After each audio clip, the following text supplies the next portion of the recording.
Alex Polizzi is an award-winning hotelier with over 20 years' experience of working in the world's most luxurious hotels. Born into the legendary Forte hotel dynasty, she's on a crusade to transform Britain's most desperate hotels and B&Bs. From outrageous owners... I can smell 2 big melons. I'm going to feed the birds now. ...to dodgy decor. This has just blown my mind. Nothing escapes the hotel inspector's beady eye. You see, frankly, repulsive. Or her quest for perfection. I want to fight. I'm stirred up, yeah.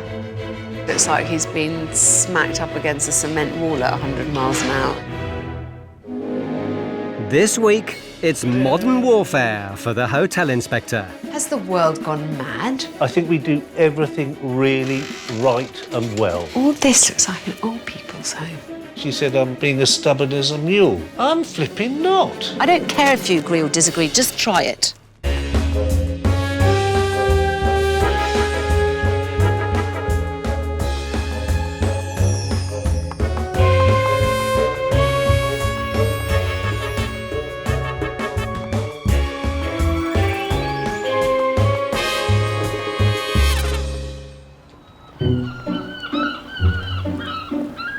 Deep in the south coast of Cornwall, the thriving resort of Loo. Perched high on a hill above the town, overlooking the sea beyond, is the kingdom of Julian Peck. Good afternoon, Fieldhead. Another day in the life of a hotelier. On and on and on we go. Oh! My special plants are money plants. Not being very successful, are you? The Fieldhead is a 16-bedroom hotel. It's a traditional hotel, a country house hotel by the sea. You could be in Mexico or the Dominican Republic, and it's identical. To me, this is, whoa! Guests can enjoy sea view balconies, a restaurant, swimming pool, plus a unique Fieldhead service. When guests come in for dinner, we pull the chair out. People don't appreciate the services that we offer. The Fieldhead might provide guests a nostalgic trip down memory lane, but only if they're able to navigate the hotel's rather intricate booking system. The tariff sheet. If you stay 1 night, 3 nights, 7 nights, in this kind of room, that kind of room, at this season, that season, you know how much you're going to pay. Owner Julian has spent the past 9 years building the Fieldhead up to what he believes is the same standard as the 5-star hotels he spent his life working in. I had a glittering career, yes. Worked at Brown's as a waiter and the Dorchester. Who hasn't heard of the Dorchester? Africa. Oh, wonderful, marvellous, magnificent hotels. General manager of that, 5-star, pucker stuff. Yeah, I managed them. I mean, I was the boss man. Going off on a tangent. Oh, sorry. Yeah. Wife Jill married Julian 7 years ago. Along with gaining a husband, she became lumbered with the labours of running the Fieldhead's kitchen to Julian's impeccable standards. 1 salad, 1 brie, 1 cod, 1 chicken. I change the menu every day. I don't enjoy doing breakfasts, I'd rather not. You know, I've had moments where I've just like, can't cope, burst into tears or something, didn't I, when I first started? Did you? Yeah. Wouldn't notice. But despite its panoramic sea views, the Fieldhead is struggling to keep its head above water. New guests are a rare sighting.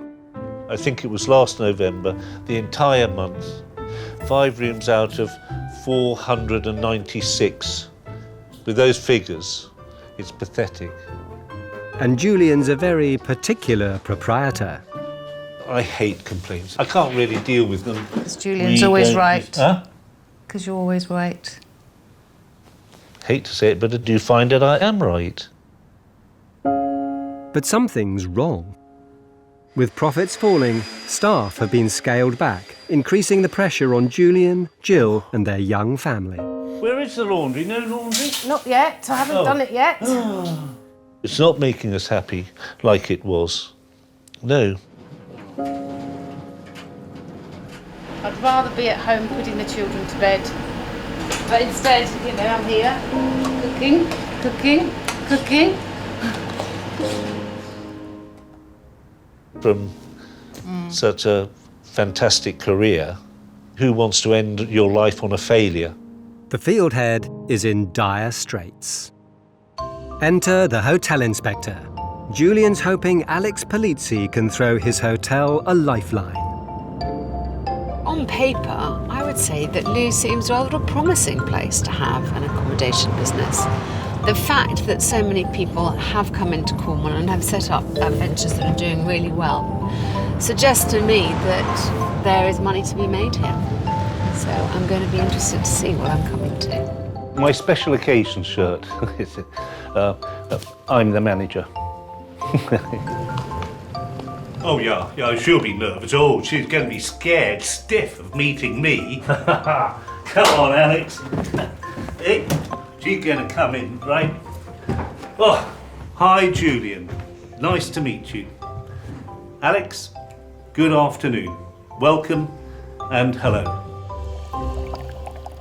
Hello.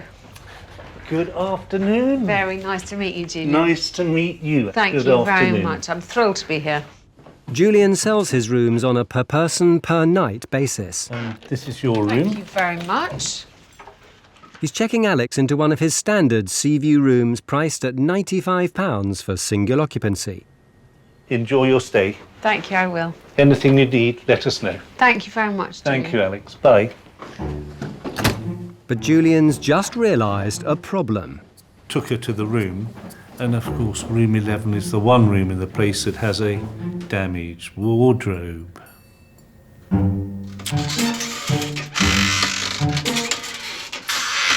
I don't want to spend £1,500 for a 10-pence hinge. Well, look. I have a pussy on my bed. And it's my do not disturb sign. Never think you've seen it all, is what I say. There's quite a lot of furniture in it for the size of it. And I'm not entirely sure either how you would sit at that desk in that great big lumping chair. The kind of space management in here needs handling. What would you do with your suitcase? Where would you put it? In our opinion, the decor is greatly improved from what it was. Wow. I have no idea who has made this terrible crime against good taste. This bedspread with this wallpaper. Why on earth would anyone have done this? We've done all the decorating not that long ago. This is a nice 70s touch. I haven't seen this in a while. Along with the modesty curtain. I think that she will say, you're doing a darn good job. Words fail me. But I don't think the way they've hung the pictures is forgivable in this lifetime. Has the world gone mad? And if she doesn't, she'll be the only guest we ever have that doesn't say that. This is a dated room. Traditional is fine. Dated or old-fashioned is that kind of headboard. That is the bit where my patience cracks. I think we do everything really right and well. No wonder his bookings are down. For that money, you can stay in lots of nice places now in Cornwall, and this just isn't good enough. Alex Polizzi's in the Cornish coastal town of Loo, inspecting a hotel business that's going down the pan. Where are we going wrong? Veteran hotelier Julian Peck is confounded by the Fieldhead's failings. I'm not aware that we do anything substandard or badly. Right. His wife Jill is exhausted with the day-to-day grind of hospitality. I am. To get to a point that I just want to go to sleep for a week. but as my husband always says, you've got all winter to rest, all winter to sleep. So far, Alex has dissected the decor. Good Lord. I do not see what the monkey with the suitcase has to do with anything. All this looks like an old people's home. The hotel inspector believes the Fieldhead's furnishings are a symbol of an outdated approach to hospitality. I do not think they have their finger on the pulse of the modern traveller. But these are the facts and they must be faced. It's a new day. Alex is waking up to a very peculiar omission. The Fieldhead restaurant. This is for breakfast in your room. Toast is not an option. I have never seen that before. Why? Why is toast not an option? What have they got against toast? Poor old toast. Ta-da! He has arrived. Alex heads downstairs in search of toast. Huge choice. Yeah. We have the full English, scrambled eggs on toast, poached eggs. Boiled eggs, Dartmouth smokehouse kippers, locally smoked haddock, plain or cheese omelette, smoked salmon, scrambled eggs or eggs Benedict. There's a steak on the menu. Basically anything they want, really. I think this could possibly be simplified a bit. I'm relieved to see toast as an option in the restaurant, seeing as it isn't downstairs. Thank you, darling. You're very welcome. Oh, I'll get you some clean No, it's spanners. fine. No, it's fine, it's fine. As a matter of interest, why Yes. is toast not an option in the bedrooms? Sorry? Why is toast not allowed in the bedrooms? It's not. The balcony breakfast is served on a slightly smaller tray. Right. And juices go there, Yes. spanners go there, Spanners. knife and fork. Oh, yes. Fine. And then the main course has to go in the middle Yes. with cloches. Yes. Oh, and buns. And once you get into toast, then we run out of space. Yep. So you couldn't fit toast in the basket that you put the buns in? But then you've got to do butter. You've got to do which then- confiture do you want? And then the Right. world would... Exactly. OK. So that's why. Thank you for the Yeah. answer. Thank you.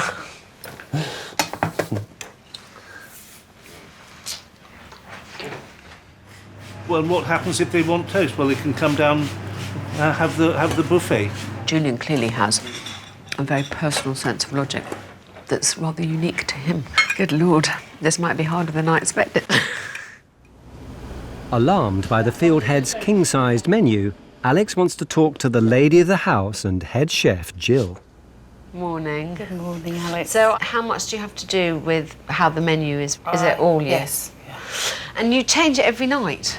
Every day, every night I change for the next day's menu. Yeah. It's a very complicated way of doing things. Yeah, it is. Why do you do it like that? Because it's always been a daily changing menu. I think it's a really inefficient use of your time. Right. Tell me about your working day.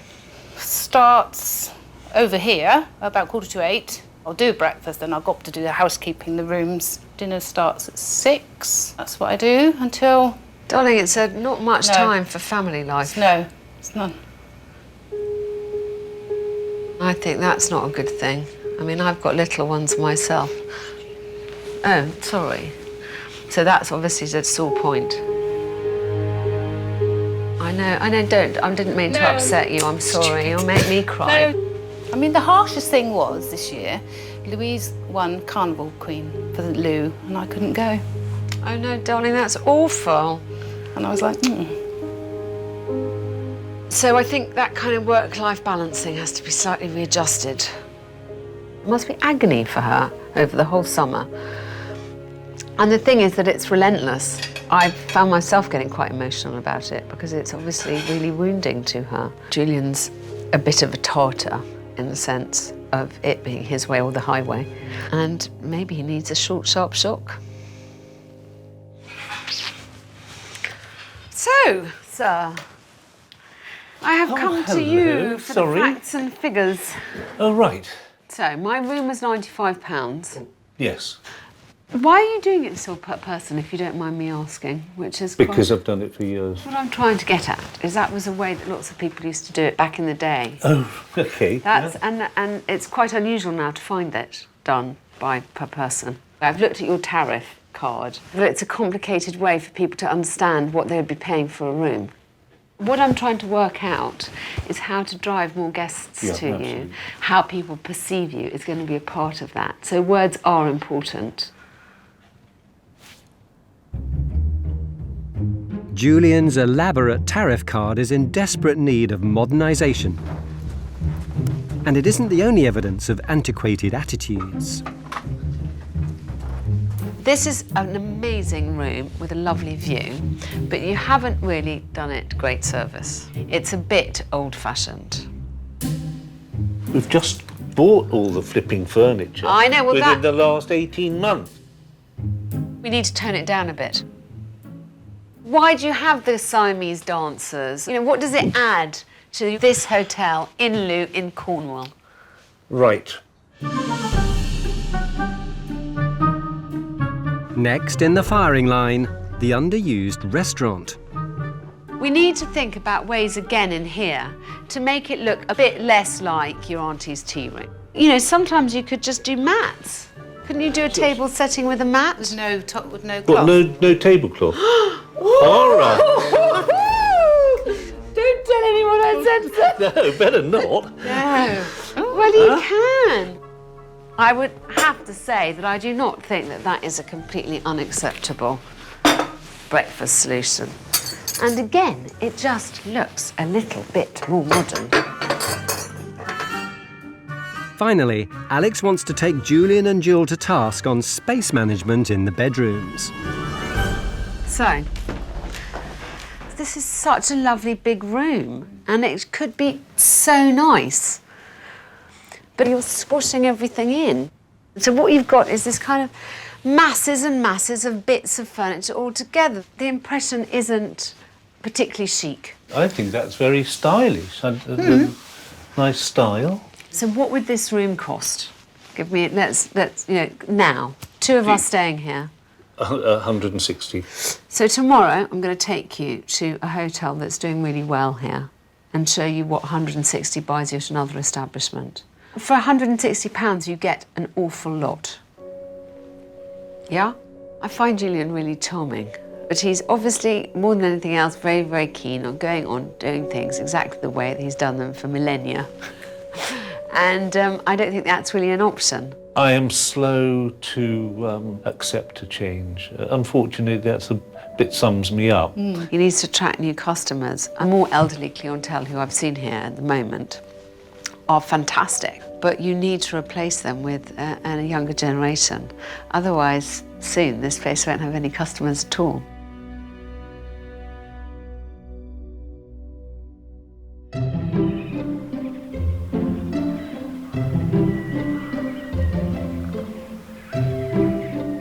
Having given her hosts the night to sleep on it, Alex steps up her campaign to entice the Pecks out of the Dark Ages. So, you describe yourselves on some of your literature as a traditional country house by the sea. I think this is a traditional country house by the sea. The Talland Bay Hotel is the Fieldhead's direct competition, just a few miles away, with similarly priced sea view rooms. When people are looking up Lou Cornwall, rooms to stay, this is something you're going to be coming up against. But I just want us to think that, you know, that people have a big choice. And we have to make your place the best it can possibly be so that we can compete. Yes? Yes. Good idea. Come follow me.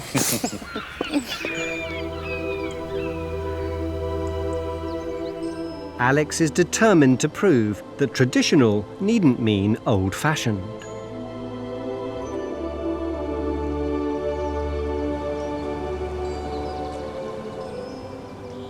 So,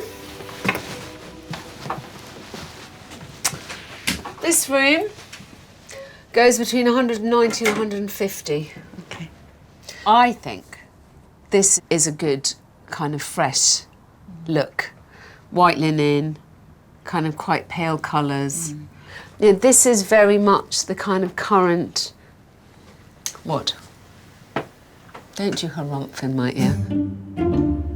You asked me to come in and help you, and I think the important thing is to recognise what's happening around and what is successful.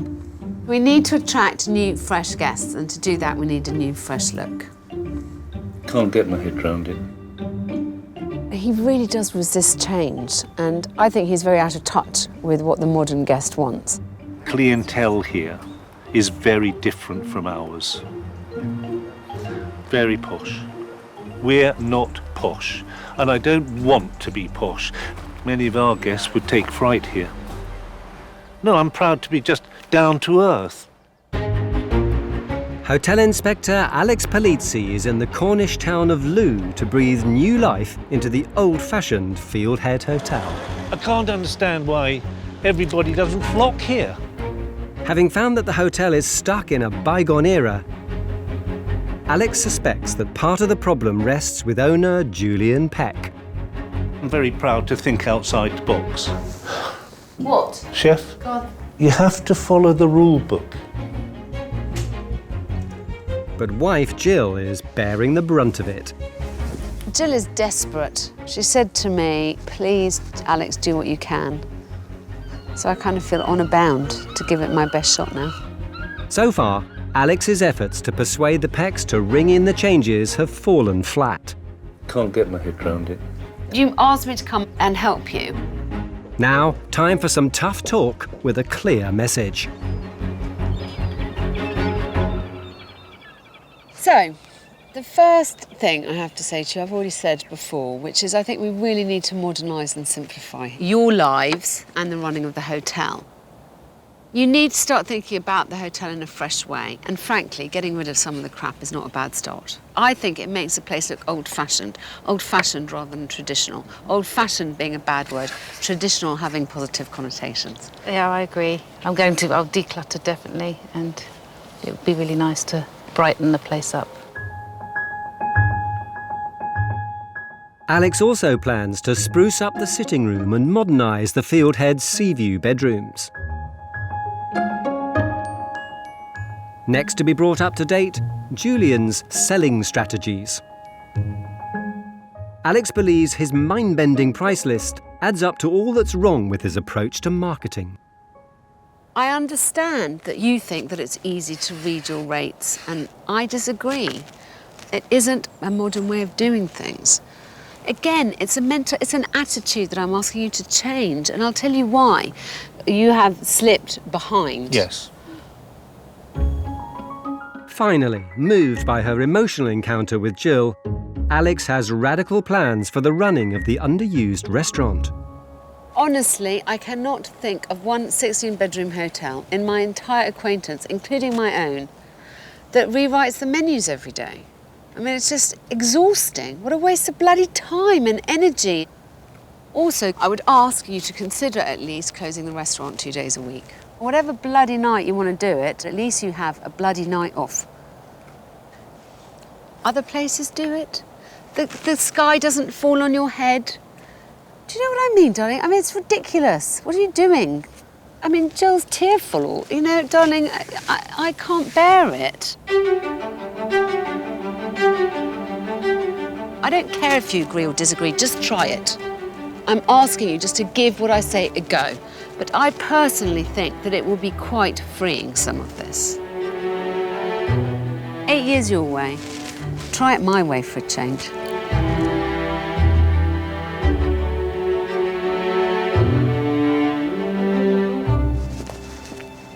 I felt passionately about the fact that they mustn't let their work overtake their life. I'm going to do my best to yank his hotel into this current age. I expect him to yank his mind into the current mentality. No one wants to be old-fashioned. No one wants to go somewhere old-fashioned. Traditional, yeah. Yeah, but what's the difference? What's the difference? Nothing traditional about those arm covers. Battle plan in place. It's now up to the Pecks to start the Fieldhead revolution. First task, declutter the hotel's more dated decor. Don't look so frightened. How about these girls? $2.99. Still got the price on. Despite Jill's gentle persuasion, Julian is struggling to let go of the past. Julian, Huh? can these go away with the decluttering? No. Why? What's going to go here? Nothing. You don't need anything there. We've got a nice stained glass window. I don't know. What about if we just lose that one? No. No. No, no. No. No. No. Julian's wall of negativity could prove a barrier to change. Just take him. I'll take it and wrap him up and put him somewhere safe. Alex feels he needs a shock to the system. So, to show them just how she does it, she's arranged for the Pecks to spend the day at her own country house hotel. I've suggested to Julian that he goes to Ensley to spend the day with my manager there, Adam. Hello, morning. Welcome to Ensley. Adam is really good at all the technical stuff that Julian is so useless at. I think it's a great opportunity. I hope he enjoys it and takes full advantage. First, a look at a contemporary yet traditional room. We have some beds like this. Let's have a look at the view, yes. Yeah. Stunning view, right across the Tamar. But we look out to sea 20 miles. Julian gets a lesson in the language of marketing. So Alex has asked me to discuss packages with you. And Jill gets the chance to spend some time with the hotel's head chef. Offering less means that you can give more. Mulling over menus that could help simplify her time-consuming kitchen. I've done a proposal perhaps for a slightly less labour-intensive breakfast menu and the dinner menu. Okay. While Jill's embracing new ideas. I was thinking that perhaps we could play on fish and chips, maybe look at loose squid and chips. Julian's refusing to budge on the thorny issue of the tariff card. It's a wealth of information. I'm not quite sure where to look, if I'm honest, to try and find out. And you really have to study it properly. Could we make it simpler? Yeah, I can just put a one tariff. Yeah, I can do that. Is it going to help me? I wish I could accept that, because I do it. Julian's defiant, but Jill leaves inspired and hopeful.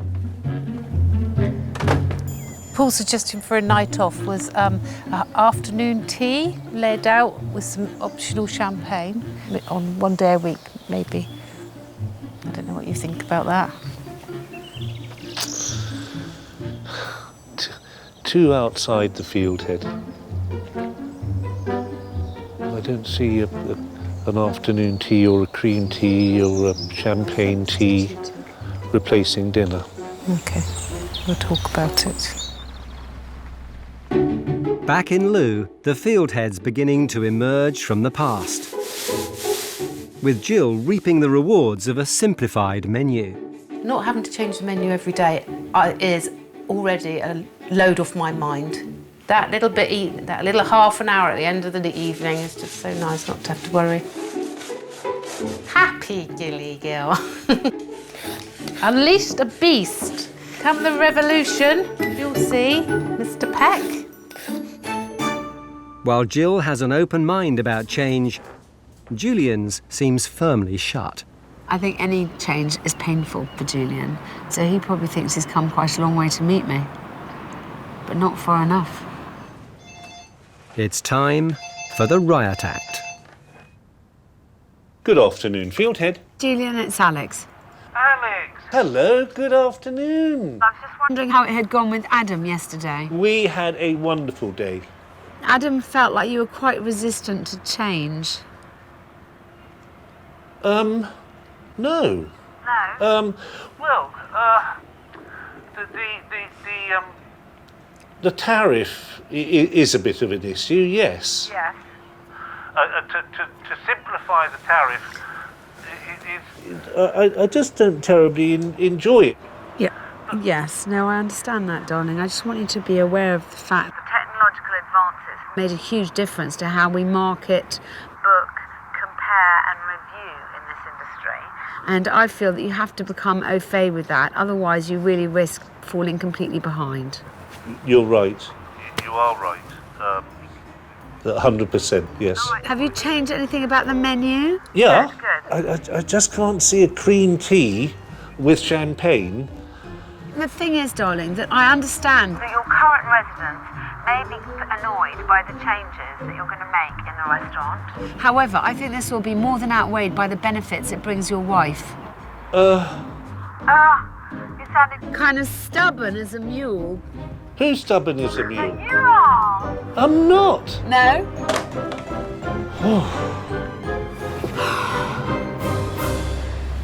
Give me strength, Lord. She said I'm being as stubborn as a mule. I'm flipping not. Alex's attempts to entice Julian into the modern age may be proving painful. But her design team have made giant leaps forward in the Fieldhead's bedrooms. They're busy adding fresh flourishes to the guest lounge. It now makes the most of the magnificent views. I didn't find the view cluttered, but it is now certainly uncluttered. It's better than Christmas, frankly. Camera ready.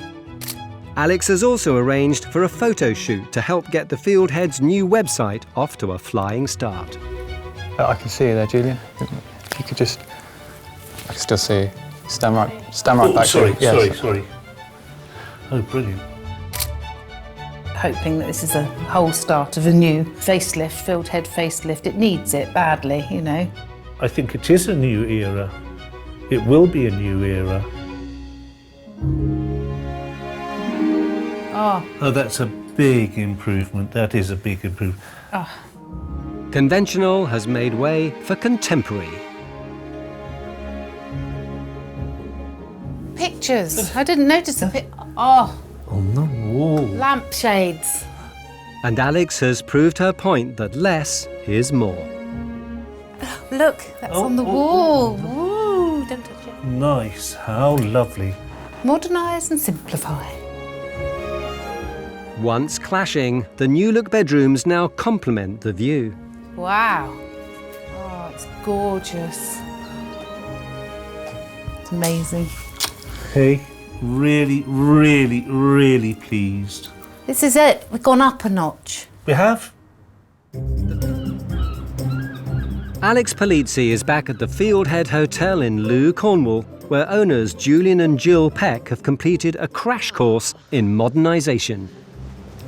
First sign of a fresh, new, modern Fieldhead hotel. It looks a lot better. From the outside in, the hotel's received a facelift, knocking years off its look. Alex has revived the now clutter-free guest lounge. Oh my goodness. Oh my gosh, it looks great. Oh, darling, this looks like a seaside hotel. And the sea view bedrooms have received a welcome refresh. You see, it's amazing. I'm so pleased you're pleased. This is a really pretty room. I mean, this is lovely, darling. Now the Pecks must perform to a guest list of Cornwall's movers and shakers who could help reverse the fortunes of their hotel. We've got half a dozen new taxi drivers coming. Yeah, nice for chat, you know. I have asked Julian to invite the great and the good from Looe to his relaunch, in a way. Now, does one address him as Mr. Mayor or just Mayor? I think it allows him to show his pride in his hotel, his commitment to the area, and how much he loves Looe. Hello? Hello, is that Mr. Mayor? It is, yeah. Good morning, it's Julian at the Fieldhead. It'll all go fine, as long as Julian keeps his calm, doesn't lose his head.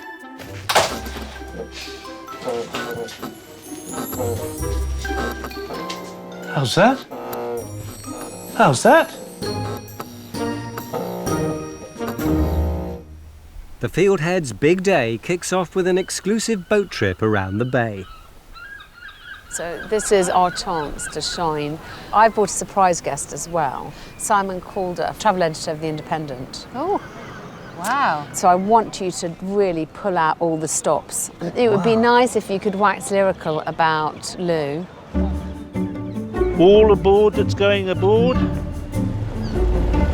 If Simon was to go away and write a piece in The Independent for us, it would be putting the Fieldhead onto a completely different footing, because it would be bringing it to the attention of a wider audience. Julian has 60 minutes to wow his captive audience. It's sink or swim. We're almost coming into view, so you can never miss us if you're out at sea, of course. The party's barely left the harbour before Alex has to wade in and rescue a drowning Julian. Lou has gone through a very, very bad 2 years. Well, don't tell me, because I haven't read it. Oh, well, good. I'm But under it the is illusion that everything's rosy here. They say that Lou floods. Lou doesn't flood, it just overflows. It is enough to drive or keep people away. You're enough to keep people away, sir. Oh.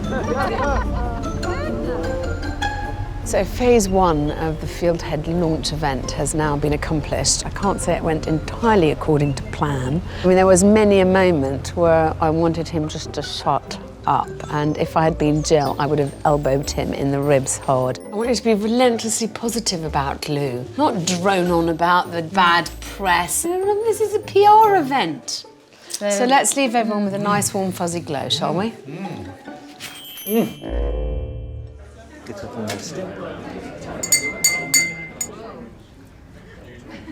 Thank you so much for coming.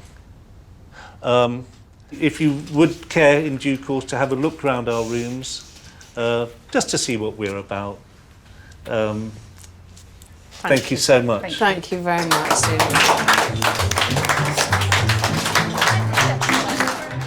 While the Pecks promote the refreshed Fieldhead, Go and have a nosy. Alex is making a final attempt to change that tariff. So, can I ask you something first of all? When you book a holiday, do you in general book per person or per room? Per room. Per room. Yeah. So does this not look quite complicated? Yeah, to it you? does complicated. Yeah. Quite old-fashioned, this, isn't it? This is just, it doesn't make any sense. It looks like an electricity bill or something. And also it's per person. Yeah, oh no! While he's been showing people the rooms, I have been taking a straw poll on what people think of Julian's rate card, and much as I suspected, this is old school and this is the way forward. I'm prepared to make one last stand. Alex Polizzi's last stand will be taken on the rate card. The Fieldhead is delighting the dignitaries. Yeah, the rooms are really nice. Yeah, looking really nice, isn't it? Yeah, Absolutely. What Alex has done has really livened things up. I think it's made a great deal of difference. But have the Pecks done enough to pull in the press? It is really looking good, and you can just see the way that this is gradually being transformed. But gradual, I don't think is good enough.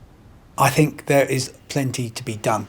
I come here for the view, but it's also a bit of a question of attitude. There is no market for old-fashionedness. So, are you pleased with how today went? Really pleased with everything. Overall, it was very positive. Simon said to me that he would like to come back in 6 months' time and see where you are. Yes. You must be bold now. You know, you must give the right impression because you need new customers. Yeah. I couldn't leave you without having one more go about this. So one of the things I did, which is rather mean because I did it behind your back, was I gave everybody the current tariff list and a slightly altered tariff list as done by me. And I asked them which they thought was more attractive. You didn't. A couple of people commented that your one was like doing maths homework. But I do think that new you, new rate card. Message delivered. Alex has the final and most crucial matter to settle. When are you two next going to have a day off? Next Monday. Good. We're going away Monday for 4 nights. Oh, I'm so pleased. Yes. Almost. I feel like that's the biggest victory. But Jill doesn't want to stop there. When we do get busy, Oh. next month, next year, you know, with that in mind that we're going to be busy, I want weekend chef and a weekend front of house.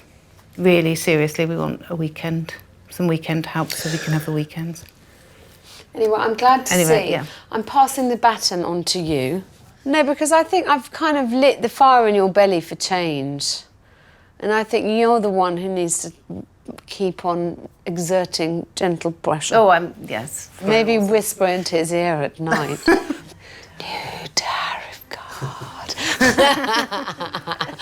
Good pillow talk, isn't it? Overall, I'm quite amazed at what we've managed to achieve. I think Julian's very cautious about change, and I'm really amazed that we've managed to push through as much as we have. But the biggest change is Jill. She has really found her feet. Tariff. Tariff, that's his deaf ear. Tariff. Just 1 month later, the impact on the whole family is clear. My view of the future is so positive. I think we've got 10 years younger.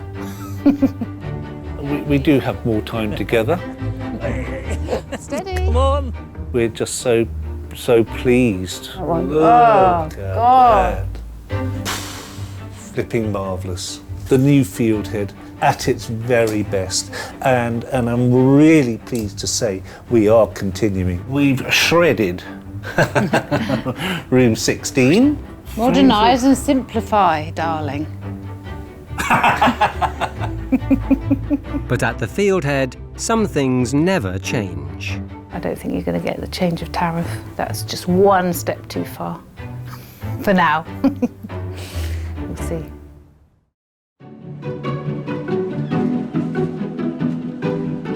Torquay, the jewel in South Devon's English Riviera. Amidst a sea of B&Bs, Dutch couple Hans McDaniel and Monica van der Meij live in harmony.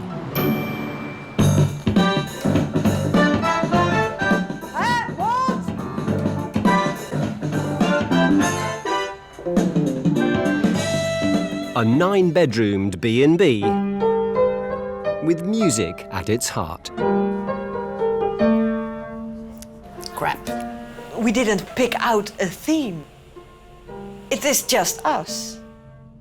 This tuneful twosome took on the harmony 3 years ago. As soon as I walked into the reception area and into the hall, I thought to myself, wow, yes, this feels right. In search of their dream of working together. I like people, I like to work with people. Monica likes to work with people. Why not hospitality? My standards are maybe a bit too high every now and then, but I do think everything should be clean. And I really love going down on my knees. They soon set about adjusting the decor in their own image. The way we decorated the rooms, you think, wow, this is amazing, this is different, but also it's stylish. We like music everywhere, but not really in your face that you think from, oh, music is falling down on me, stop! But despite the joys of working together, Hans and Monica have discovered they can't live on love alone. Yeah, we are in harmony, but... With me? Oh, yes. Harmony has 2 people working, that's us. We have no staff, we can't afford staff.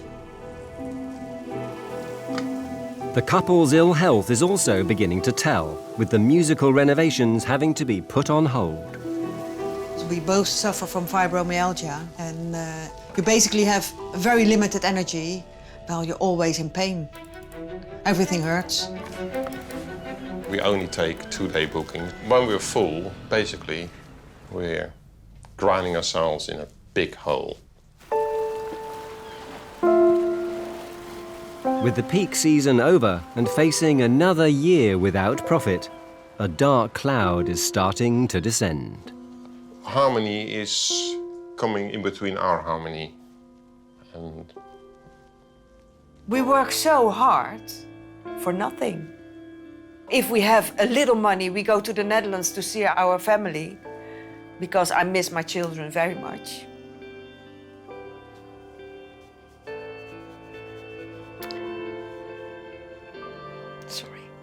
We are here between the walls and that's it.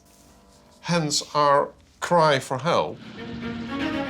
They've called upon renowned expert Alex Polizzi. Can the hotel inspector answer their cries in a town that's notoriously tough to crack? I think it's naive in the extreme for a novice hotelier to start out in Torquay. This is an incredibly competitive market. Unless you know what you're doing, there's so many other places to take those customers off you. I'm not at all surprised to hear that at least one B&B is struggling. Hi. Hi. Hans. Hi, Alex. Monica. Lovely. Nice to meet you. May I come in? Thank you. So I'm immediately getting a musical theme. I can see from the leaflet stand and this and the frogs and the whatever that is. Bugle. Bugle, thank you. I'm not musically inclined, I want to warn you. Well, we are. Clearly. What's your current occupancy? Because you've just had a busy summer, I take it. We had a very busy summer. The occupancy we had this summer, we can't cope with. If I take July, August, we come to roughly 50%. So 50% occupancy, 9 rooms, it's between 4 and 5 rooms a day. It's not that much, is it? It's not quite the welcome Alex was expecting. Will the bedrooms help warm things up? Well, we've put Alex in room 4. I hope she will like it.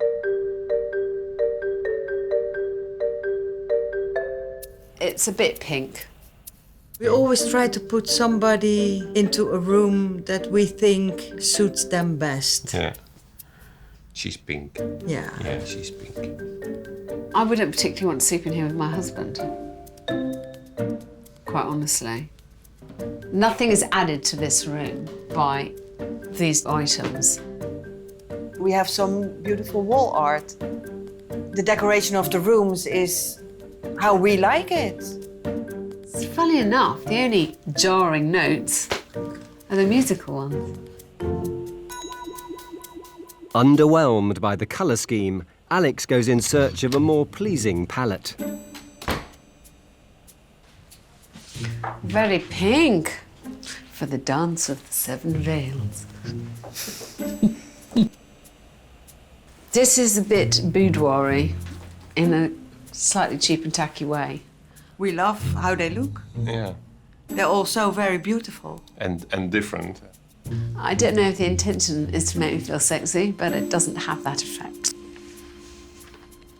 Well, this is obviously a room that is before the decorating was done, and actually, I think I prefer it. I would have just put some plainer bed linen on.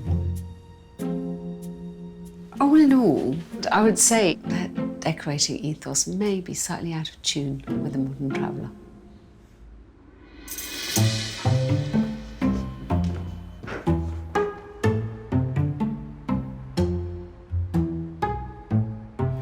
I don't think much of the theming. I think it's a bit half-assed, to tell you the truth. If we had to lose the music theme, that would, well, be very difficult. We like it because it says something about us. Why have all this out? I mean, honestly, I don't get this. Things don't get much clearer downstairs. Oh, gosh. Here, the whole music thing has gone a bit oompa-loompa. Gosh. I don't know quite what to say. I mean, this is really awful. This has just blown my mind.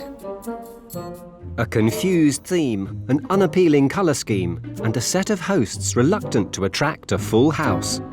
Alex is facing a sleepless night. They're clearly in quite a lot of trouble. I mean, I don't have much patience with that, oh my goodness, we can't handle 50% occupancy. They've lost over 16 grand a year, year on year, for 3 years. That's a hell of a lot of money to have chucked down the Swanee. I think the situation's very dire, about as dire as it can be. Alex Polizzi is in Torquay inspecting a musically inspired B&B struggling to find its rhythm. of the most asked questions here. Are you into music? Why? So far, owners Hans and Monica's creative touches have failed to tickle the hotel inspector's fancy. Yeah, we get it. You like pink. Do you have to prove it to me at every turn? Who doesn't like our rooms? With a dismal occupancy rate and profits a busted flush, Alex was stunned to hear her hosts were shying away from a full house. I have been closing off rooms because we couldn't cope with the number of one-day stays. A 50% occupancy rate in a 9-bedroom hotel, that should be doable.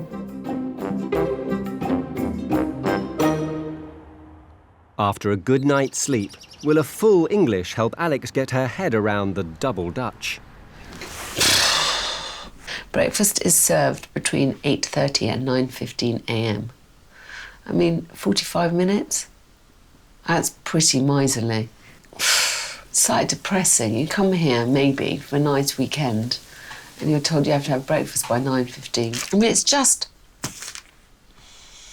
not exactly welcoming.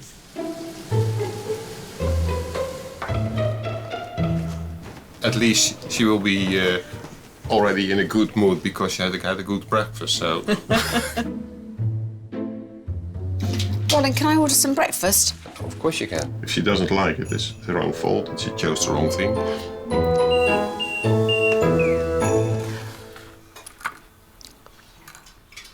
The eggs might have proved appetizing. Really nice breakfast. But the drab dining room is harder to digest. I think this is in such dire need of a facelift that I ignore it at my peril. And her host's lack of hunger for extra paying customers is providing even more food for thought. I think they came into this business with very unrealistic expectations, to tell you the truth. And I don't think either of them kind of understood what impact that would have on their lives. I'm very nervous about what change I'm going to be able to affect. With the business on its knees, Alex wants to find out if Hans and Monica can stand on their own 2 feet. OK, I've got a challenge for you. Now, I know you don't like surprises, but then this is the wrong business because I'm afraid there's a lot of surprises. I'd like to see you a little bit under pressure so that I see how you work. I'd like to see you welcoming guests in. I'd like to see you showing people to rooms. I'd like to see a busy breakfast. To stand any chance of increasing Harmony's fortunes, Alex needs to be sure Hans and Monica can handle the extra workload. So I have people who are turning up potentially for a one-night stay. This is 520 quid if you decide to accept all of them, yeah? But this is entirely in your hands. I'm not foisting them on you. You have the option to say, yes, I want them, or no, I don't. It's up to you what you think you can handle.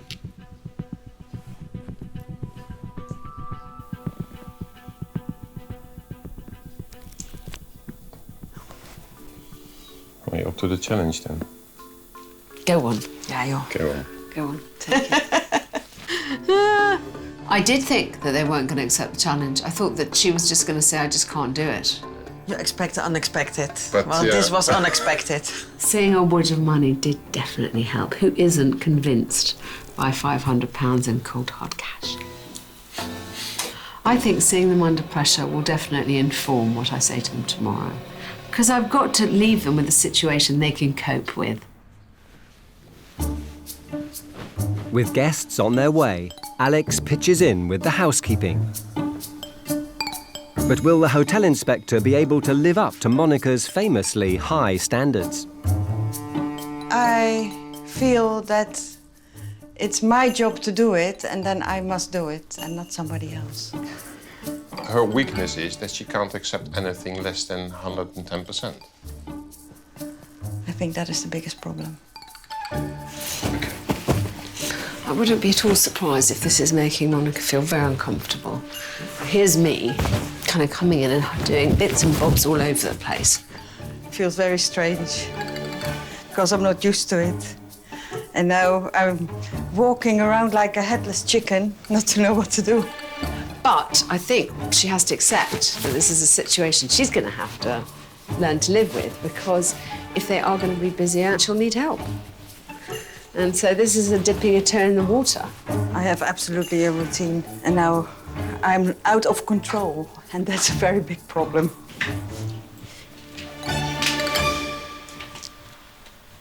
You know, what I want to say to you, and I want you to remember, this is a business. And actually, if it's going to make some money, we're going to have to make it busier. You're not going to be able to handle everything on your own. No, I know. So you're going to have to loosen the reins a little bit.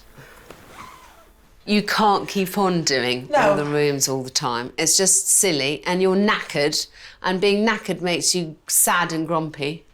You know, the point is there's many more important things about running a B&B than cleaning the bedroom. Yeah. All right? Monica's doing an incredibly physical job. I mean, it's a long time since I've turned over as many rooms as that. And I was sweating at the end of it. No wonder they don't want a full house. But I think we have to find a solution to it, because realistically, I don't know what kind of fairy godmother they think I am, but to tell me that they want 10% occupancy or 20% occupancy evened out throughout the year, you might as well ask me to get the moon made of cheese. I mean, it's just not going to happen. I think they need to face the music. Alex has invited 20 guests to try out Harmony's musical bed and breakfast experience. Hello, everybody. Thank you so much for coming to help me out, and welcome to the Harmony. It's an opportunity to see how her hosts conduct themselves. What I would like to see now is them shaking off their tiredness, being the genial hosts that they need to be. Hello. Finding that extra gear and rising to fight another day. Everything seems very calm at the moment. How long will it last? Da, da, da. Will Alex's impromptu invitees find the Harmony experience one they might repeat? Hello. Hello. May I trouble you? Hi. I just really want to find out what you think of this so far. Well, first impressions, I think it's very nice. Yes? Yes. Good. It's a beautiful room and it's very well appointed. Clean? Yes. Should bloody be, because I cleaned it. What do you think of the decor? I'm not quite sure what Michael Jackson's got to do with it, though. I love that comment. With the guests checked in, it's time for Alex to check out. I feel as if I'm leaving Harmony with a full house and a happy heart, actually. The guests seem quite happy. All I can hope for now is that they have a good evening and that they're full of praise in the morning. Breakfast tomorrow morning will be rush hour. Yeah, they will have to wait till the breakfast is ready.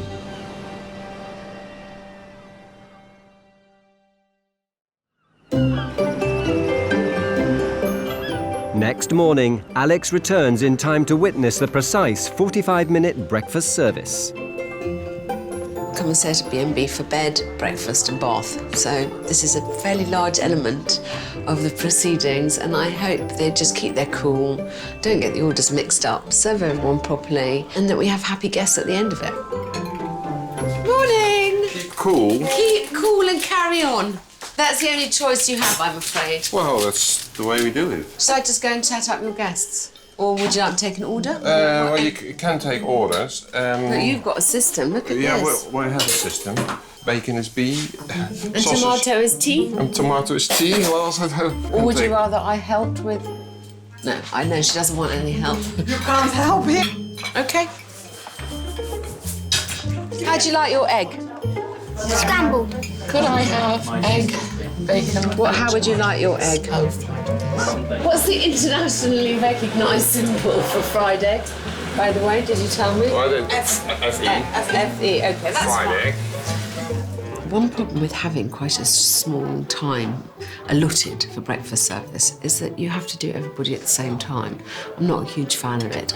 Breakfast orders. Oh, it is all cooked to order, so there'll be a little bit of a wait. People now all come at the same time, which is not a problem. You just have to be patient. Well, it'll be out as soon as it comes. That's right, don't worry. It looks like it's happening. It's happening quite slowly. 1 hour in, and only half the guests have their grub. I'm waiting for some coffee to come. I'm gagging for Well, let me follow that up for you. Here we go, darling. It's rather intensive, their method of doing breakfast. It takes 2 of them to cook it and to check it and to put it on the path, and it's incredibly slow coming out. But they are getting there. And they're very calm. She's not throwing baked beans at Hans, which I was hoping to see, frankly. Hans and Monica have proved they can provide a full breakfast service, albeit at their own unique pace. But are the guests happy? I'd love to know overall what you thought of the experience. Very much pleasanter experience than I thought it was going to be. Oh, good. Well, I thought they were perfect hosts and they would actually be the reason I'd choose to come back here. They seem very nervous with the amount of people. I could see it. If you run a B&B, surely you've got to expect that sometimes you're going to have a full house, aren't you? They've tried it their way. They can't manage it that way. Yes. They have to accept that they need to change things. Alex Polizzi is on the English Riviera, trying to help the musically inspired Harmony B&B. Why have all this out? Honestly, I don't get this. But with her hosts, Hans and Monica, battling ill health and turning business away, she needs to make sure everyone is singing from the same hymn sheet. This is a business, and actually, if it's going to make some money, we're going to have to make it busier. They are in such a difficult position. You know, they have no options but to keep going.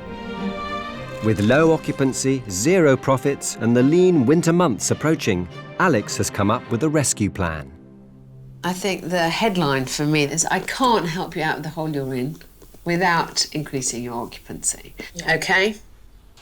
It takes a toll on you, I see how hard it is, but the most important thing that we do is that we try and broaden your appeal in order to raise your occupancy. It's clear the couple struggle to cater for a full house, but Alex has a plan to fill the rooms without creating too much additional work. Harmony is perfectly placed for international students. I've contacted a lot of the language schools that provide courses throughout the year from 2 weeks upwards. And it means that you could have people in here for longer term. You only have to change the linen once a week. It's less stressful. I'm lost for words. I think it's a great idea. Good. But to attract this market, Hans and Monica must put their B&B on the tourist map. I also would like you to get a star rating. It would be useful for these language schools. They like someone with a star rating. But I think in such a crowded marketplace, and goodness knows Torquay is one, you need one to stand out. Finally, Alex believes the couple need to finish their bedroom renovations and mute their musical theme. I would like to suggest that we tone down in the rooms. Because I understand your theme here, but I think it's quite hard to have someone like Michael Jackson staring down at you if you don't really like Michael Jackson. To get the star rating, it would be helpful to have the last 2 rooms upgraded. If I can throw the challenge to you to try and get those 2 rooms done to a standard that somehow fits in, what I want to do is this room. Make this an area where people could eat but also sit and hang out. Make it very stylish. Put all the posters here. Make it really beautiful, colourful. Change the flooring, obviously. So, we've got our battle plans drawn up. You said challenge. Challenge needs a time frame. Within 6 weeks, we get it done. I want to try and turn this situation around as quickly as possible so that I rapidly leave you in a better state. We're going to get this sorted. Hopefully, the solution I've come up with is going to work for them. I mean, there is an action, a plan of action. Somebody pointed us in a different direction. Yeah, we're hopeful. And be very hopeful. There's a lot to do. Frankly, I need to get this plan in motion so that they've got some money to see them through the winter. But I have faith in this project.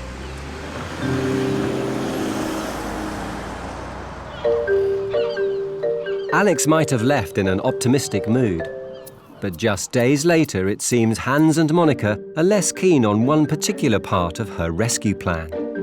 I must say I'm still not 100% convinced about the star rating system. Is it worth it? We call ourselves 4-star anyway. And looking at what we have, I think we are way over 4-star. Room 3. Absolutely no problem, 4-star for this room. Clean and freshly polished surfaces. Well, greater attention to detail, greater than you. High quality accessories. Tick. 5-star. We will get 4-star. If not, then I will eat my shirt. Despite their misgivings, the couple set about toning down the musical theme. Parting company with some of Harmony's resident music royalty. Sorry, Michael. You're not wanted anymore. Oh, goodbye, Elvis. Elvis has left the building. It's not long before they get to work bringing the rest of their bedrooms up to standard. Going, gone. I think it's a good idea for Hans and Monica to make sure that all their room stock is at the same level before they get rated and before they have the language schools come and visit. It's gonna be sparkly. Silver sparkly. With purple. Pink and purple. Pink and purple. I love sparkles, yeah.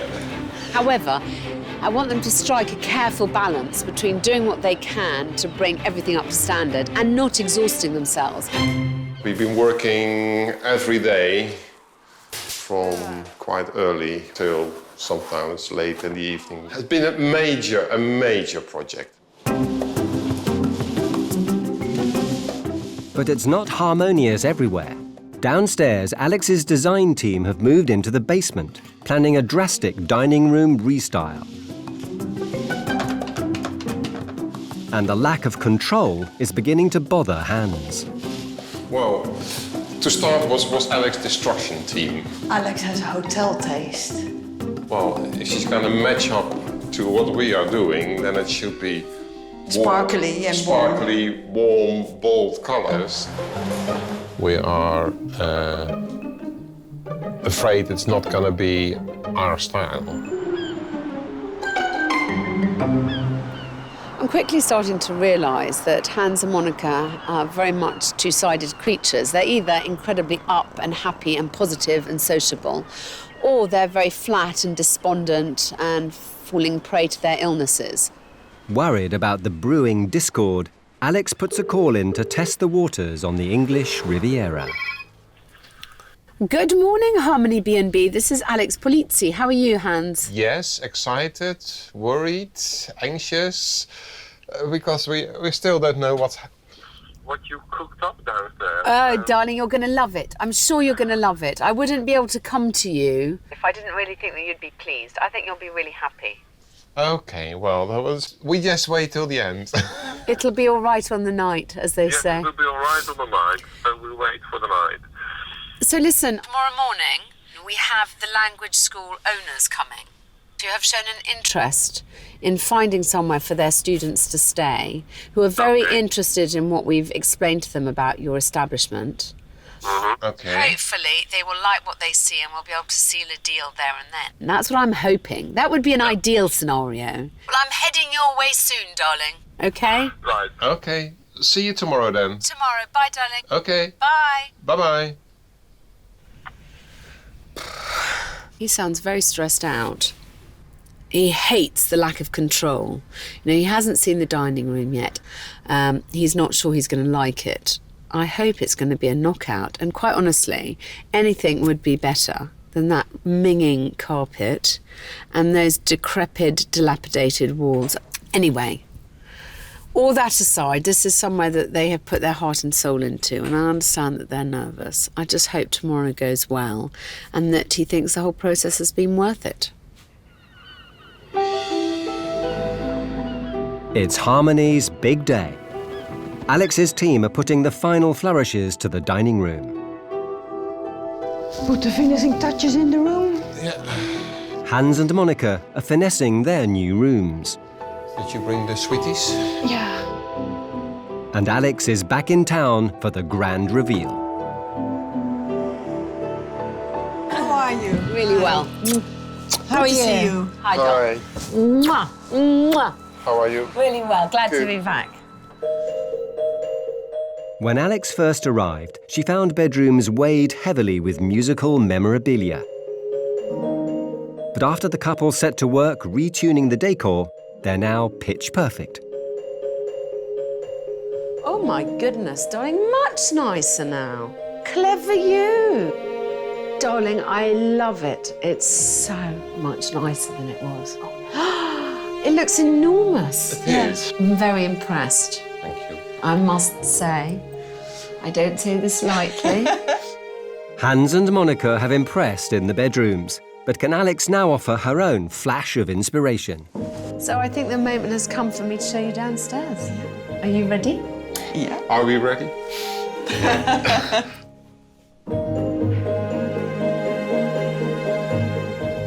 From a once dark and dingy dining room with a lackluster theme, Alex has created a modern, multifunctional space that still maintains the host's love of music. What do you think? How empty. Well, it's empty of people at the moment, but do you like the style? What do you think? Do you like it or not? It's different. I have to let it... Yeah, say it has to sink in. Do you like your wall of records? Oh, yeah. Yeah. Oh, lovely. And the colours? Yeah. And how easy it's going to be to keep clean? Yes. And the fact that you don't have to have a tablecloth anymore? I'm always trying to think about you guys. Everything's light, so there's no heavy lifting, easy to maintain. Sit down, they're very, very comfortable. And maybe surprisingly... Oh, cold. The main thing is that this is modern and it fits in a lot better with your rooms. I would say Monica and Hans's reaction was muted. I know it's a bit to take in, but they could have been a little bit more enthusiastic, I feel. Anyway, I think it's great, and hopefully it's going to appeal to the language school managers who I've invited today. In South Devon, Hotel Inspector Alex Polizzi is trying to stop the Harmony falling off a financial cliff. Hans and Monica find themselves in a very difficult position. They're already struggling with health issues, and they're both in pain. Because I've got to leave them with a situation they can cope with. Alex's plan is to rescue the ailing seaside B&B by appealing to Torquay's many foreign language students.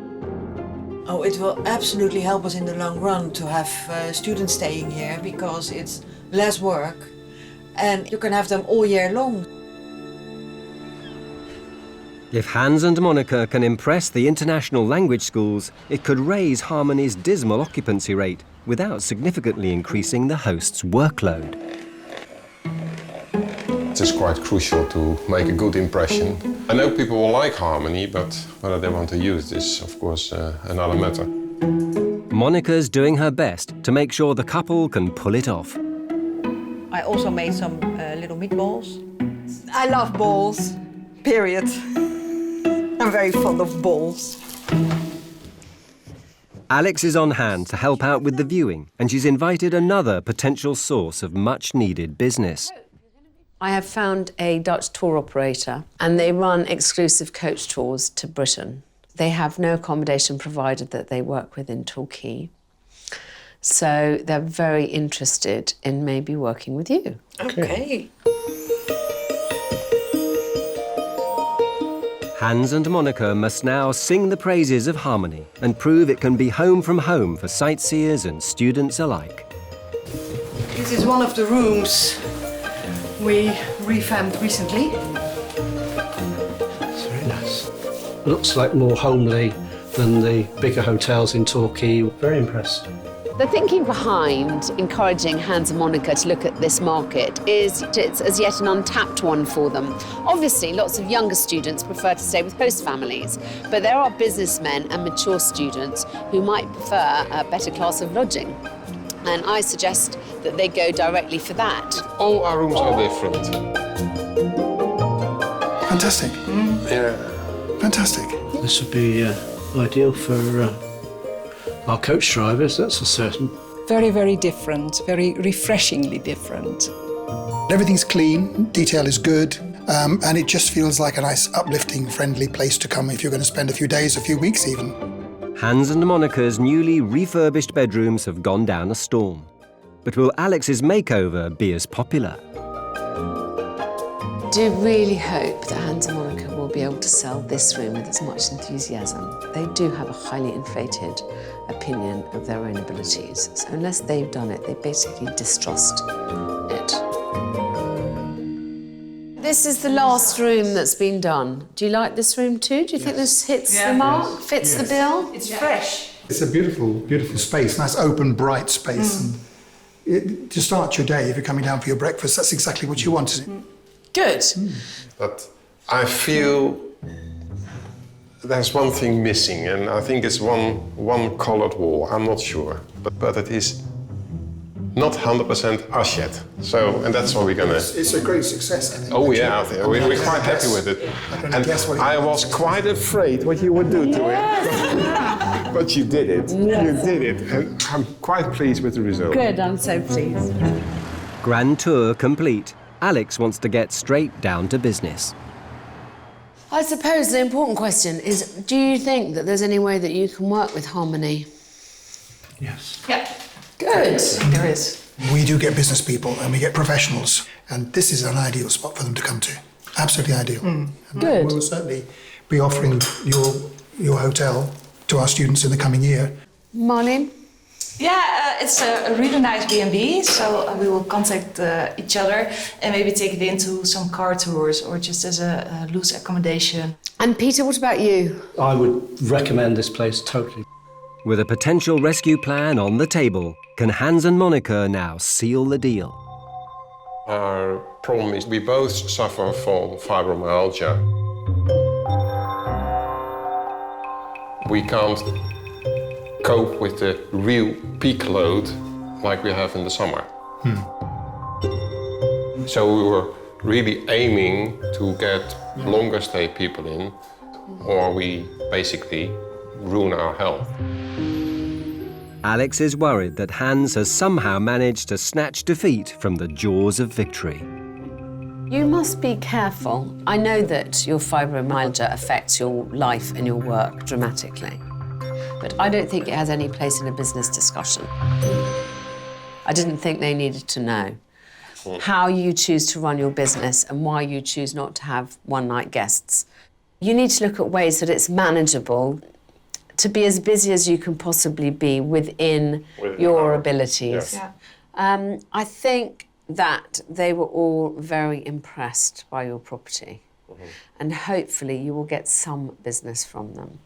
I think the next thing we need to do is make sure you get a good rating from this inspection. So be prepared, and as soon as you know, please will you let me know. I hope we have something to celebrate. Yeah.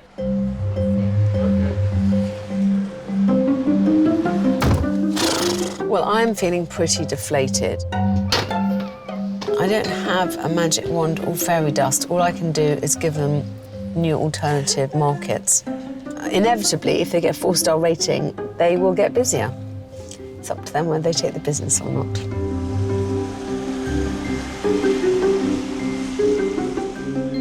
Two weeks later, Hans and Monica have decided Alex's tastes haven't quite matched their own. When we came downstairs, I was speechless. I didn't know what to say. It wasn't homely enough down here. I adore those vinyls on the wall, although the chairs are a bit cold on your bottom. And I don't like bare tables. We put some more instruments on the steps. We put some plants in here. And we decided to put some wallpaper on these two walls. A little bit of golden sparkle.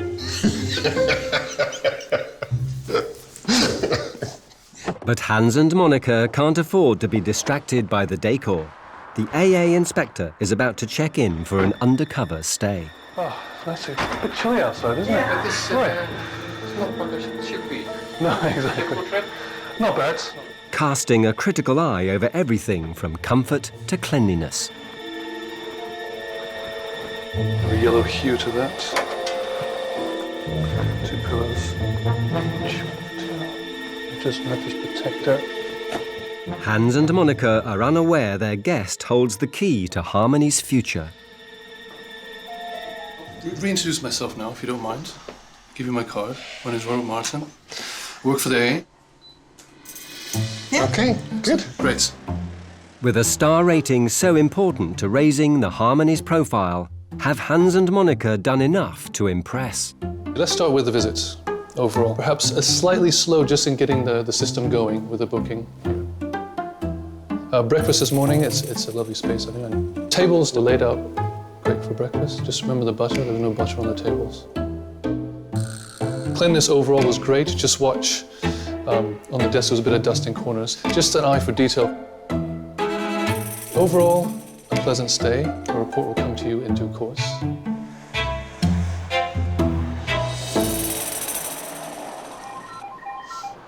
Hi, Monica. Hi, Alex. How did it go? Well, we didn't achieve what we want to achieve. You didn't? No. Yeah, we got the 4-star. Just kidding. Oh gosh, you are mean. I'm so pleased for you. That's good news. So all your hard work in getting all the rooms up to standard was worthwhile. I hope it gets you some more business and quickly. Cheers. Cheers to the 4 stars. They're in a good mood, that's all I care about, and they're feeling quite hopeful about the future. I really wish them the best. I mean, my aim was to ease some of the lumps and bumps in their bookings. I've given it a good shot. Good luck to them.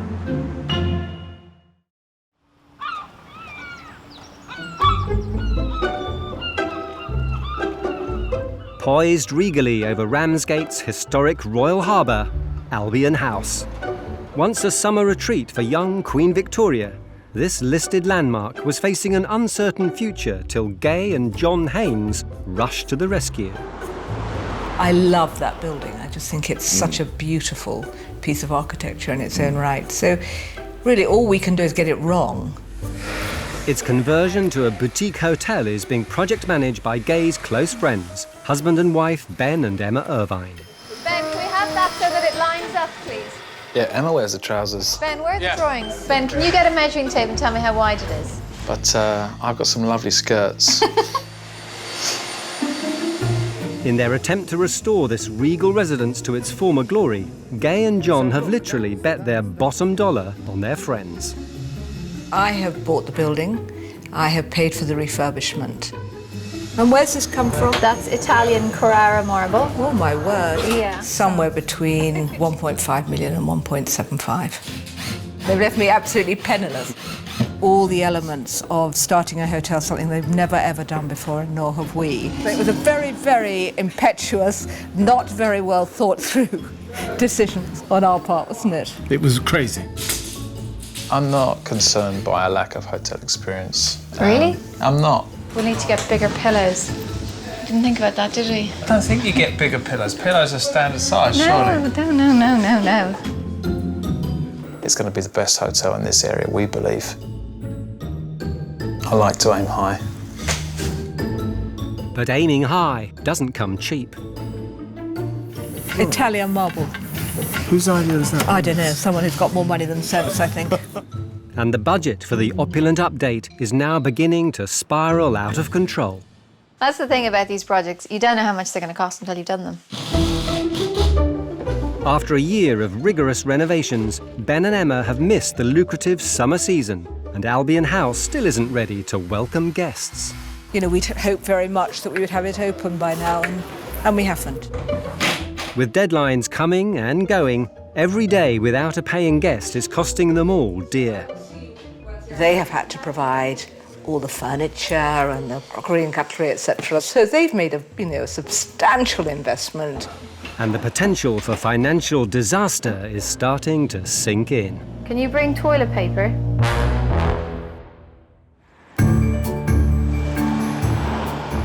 With the business still very much a work in progress, they've called in hotel expert Alex Polizzi for help.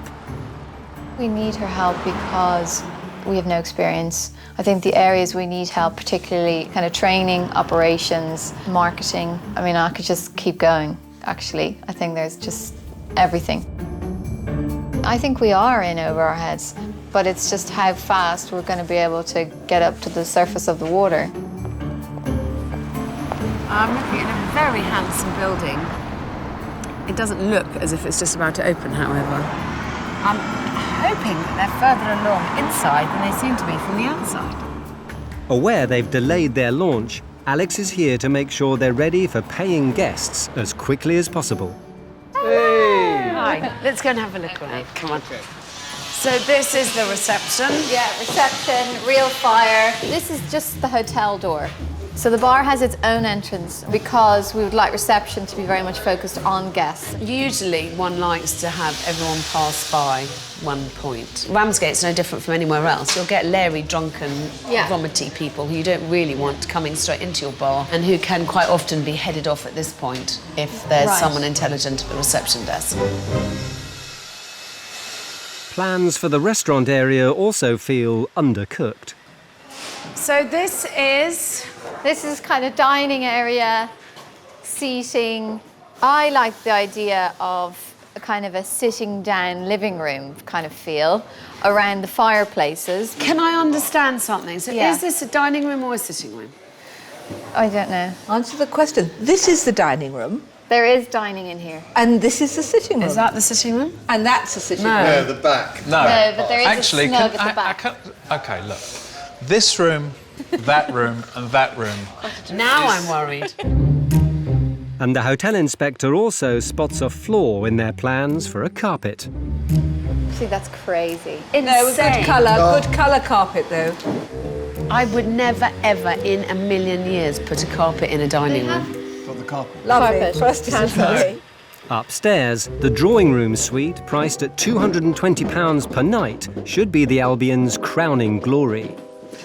This is a lovely, big, gorgeous, glamorous room. It's probably the only room that we know that Queen Victoria definitely occupied at one time. I like the light. I like the space. Yeah. Very nice. The big picture looks good, but the details that matter are a different story. I am amazed that you would put a bath without a shower attachment. Oh. Even though there's a separate shower? Can I not have a bath and wash my hair at the same time? Oh, I see. Emma's background as an architect might mean she has a vision for the building. We missed that one, Ben. Good. Glad I could help. But it's clear that she and engineer husband Ben are far from designing the perfect customer experience. I find it weird that you think that that is a hanging space. Why?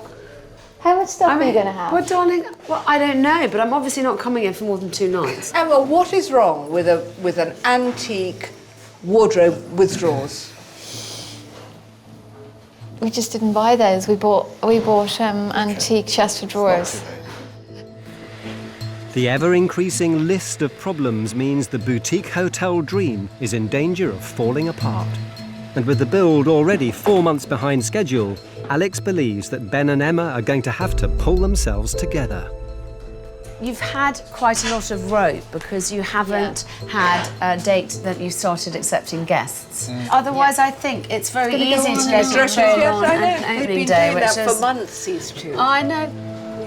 Without a dedicated deadline, the race to get the hotel launched is destined to limp along even longer. Alex is keen to set a date with a special occasion in her sights. So your birthday celebrations are? We have 2 and a bit weeks. 2 and a bit weeks. Yeah. So I would think of this as your opening day. With John's birthday the target, will Ben and Emma be able to deliver the perfect present? My goodness, I'm very, very nervous. There's still quite a lot to do. There's still quite a lot of confusion. There's still quite a lot of debate and argument. There's a lot riding on this, and I think they need to get their acts together. I think the most useful thing that she said was, you've got to have a date now and you've got to stick with it. And I think that, gives us the confidence to say to Ben and Emma, get on with it now. We've got 2.5 weeks. That's our line in the sand at the moment. The Albion house in Ramsgate. Gay Haynes has sunk her life savings into funding the renovations of this historic home into a luxury hotel. But despite a year of blood, sweat and tears from friends Ben and Emma, this regal residence still resembles a building site. So if you were a betting man, when would we have our first overnight guest? I don't know. But with disagreements over decor, they've agreed to take it out. Well, I hope they do. Of course they will. You didn't need to mention it. Why do you think I said Because, it's classy. Hotel Inspector Alex Polizzi has been called on site to mentor this £1 million project towards its much-delayed opening. 1 week later, she's back, but will it be a happy return? I'm very focused on the fact that in just over a week's time, John is supposed to be holding his birthday party here. Certainly from the outside, I don't see a massive difference. But inside, things do seem a little brighter. Ooh, look, colour on the walls. Hi, my goodness, how exciting. Well, you've come a long way, but have you come far enough for next week? I feel that we've been through a hell of a lot getting this project to where it's at, and this last few weeks has been pretty much hell on earth.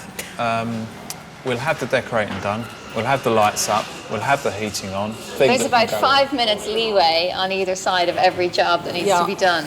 The tiniest detail omitted, the whole house of cards comes down. Although preparations for the launch party seem to be moving in the right direction, Ben and Emma have news that might prove a backwards step. They're now questioning whether Albion House should even have a restaurant at all. We're really unsure about the food. Honestly, terrifies me. No short of absolutely middle of the night sweats. This is now you don't know about, which is where the fear comes in. It is. Right, yeah. It is, because when I look at the numbers, they're getting so big. I'm thinking, shit, we have a bad couple of months, the whole thing is closed. Either tell people that you are aiming to be this luxurious location in the heart of historic Ramsgate, where everything you want you will find here, or you are saying, we're a B&B. We're a B&B. We have kind of gone from not doing a restaurant to doing a restaurant to kind of cooling off from the idea again. I think you have to have at least a minimum restaurant offering. I really do not think it's enough here in this location at the moment. With Ben and Emma questioning the need for a restaurant, Alex is worried they're again missing the most important element at the heart of any hotel, the customer.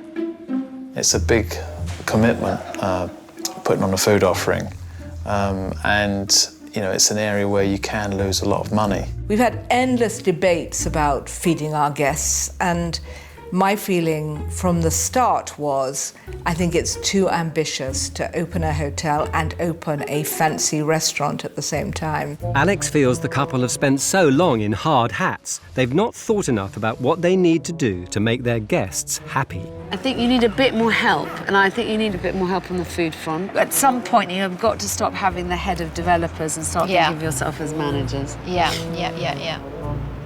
I'm a bit nervous for them because I think Emma's very good, but she's still not a hotelier. And that's the bit that worries me most. To try and convince Ben and Emma of the importance of customer service, Alex is sending them to London. Can you just double check that was responded to, the Clemmy one? 5 years ago, the hotel inspector helped turn around the fortunes of Justin Salisbury's Brighton-based artist residence. For us, it was almost a godsend to have somebody, as experienced, as Alex come in and give us advice. Now he and partner Charlie have just opened their third boutique hotel, this time in the capital. Hello. Hi, I'm Emma. Hi. Like Albion House, this is a small hotel with bespoke bedrooms. Wow. Gosh, beautiful. But unlike Ben and Emma's building, it has the guest experience at the very centre of each room. We encourage staff to put themselves in the guest's shoes and how would they feel? And then from there, how would they like to be treated? And its restaurant is a key component of their business model.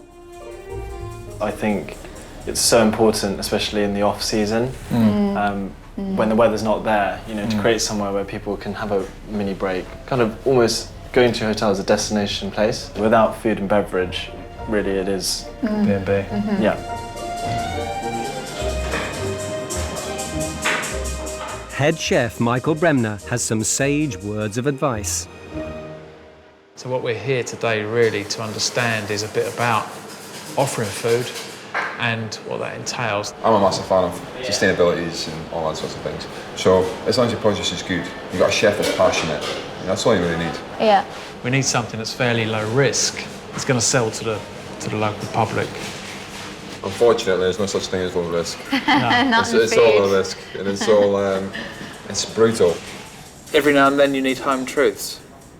And our home truth is we need to do food. At least we know that it is going to be tough. There's a couple of moments today where I thought, yeah, you know, I can do that.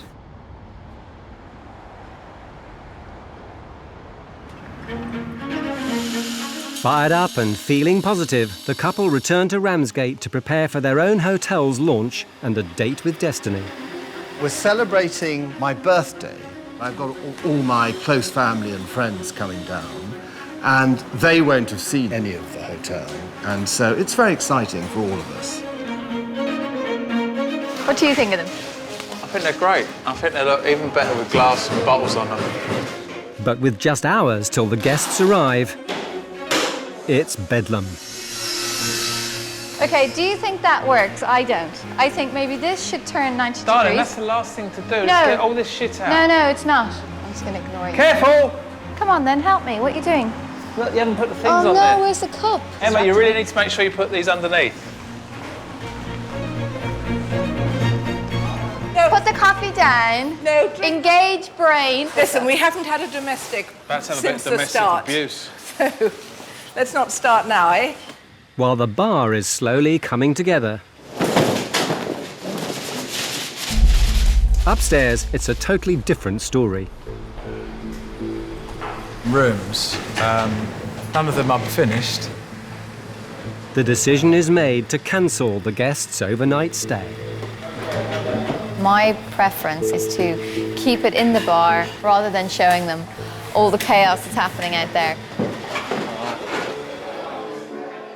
Though they've succeeded in transforming the bar for John's party, Ben and Emma have missed another deadline and a chance to showcase the hotel. We would love to have had rooms for guests to stay in tonight, and in an ideal world, we'd have all gone into the rooms tonight and we'd have all got up tomorrow and we'd all have had breakfast in the breakfast room. But it's not through a lack of effort or a lack of trying on the part of Ben and Emma. If they could have done it, they would have done.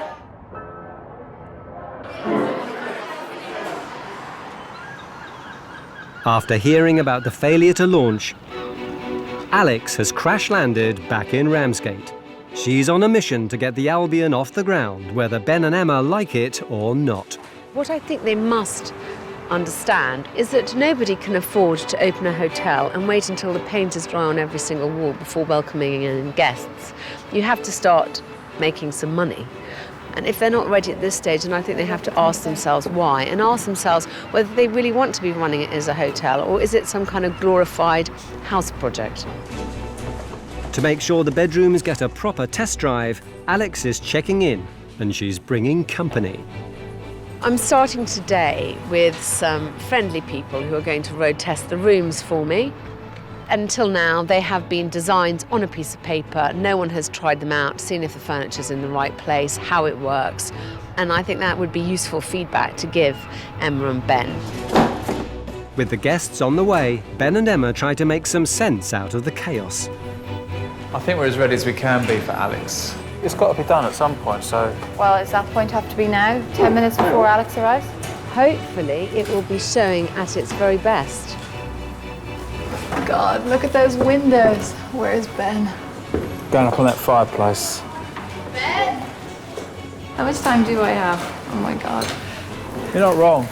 That is bloody heavy. Natasha! Could you put on a big, huge pot of coffee? We've got one shot at this. You don't want people to come and to be disappointed. Well, it's because they're going to make a bloody mess because they're all going to be covered in paint. Hey. Hi, darling. How are you? So glad to see you both. And Hi. I'll be back How are you? here. I love this colour. Good choice. You like it? It's not man cavey. No. It's kind of Regency, that's what we were thinking. It's lovely. This is looking lovely. I wasn't sure how far behind you were going to be. Yeah. I think we've raced ahead to get presentable for our first guest. Okay, shall I show you the bar now? Yes. Okay, come on. I love it. Clearly you have taste. First impressions are good, but there's still a long list to get through before the guests arrive. Can you phone Jonathan, the fireplace guy, and ask him what we do with this slate? And it's getting longer. Light bulbs on your list there, Ben. Yeah.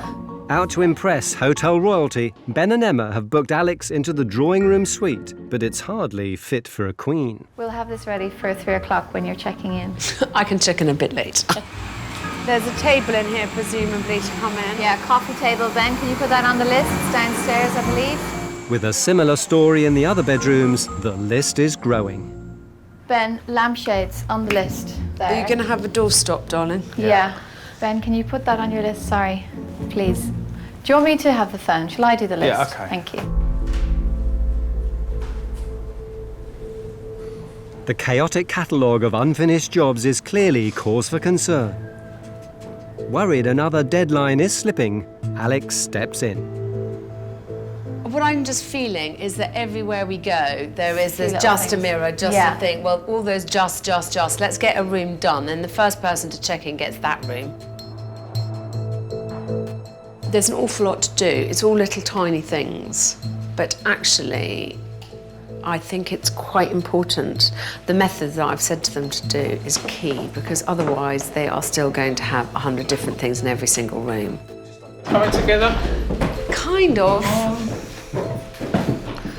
There's still just lots of bits. Kind of give me a glimmer of hope. Time's running out. In less than an hour, Alex's guests are due to check in. I'm feeling extremely nervous at the moment. It's very hectic in there. We need to get another carpet fitter here. There's still a lot to do. Can you help me here? Time is ticking. This has gone right to the wire. Alex Polizzi is in historic Ramsgate, assisting at the birth of a brand new boutique hotel. After a year-long £1 million restoration, Albion House has become a labour of love for first-time hoteliers Ben and Emma Irvine. Big moment getting a bed into the hotel. No, hang on, don't bend it. You're not talking about bending the bed. After missing numerous deadlines, Alex has demanded the couple open their doors today. She's arranged for a select group of guests to stay and road test the Albion. But with dusk starting to fall, things aren't looking too bright for check-in. These guests are waiting in a cafe down the road, waiting to meet with me, and I have got to buy Emma some time because the rooms are definitely still not ready. You will be the very first guests to be welcomed into the building. All comments and suggestions gratefully received. I will ask you at the end of it how much you think you would be prepared to pay for your room. Please be honest. Unable to stall any longer, Emma and Ben finally open the doors to their first real customers. Welcome to the house. I was going to just take your bags and put them to the side, and then we'll sit down in front of the fire and have some Prosecco and afternoon tea. How does that sound? Great. Okay. The guests have been hand-picked by Alex for their knowledge of the hospitality industry and their understanding of the importance of providing a good customer experience. Cheers. Cheers, you. She's hoping their input will demonstrate just where Ben and Emma have been going wrong. While the guests are given a warm welcome downstairs. So this room still requires a bit to do. I hope you can forgive the minor elements that aren't entirely finished. There is still no shower screen in here, and the bathroom is also still dirty.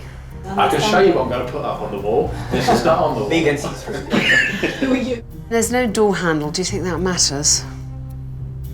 I think that they are suffering from brain freeze. I can see that this is going to be hard work. And also we need things like loo paper. I'm not taking anyone into a room without loo paper, and that's my line in the sand. With the essentials in place, the bedrooms are finally ready. To get a real sense of their reactions, Alex and the fledgling hoteliers will secretly watch on from metres away. First to check in, airline steward Jay. Okay, so he's coming into the room. Can we turn it up? I can't hear him. He's not talking yet. All right. Okay. That's why I can't hear him. A man with many air miles under his belt, he's well used to landing in quality accommodation. It's a nice view. Very nice view. I guess this needs to be screwed. Oh, shit. It's all right. It's not the worst thing that could happen. Oh, no. I guess this is due to them not having finished yet. That was on your list, Ben. Same with the door. A mirror, it's needed a mirror. We also need a mirror. There's no mirror in the bathroom. That was all right. Next, travel blogger Sharon. Oh, this is a lovely looking room. Her job to document the pros and cons of the new hotel bedrooms. No wardrobe. Now that's an interesting concept. The beds look fantastic. That's a serious bed. These are quite quirky. It's almost like being on a train. You're on trains with a little luggage rack. But all in all, a very, very nice room. See, all complimentary. Let's do the next one. Brilliant. Last to see their room, local hoteliers Tara and Paul. It's lovely. They run a hotel just up the road from the Albion and know better than anyone what the local market demands. Oh, fantastic views. Yeah, stunning view. Binoculars are a very nice touch. Nice bathroom, well decorated. Beautiful shower. We have one of these at home. And there's nowhere to put anything. There's no shelf. It needs a shelf to put your... We have it, but it's just not up. That's not a good excuse, but... You can put it somewhere. I was looking in the drawer to see if there's any sugar. Oh shit, no sugar. Oh, lack of checking, It's all really beautiful. I think they've been the toughest, but they've actually made some quite valid points and points that I've made to you. Storage-wise, storage in bathroom, very important. The bedrooms have been given a thorough examination and provided some much-needed food for thought.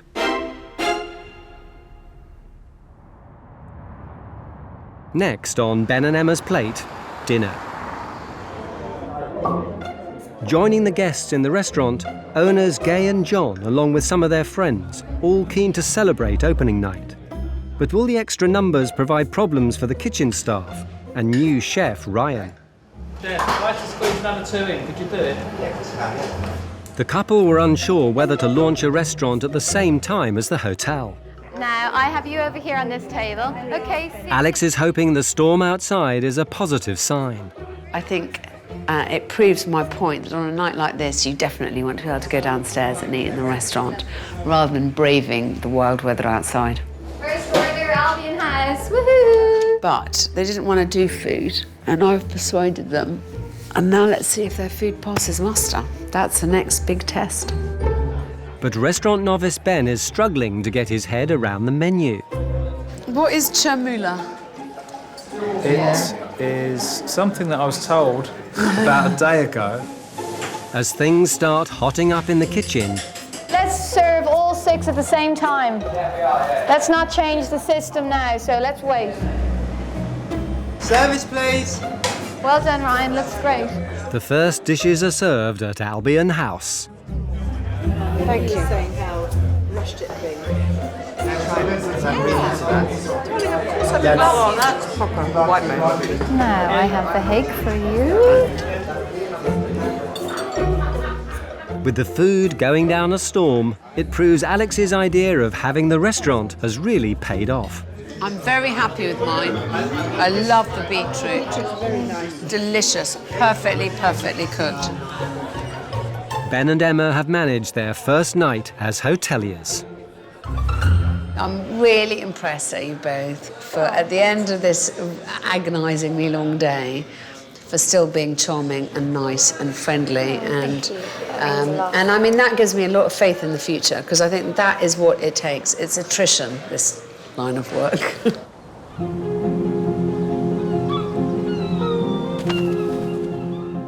Next morning, Albion House wakes up to a beautiful day. It's the first time Ben and Emma have had overnight guests sleeping in their rooms. I think the beds are hopefully as comfortable as we think they are. I think any hotelier needs to invest in good beds, and it was an excellent bed, lovely linen as well. The room is perfect, the amenities are very good. They really had a lot of attention to detail. With the rooms passing the grade, Just chuck it in the saucepan, chuck it all in, just bang, bang, bang. attention turns to the all-important breakfast. Where's the orange juice? Man up, babes. Yeah, no, I'm absolutely fine. Guests Tara and Paul, hoteliers themselves, know just how crucial breakfast can be. If you give them a good breakfast, it is could gonna change help. the whole experience, yeah. With it, and obviously the reverse is true as well. Yeah. If you don't, then you're going to pay for it. Ryan, request from Emma to make the bacon really crispy. Are they going to be all right? Hope so. I think they were well prepared. You know, I can smell the bacon, just making me very hungry. It's from the back, I think, the filling dish options. And I've seen it time and time again. Every hotel I've ever opened, the first breakfast is just agony. And it's no different for the Albion, as the first lot of poached eggs fail to make the plate. We had a poached eggs calamity. Oh, did you?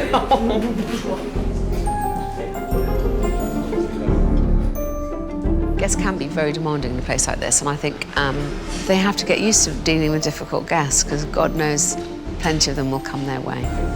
The scramble to get breakfast out is leaving Emma walking on eggshells. Let's just take our time, take a deep breath. Absolutely fine. You're happy? With just one cover remaining, something fishy is brewing with the Benedict. Can you pass the smoked salmon, please? No one's ordered smoked salmon. They have eggs Benedict. Eggs Benedict is not smoked salmon. It's not salmon. Ham and smoked salmon, isn't it? Yeah. Really would prefer if you weren't filming me right now. It's just so you can rush around. As the debate slowly simmers, the last breakfast is served, minus the salmon. A chef should be able to do 6 breakfasts without making quite such a production of it, I feel. Very good. Yeah. It's time for the guinea pig guests to reveal to Alex how much they're willing to pay. Ben and Emma are banking on an average room rate of £150 for bed and breakfast. We actually said the same price without talking to each other. Yeah. Gosh, that's good. Which is? 120. Okay. Darling, Sharon, you next. Yes. My figure was 140. That's very reasonable. Why do you think you priced it slightly higher than they did? I think it's not just a normal hotel bedroom. It has had so much thought put into it, and it's a pleasure to stay in it. So, Jay, what about you? I was thinking about the same price. Gosh, and I think that's 140. very nice. Well, I'm really, really grateful for your feedback. Thank you so much for spending the evening with us. It's been a pleasure. Thank you. Lovely. Real pleasure. As the guests depart, Alex wants to pass on the good news. I asked everybody how much they'd be prepared to pay for your rooms, and I'm giving you £400 for the 3 rooms that were stayed in. I'm not paying for my own room. I think you can give me that. Wow. That's very kind. But I'm hanging on to that.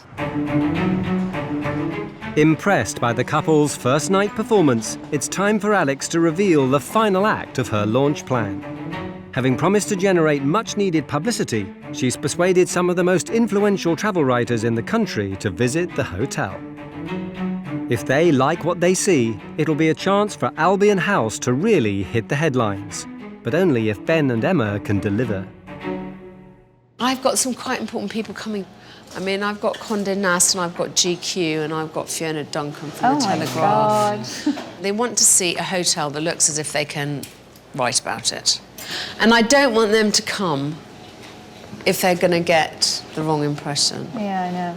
I mean, it's a kind of one-shot wonder. Yeah. So- I actually feel really quite sick now. I think we should have a little sit down. After a year of renovations, Albion House in Ramsgate finally entertained its first ever paying guests. Ben and Emma may have survived that baptism of fire, but the real test is yet to come. The next people through the door could make or break the hotel. It's a pretty big day for them, and I do not want Albion House to appear inadequate in any way. Alex has invited some of the most influential travel writers in the country to an exclusive press launch. I just want us to show as well as we possibly can today. If they can wow the journalists, it's a massive opportunity for Ben and Emma to get invaluable press coverage for their fledgling business. These people are very well respected, so we've got to get it right today. But after Alex's guinea pigs revealed a long list of problems, they haven't got long to put everything right. I've got until 2 o'clock when my guests come to make sure that everything is shipshape and Bristol fashion. It's all a bit of a kick-bollock scramble. All the rooms need to be made up again and tidied. I want all the lights plugged in. No, those don't work, do they? I don't know. I need all the new tables in. What you need, you haven't put it over right. Look here. Is he busy? You know, they've got a very bad habit of just pulling people off one job that they're trying to do to try and get them to do something else. And then move you on to painting that fire surround. The pace of change is pretty glacial at the moment. Ben just looks like he's been smacked up against a cement wall at 100 miles an hour. He's got that kind of slightly cross-eyed glaze. I feel like there's nothing I can do about quite a few things. So I think in a way I'm like, okay, just enjoy this bit.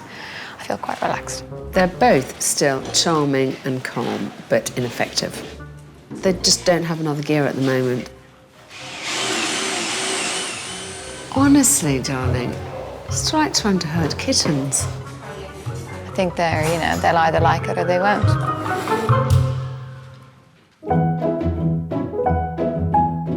A few frantic hours later, and Albion House is finally ready to welcome the travel media VIPs. I must say, everyone's kind of pulled together really nicely. This all looks lovely. You've got the fires burning, you've got candles lit, the bar's looking great. So all in all, it's fab. And I'm so excited and really pleased for both of you. The stage is set for Ben and Emma's big chance to impress the press. I want it to be full of heart and character and personality, and I'm hoping that the people that are running it are going to be personalities as well. What I'm hoping to see today is that they have done something welcoming, tasteful and interesting that will attract people to come down from London to experience a bit of seaside life here in Kent. Welcome to Albion House. This has been a fairly long journey for us, but we're almost there and we'd love to show you everything we've done so far. So should we go on a little tour? But things don't get off to the best of starts. Presumably you've got to just put a valance on that bed. Before going further downhill. I hate to tell you, but this is just driving me mad. That would really upset me if I was staying here. I'd spend the whole time trying to, get out a screwdriver and put it straight. As the excuses start to flow. We're not hoteliers. Well, we are now. You are. We are now. Don't say that. Fortunately, Emma's on hand to steer the tour in a more positive direction. We're new to this business, so we just feel like we'll do it kind of step by step if we can. Yeah. Well, yeah. It's fabulous. Oh, I'm really glad you like it. Really does. I'd happily stay here. Oh, good. So far. Yeah. Yeah. We have to give you a drink and something to eat first.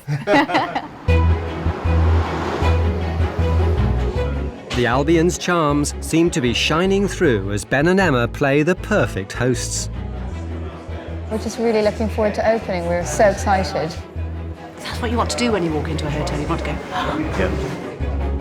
Time for Alex to find out if the critics are impressed. They're a charming couple. They're obviously enthused about it.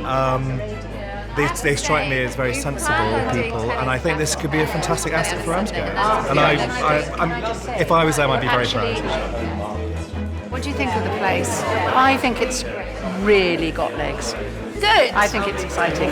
I can't wait to write about it. And I just keep looking at that view, this town that I don't know and that I want to know more about. It's close to London. I think it's a great new destination for a weekend away. The event has been a success. Alex has one last piece of advice for Albion House. I just spotted this place. I think the overwhelming impression from everyone is that they love it. So that's really good. You know, that you've had a resounding success. Everyone likes you. That doesn't surprise me. Is there any worry that we get good PR and good marketing and it brings in a wave of people and we're not ready and we're not organised enough? Or what do you think the timing is of that? Darling, I honestly, I keep trying to push you off this cliff and you are hanging onto your fingernail. I know. Man up. Man up. I agree. Gay's got 5 shifts a week, so that's fine. That's what it takes. The building is almost there, but they've still got to open it as a hotel. And I think they're going to find that an enormous challenge. You know, they've come an awfully long way since my first visit here. But this is just the beginning of their story.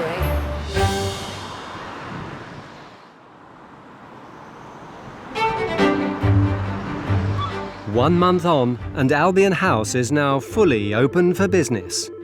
But only just. Hello, Albion House. We are open, yes.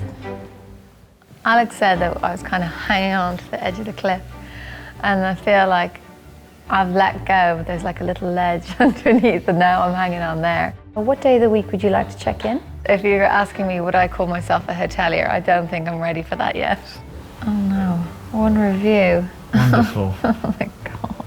The building is beautiful, and the hosts are superb, and the food was excellent. What more could you ask for? For me, it is, without doubt, the most difficult thing that I've ever done in my life, and probably ever will do. If it was easy, everyone would be doing it. We'd have bloody hotels everywhere. How do you feel about being live on a booking site? I feel terrified. Yeah, I do feel a bit terrified now. Yeah, when you look outside now, and it's beautiful. I think with that, and with this building, how can we go wrong? Bournemouth, one of Britain's most famous seaside resorts. And home to the hotel celebrity. 3 things sell: sex, drugs and rock and roll. And we didn't want to do sex or drugs, so we wanted rock and roll, so like celebrity-themed hotel. Owned by 67-year-old Ken Robbins. This particular phone box was used by a lot of quite famous people. The whole thing cost me about £4,000. Former accountant Ken bought the 55-bedroom hotel in 1998, leasing it to a national chain. When they went bust 5 years ago, he took control and started redesigning it with his own special theme. Every bedroom is named after a star. There are only 3 hotels in the world that have gone down the same path we have. There's one in Hollywood, there's one in Singapore, and there's ourselves. And now, thanks to Ken, guests checking into the hotel can rub shoulders with some of the world's most famous faces. Ken Dodd, of course, comes here every year. Where you have breakfast is obviously themed on love-themed films. So we got everything from Gone with the Wind through to Shrek the Third. Helping Ken realise his dream is wife Rona. I can smack 2 big melons. We met when Rona was 17. Yes. And I was 47. Sorry, I'm really naughty. And we married when you were 19. 19. I don't do anything from the receptions or anything because he likes me to be in the kitchen. That's a problem. While manager Roberto takes charge front of house. Okay, Hotel Celebrity is a crazy place. Roberto, lady at reception. There's so much going on. That is 240 and 244. So you have the Michael Caine and Sylvester Stallone. But when it comes to the celebrity theme, it seems the two men don't always see eye to eye. I would say Roberto and I are chalk and cheese. I'm the accountant, yeah? I'm the paperwork guy. I don't want to say his job is boring, but it is. My fun relief, if you like, is the theming of the hotel. Sometimes he chooses people that nobody knows of. With local competition fierce, Ken's plan is to upgrade all his bedrooms to offer his guests an improved customer experience, all without raising his room rates. Sensible businessman would not buy a hotel in Bournemouth. Failure rates are high, profits are low. There's only 2 hotels on this road that haven't gone bust in the last 5 years. Faced with such a tall order, he's called upon Hotel Inspector Alex Polizzi for help. I think we're at the stage now where we want to move from meeting expectations to exceeding expectations. This is why we're interested in Alex coming in. I don't think it'll be any surprise to hear that I'm not an enormous fan of the themed hotel. But I should reserve judgment until I get there. If we get it wrong, we lose everything.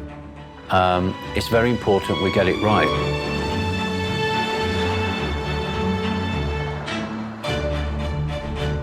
It's not a very glamorous building. It doesn't quite match with its name, Hotel Celebrity. This clearly isn't a celebrity hangout, let's put it that way.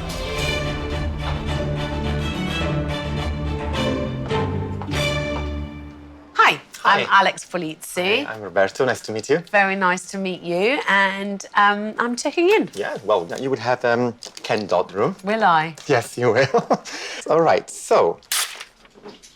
Rooms at Hotel Celebrity start at £28 per night, depending on the season.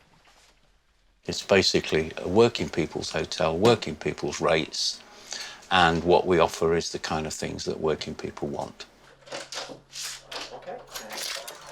Thank you. Okay. Gosh, well, this is actually a really nice room. It's very bright, nice big bed. Yeah. This is a top-end room. Is this your nicest room? This is our superior room, yes. So this is the top end. But honestly, I mean, that is enough to scare a child, that picture. Okay. Give a child nightmares. It would give me nightmares. OK, if you're happy for me to, I'd love to look at 3 or 4 other rooms. And if there's a room I prefer that's empty, I'll let you know and we'll swap over. All right, thank you. Thank you. Thanks, bye. Bye.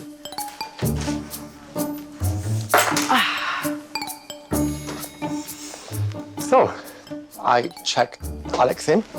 My favourite room would be the Ken Dodd room. I think it's one thing having Sophia Loren staring down at you, but, you know, Ken Dodd, well, he's not really my cup of tea. She was a bit, I don't know, not really keen, I suppose, on the Ken Dodds. I would put in Lady Gaga's room.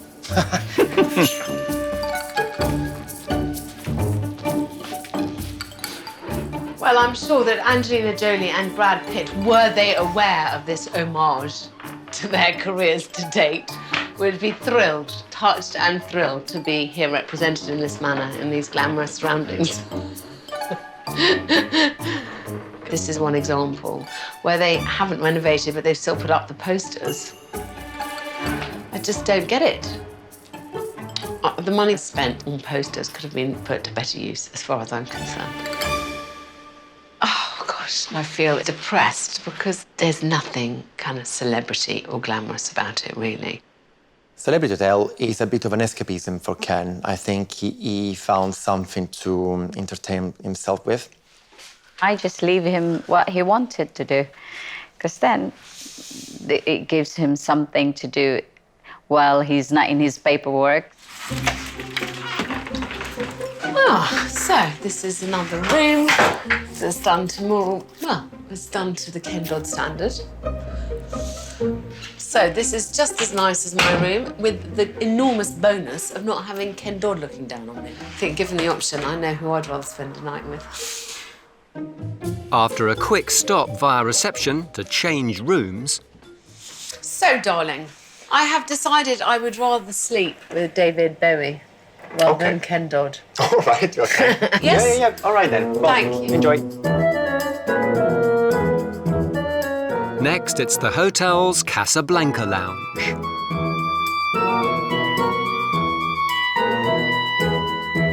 I really don't like this room. I hate the furniture, which is all clumpy. I hate the lighting. But this isn't a room I'd choose to sit in. The theming has failed. Let's have a look at the menu. There's nothing here that adds into the kind of celebrity identity, which seems like an obvious mistake. This is one place where you could quite easily shoehorn in some celebrity references. And a definite mismatch with the style of the restaurant, which is certainly, I'm sure, supposed to be pretty glamorous. If Alex comes in and says, actually, I don't like the concept of celebrity theming, scrap the whole thing, then we basically are going to go nowhere, yeah? Good afternoon, Hotel Celebrity. Roberto speaking. How may I help you? Alex Polizzi is booked into the 55-bedroom Hotel Celebrity. Okay, we have Sophia Loren, or alternatively, Johnny Cash. They've embarked on this weird and wacky project of putting pop stars' names on rooms. Gosh, hip-hop and rap, the whole genres, only get one room between them. And there's too much room stock for me to make a significant difference. And it's too far developed for me to put the brakes on now. So I'm going to steer well clear of that. Owner Ken Robbins wants help providing his guests with an improved customer experience. But his celebrity theme is so far failing to sparkle. I mean, he came up with some ideas of wallpaper that were pink and silver, and they were weird, honestly. And I like weird, you know? So if I didn't like them, it's because they were very, very weird. Personally, I wouldn't like to have this kind of colors, which I've already told him that, but he's determined to do that kind of colors, so. Guests at Hotel Celebrity are offered a full buffet breakfast as part of their stay. Thank you very much. Lovely, thank you. You can sit anywhere you like and please enjoy your breakfast. Thank you. Thank you. I do like to have a good crack of eggs, actually, especially when I'm angry. Does it turn you on? Alex, probably she's more of sort of scrambled eggs and salmon girl. So I don't know if she liked, our, eat as much as like. She's very slim, so probably she looks after her figure, so she wouldn't go probably for the fried eggs. It's not often I'm reduced to toast, but I think this might be the occasion. It's all self-service. We offer the normal cereals and what have you, fruit, a full cooked breakfast, toast. Oh my goodness. What happened to this piece of toast? Well, I'm sure it's not supposed to be like that. I mean, look how this comes out. I mean, that can't be good for you. It's not a luxury breakfast. And having a famous face in the restaurant is clearly not fazing Rona.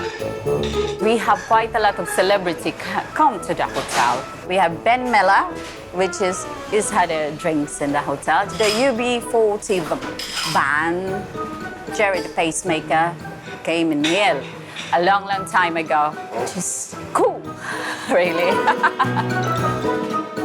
It's a bit cold and miserable as a breakfast room. I'm not madly keen on it. I always think breakfast is the last meal people have before they leave, and you want to give a good impression.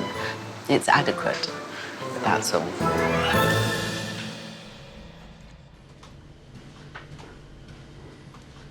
So you've been here, what, 5? So is it 5 years over? Yeah, I took it back in 2010. And how much have you spent overall, would you say? I've spent more on the hotel since I bought it than I paid for it.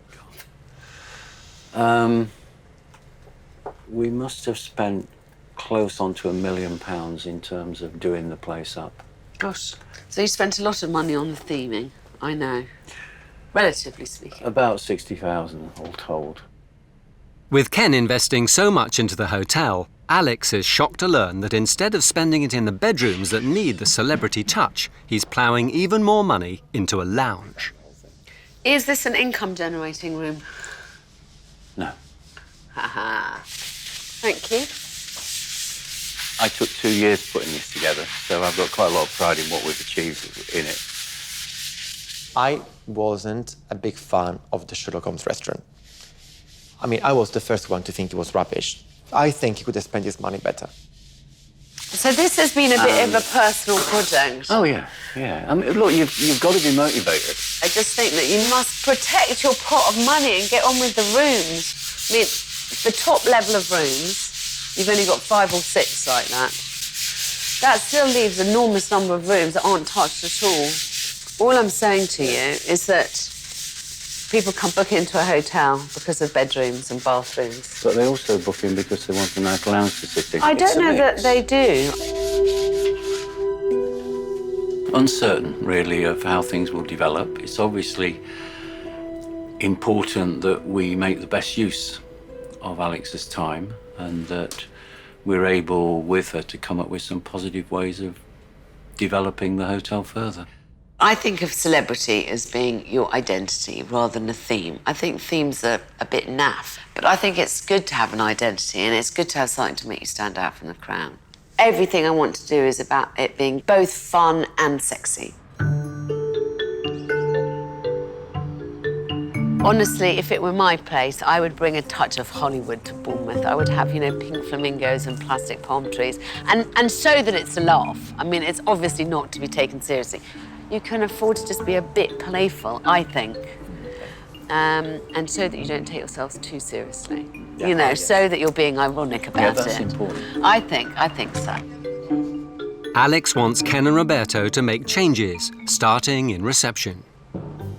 You see, the problem that I always have is that you took a hotel that was obviously of a certain style, and that you've layered on top of it this other thing, but you haven't quite stripped out enough of the old style. So you've gone somewhere, you've put in this lovely desk, you know, which is really glam, and then, you know, it doesn't all quite fit together. Yeah. And I don't think it would take much to make it do so. More celebrity. Yeah, more celebrity. I'm a great fan of Kit. With Ken wanting his hotel to stand out from the crowded Bournemouth competition, Alex is adamant he needs to inject more fun into the guest experience, with the restaurant menu offering a perfect opportunity. I'd love to see a steak Winslet on the menu, or an Uma Thermidor, or, you know, any of the other silly names that one might come up with. We know it's got proven track record, that kind of thing. You know, Hard Rock Cafe, Planet Hollywood, they all work. And they work because it's kind of, again, it's that playful concept. Dining in Diva's restaurant and the Casablanca Lounge also needs to be more of an event. Attracting more customers would create extra revenue to fund the much-needed bedroom renovations.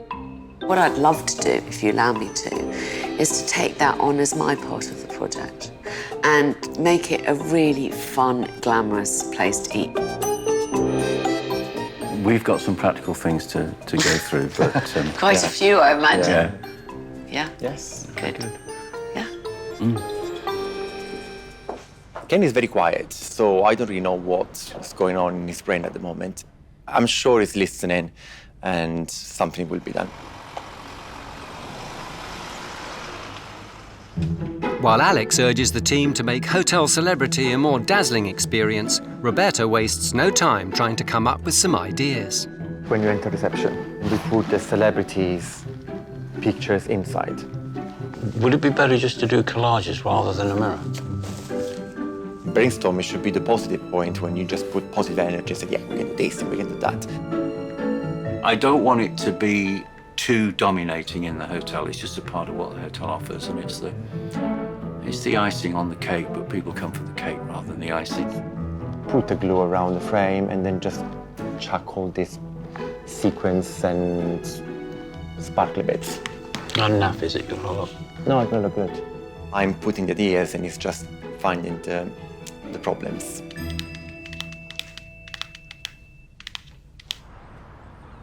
In an attempt to prove he's also taking the idea of fun seriously, Ken has arranged a focus group.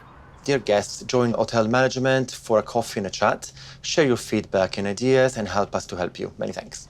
So, straight to the point. And probably to be curious people We did find last night it was really cold last night. It Oh was yes, hot, yeah. real cold. We could have done with a little heat on. Alex wanted Ken to think glamorous and sexy to help his hotel stand out from the crowd.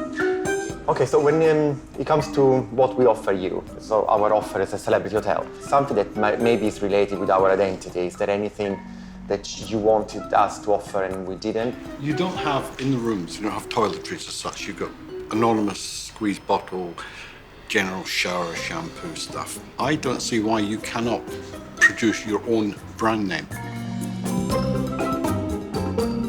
Okay, so branding in the toiletries, okay, that's something that we can look at. Any other things? Theme weekends or theme nights to sort of cater for stars, celebrities, pop groups or whatever. That might be another way. So it's a social event. That's right, that's it. I mean, the 40s and 20s are now taking off again.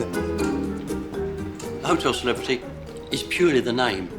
So somehow you want to build up that connection with the celebrity content you've got within the hotel, I think.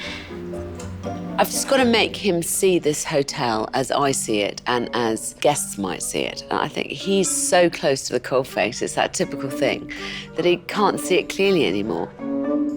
We've just taken part in the 40s weekend, which we'd never done before, and that was absolutely unbelievable. And the amount of people that turned up and took part was, you know, that was something else. Interesting. I wasn't surprised that, you know, our guests, they were actually very excited about all the extras and to take our identity a bit, you know, higher. Alex was also keen for the hotel's food offering to be more exciting, so Ken and Roberto get to work, adding some much-needed celebrity glamour to the new menu. So we've got the names of all the stars in the rooms and the dishes, so we've got to look at. Right. So who do we fancy as a steak man? Alex wanted a more fun approach. Willis, Schwarzenegger, Stallone. I don't want to do a pun on names. Willis, lots of blood. He's always got lots of blood on his T-shirt, hasn't he? Sausage and mash has got to be Michael Caine. Why? Eh? He's a London boy, isn't he? If the pun was funny, it would work. Steven Spielberg is not a clever pun. It's simply using a similar linked name. Not to Arabia's shepherd's pie, because he was in the Middle East and it's too hot for cows, so they have sheep. Ken is quite a serious man, and I'm not entirely sure that that sense of fun is innate to him. He's made an enormous effort to decorate this hotel with posters and with memorabilia, and yet there's not much light-heartedness here. I'm more interested in linking what kind of a dish would you imagine that person eating or has eaten in a film. Eddie Murphy, what do we associate with Eddie Murphy? Something spicy. Most of them, I cannot personally see the connection. We have a different approach. I would have liked to be something more, you know, tongue-in-cheek humor. Dolly Parton, breast of chicken. No? And what you don't want to do is upset a fan by making fun of the person they, you know. Oh, well, I don't think it would get upset. Would you? I think it's taking things too seriously. Why don't you have Zeta Jones as Shank of Lamb? Catherine Zeta-Jones, Shank of Lamb, but obviously because of the Welsh connection. And I mean, actually, that is funny. Fish and chips. Who's fishy? I don't know what is Ken's ideas. Alex Polizzi is in Bournemouth at Hotel Celebrity. So far, she's discovered a theme that's lacking the necessary Hollywood glitz, and an owner and manager with differing views of how to inject some much-needed sparkle. I'd like to keep the logo. I wouldn't. It's difficult for me to agree to something I don't want to agree to. Because the decision comes from him, it's like coming from God. Ken He likes to be on his own. He likes to do accounts and things like that. I'm not the sort of huggy type at all. I think Ken has very specific ideas of how he likes things done. For it to be better, he has to think bigger. We're not going to the railway station or the bus station. It's the wrong way. I've invited them to come to this small boutique hotel to see how a theme can be elaborated on. You know, what's the point of giving the rooms identities and then not carrying on that idea throughout the hotel? Here, owner Jerry Wilton offers guests a lot more than just a warm welcome. We learned quickly when we moved here. It was called the Chocolate Boutique Hotel, and we didn't put lots of chocolate out, and the comments were not much chocolate, bearing in mind it's a chocolate hotel. So now there is chocolate, as you see. We have chocolate on the bar when people come in, and we have chocolate on reception, and there is chocolate in all the rooms. So chocolate is an effective marketing tool. Oh, absolutely, yeah. I used to think it was me. But I realise now it's the chocolate. I don't know why I'm laughing. I'm so sorry. Rather rude. This is the Montezuma suite. As you can see, decorated in shades of chocolate. There is that sense of playfulness that you can just come and enjoy it. It works very well with the kind of celebrity idea. And we've just got to find a way to nuance that. The hotel also offers added extras, like chocolate-making classes, which immerses guests more into the theme and provides additional revenue. What we're going to do with you now is just make some Belgian truffles. I've just got to make him see how you can add value to customers' experiences in your hotel. If I get you to do that, Alex, could you mix that as quickly as you can, because it will set quite quickly. And how you can inject a note of playfulness into the proceedings. Are you in? He's there. You in? That's great. Then what? Sorry. Then we work our way out. Right, if it goes hard, you massage it like that. Oh, we see the hand. You like it big one?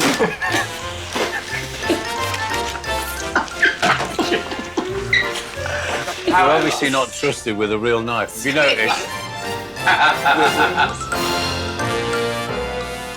That's how you make them from scratch to the finished job. So well done, guys. That was really fun. Thank you. Thank you. It's that fun aspect that I want us to think about. Yeah. You said to me, Yeah. don't want to put up my prices, I want to improve the guest experience. Yeah, and that is always the thought of mine. Here, it's much more ingrained into everything that happens here. So chocolate's everywhere. We don't carry it through to the same degree. The first thing that comes to my mind is actually the cocktail list. So that is something that we can easily translate in our celebrity theming, and we need probably a celebrity photo booth. People take pictures and props. Though switched on to the idea of a more fully formed theme, Ken's worried that Roberto's taste for cocktails might prove a step too far. But are our clients cocktails or are our clients real ale? That can be anything. Yeah, but think of client base. I think Ken's got a very worthy aim with Hotel Celebrity, which is to be really good in the 3-star market, to give his guests good value. But it's all a bit too worthy. My hope is that Alex, shares my point of view, and then perhaps, repeating that, then probably Ken will actually see that what I said in the first place is right, and for once he's wrong. We're a hotel for working people who drive a Ford rather than a Rolls Royce, you know what I mean? We don't do posh. I think cocktails are a really easy way for them to inject fun. They already have all the ingredients. They have a bar. They have Roberto, who's perfectly capable of mixing up a basic cocktail. To prove class is no barrier when it comes to a taste for the high life, Alex has drafted in UK Bartender of the Year, James Fowler. So I think we should kind of make a signature cocktail for the, Yes. for the hotel. Yeah. I guess firstly, I want to know what drinks you like to drink yourself, because we can get your personality into the drinks. It needs to be fruity, sweet. Okay. It needs to be sexy, yeah? Yes. I think the idea of having the Hotel Celebrity, it could be a little bit more kit. shake it a bit. Yeah. Combine it all together. The Tom Cruise moment. I can see you're in your element here. It looks lovely. It's quite exciting. It's interesting watching them. That's delicious. It'll be a lovely drink that you can offer to people on arrival. That is, I can see working very well even for girls before hitting town. So we can just suggest that. I don't include the hotel name into it, so it's adding a lot more kind of... Yes. Celebrity fizz, celebrity sparkles. I quite like the celebrity fizz. Yeah. So in terms of getting some theatre into your serves, you can take You've got some great gear, darling. Yeah. And then you can just kind of waft it up, and then they just get it. Oh my God. Lovely. It's amazing. Oh, that's delicious. Isn't that yummy? I can think of some of our guest types that would enjoy this, which is why I'd like a little bit of the OTT included in the... I think it's important. The way you make it, with the fun factor they'd be looking for. Yes, exactly. To show locals that Hotel Celebrity is ready to embrace its new identity, Alex wants the boys to hold a film night. It'll be a perfect opportunity to show off the new celebrity-themed food and cocktail menu, as well as the bar and restaurant makeover. My idea being that we could show a movie on a big screen. What would be nice to do is then to theme it up to the max. The main points for me is that you remember what we've been talking about today, and that it's that sense of fun and playfulness. Yeah. Yeah? Done. Good. As Alex's team put the finishing touches to her project, Ken jumps into action in reception, adding some much-needed glamour to downstairs. We need sunglasses. Right. That's why I said, can you tone it down at all? It is pedestrian, I accept that criticism. We haven't taken the celebrity theming far enough, and it's not light enough. With the big night approaching, there's still the small matter of deciding what film to show. The three requirements are, it's got to be intergenerational, it's got to have audience participation, it's got to be fun. Right. What about a stage show like Les Miserables, something like that? Nah. Good film. I think probably a musical it would be the answer, because then you get the film, but then you get the sing-along, so people are gonna just stand up and do things. What's that? Grease. Everybody knows the songs. Well, Ken had a good idea. Yeah, I was shocked. And you will get people who will get up and dance rock and roll. We decided to go for a musical, so you can incorporate the film side of it, the music side of it, and the choreography and the fun. But is Ken in danger of taking the fun theme a little too far? I was thinking of a drag act. He will get everybody involved and he'll know the song. We will have a drag queen. I'm looking forward to organising that. Woo! Oh, I like it. Alex Polizzi is in Bournemouth. This one is good. She's asked Hotel Celebrity owner Ken Robbins This is fun, this. and manager Roberto to organise a film night. Do you want the lipstick?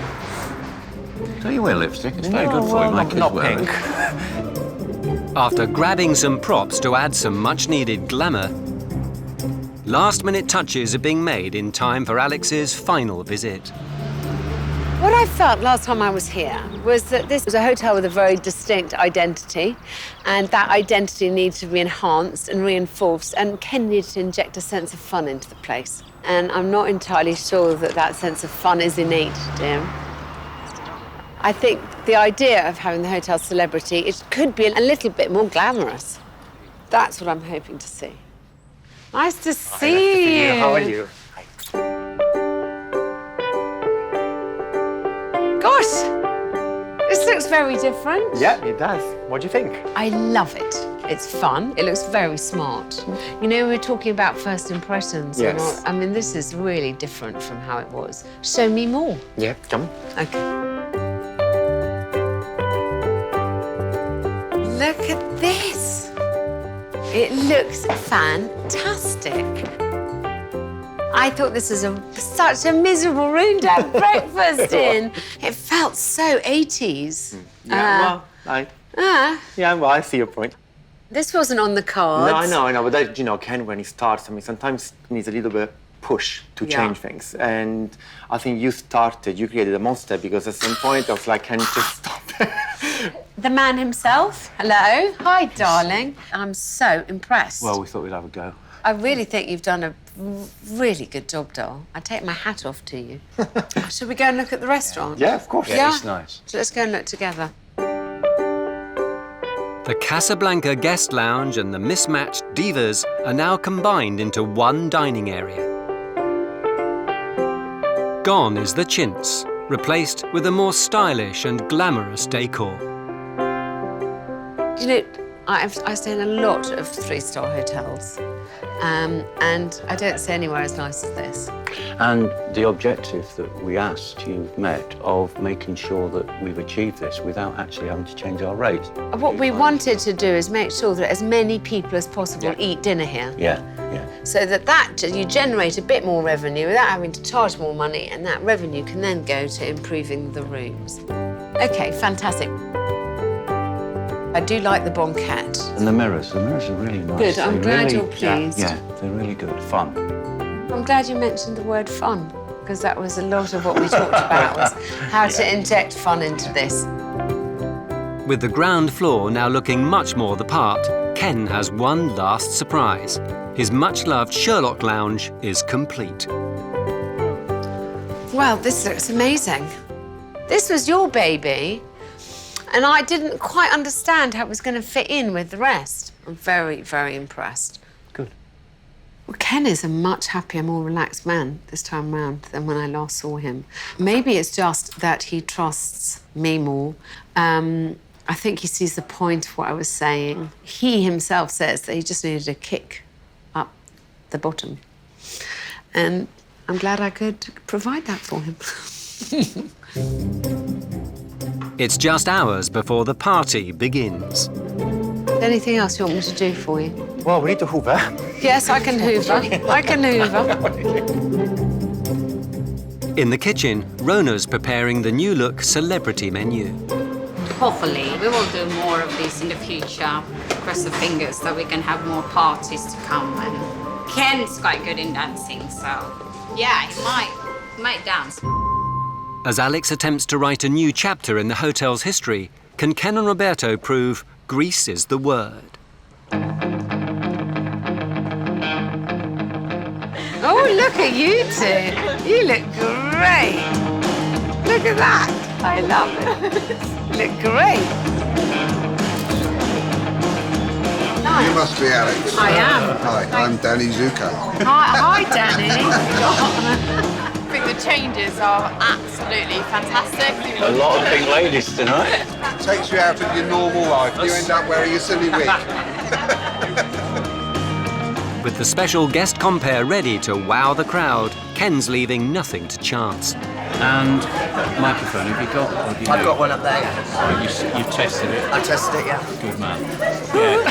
Come on! I'll take Allegedly. Even Rona's been let out of the kitchen to join in the fun. Hey! You look good. Just against waist. Hi, darling. How are you? How are you? Are you pleased with everything? Yes? Very much, yeah. Good. Ken has done such a good job. Ken and Roberto. I'm here. That way. I'm from Bristol. Without your help. Well, you said he needed a kick, and I was the one to give it to him. Which is nice, yeah, it is. As guests settle in for the entertainment, Ken gets them warmed up in his own unique style. The ladies' toilet is out of that door and the first on the right. The gents is along the corridor, through the passageway opposite, and immediately to the left at the bottom of the stairs. We have the film Grease, which is a sing-along version. You're welcome to get up and dance. I'm done. With the film underway, there's just the new celebrity-themed food and cocktail menu to check. Each of our dish is tongue-in-cheek named after one of our celebrity-themed rooms. Jude Law's soup. I researched all that on the internet, and I picked out what they'd said about food, and then we tied those up to the menu choices. David Bowie's shepherd pie. He actually loved shepherd's pie. Sinatra's beef lasagna. Yeah. Old Blue Eyes liked beef lasagna, didn't he? Oh. Let's talk about your cocktail menu. What have you made me here? It's a cosmopolitan. It's a Snoop Dogg's cosmopolitan. Yummy. When did you launch that? We launched that last week. So Any good so far? Weekend is more popular, but in Fridays, people before going to town. This would work for me. Well done. There you are. Honestly, darling, this does look so much nicer. The entertainment's going down equally well.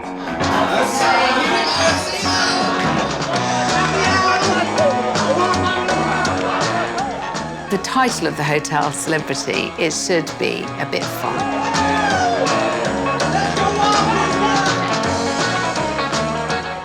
It shouldn't be afraid of being raunchy or a bit naughty. You can allow yourself to do that when you're offering such quality surroundings and service. Nothing like this around Bournemouth. We've been out to quite a few nights out being students, and this is completely unique.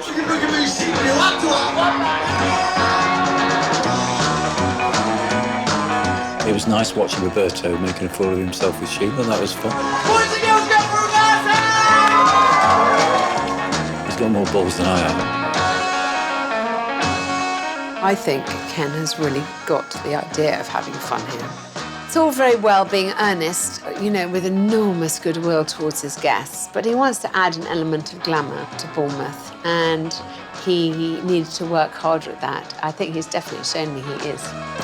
There's no harm in having a little bit more of an outgoing decor, a little bit more of an outgoing approach, and it's something I'm being pulled along with, yeah.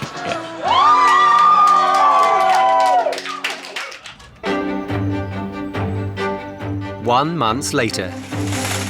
It seems Ken is still being pulled in the right direction.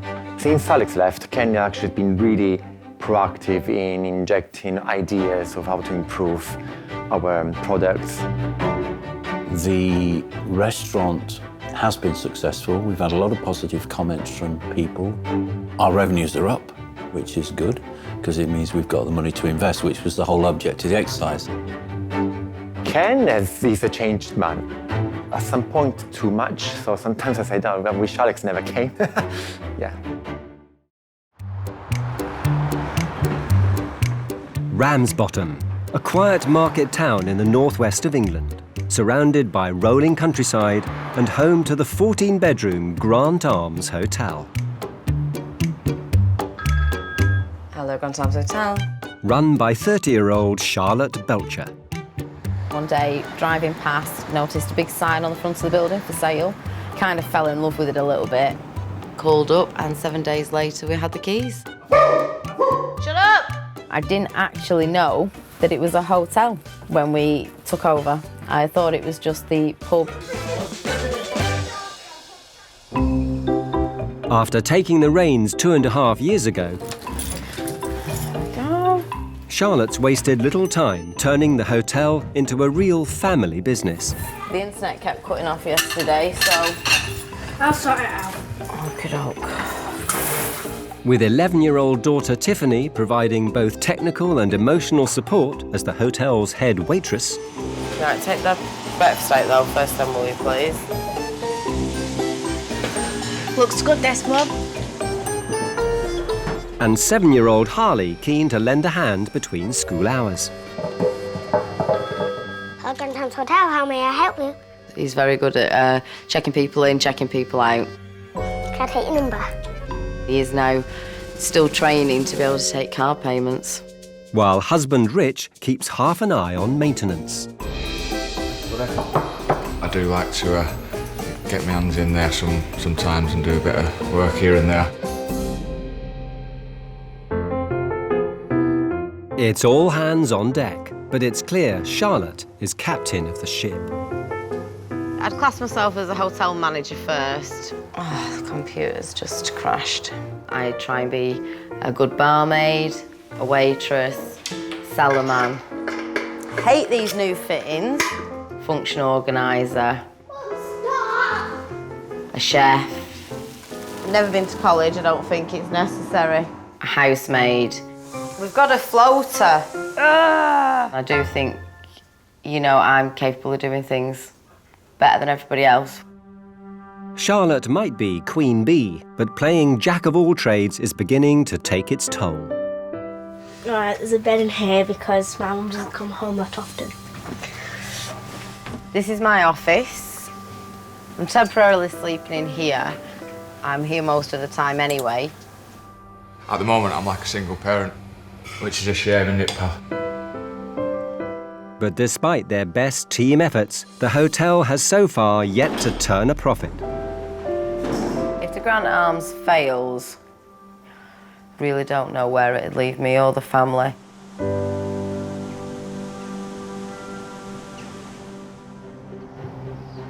With the family finances in a tangle, can Hotel Inspector Alex Polizzi help unravel Charlotte's web? I'm really just nervous and excited to see what she's going to say, more than anything. I hope she's not going to be too harsh.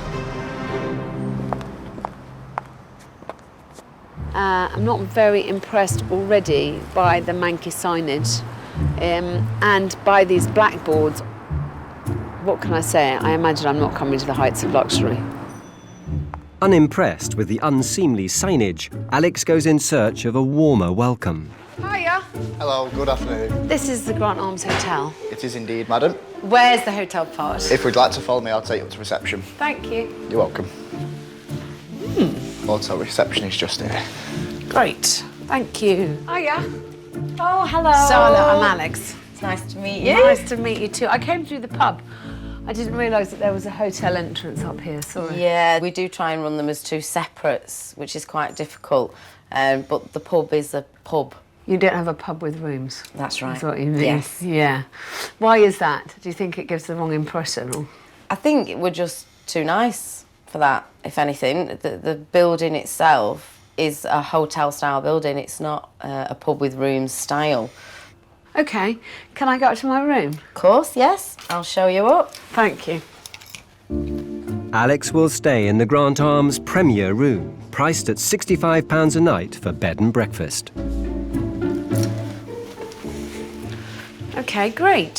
So, you've been here 2.5 years. How much of this room is you? The red. Is this your nicest room? At the moment it is, yes. How many rooms are done up to this standard?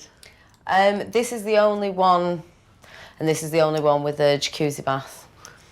OK, I'm going to have a poke about the place, and then I will come and find you later. That's great. Okay, see you later. Bye. This isn't the ugliest room I've ever seen. Quite like the feature wallpaper, that's fine. The bed looks nice, white linen. So far, so good. Still a bit nervous that she's left up there to her own devices. This is quite simply the most shockingly put on wallpaper I've ever seen. I'm hoping she's not being too harsh. How does that happen, for goodness sake? So, let's see. The famous jacuzzi bath. I can never quite work out why I'm supposed to be so excited at the prospect of a jacuzzi bath. I can't imagine the last time a jacuzzi bath was fashionable, but certainly not in the last 2 decades. Yeah, I'm not sure whether I'll indulge. With the bubble bath failing to fizz, can the other rooms float the hotel inspector's boat? Well, this isn't nearly as nice. I do think she'll appreciate that the rooms are spotless. It's a bit stinky. There's a very, very stained carpet. I mean, this is not the kind of carpet you want to walk on with bare feet. I'm quite proud of the fact that the rooms are clean. We do work hard to maintain them all being spotless. I mean, that looks really unattractive. It looks like it's seen some hard riding. I'd be heartbroken if she said the rooms were dirty. Even these, I don't actually want to touch them, but I just wanted to see if all the pillows have. You see, nothing there. There is not a pillow protector on these pillows. This is not a good start.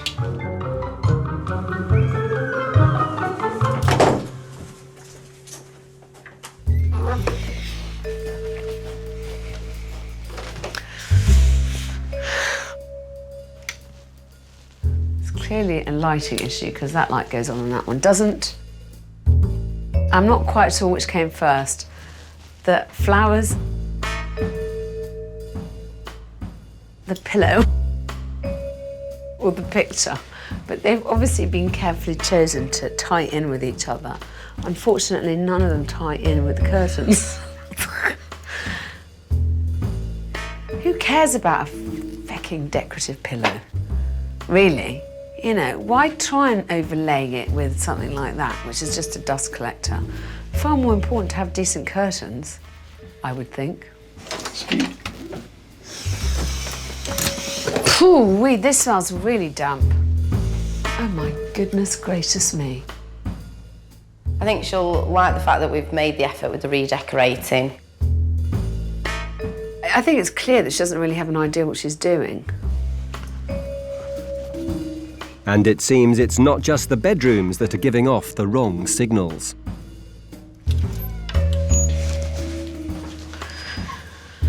These frankly repulsive dried flowers that look as if they've been through a hurricane and survived give a very bad impression of the hotel. Leaving the hotel inspector with much to chew on. This is a bit of an old dog, this place. And I have to say, my heart is sinking lower and lower with each further room I go into.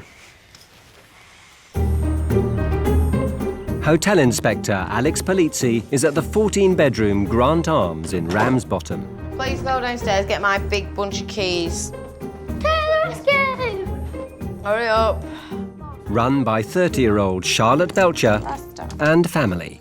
Right, Hallie, will you get me a scourer, please? But despite a healthy occupancy, So that's room 5. Room 5 is at the top of the stairs to the left-hand side. the hotel's profits and its proprietor are seriously under the weather. With the bedrooms failing to impress, I would probably not want to spend 65 quid on a room here. Alex wants to know if the other parts of the business are suffering too. So, you bought this 2.5 years ago? Yes. You've never run a hotel? No. What is your working routine? It's chaotic. Absolute well done for being chaos. honest. Day in, day out. I'm constantly on call, constantly on duty. Don't tell me you've done it like this for 2.5 years. On and off.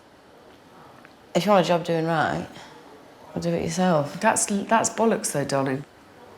You can only do so many jobs in a day and do them well. It seems there's no job to which Charlotte is shy of turning her hand.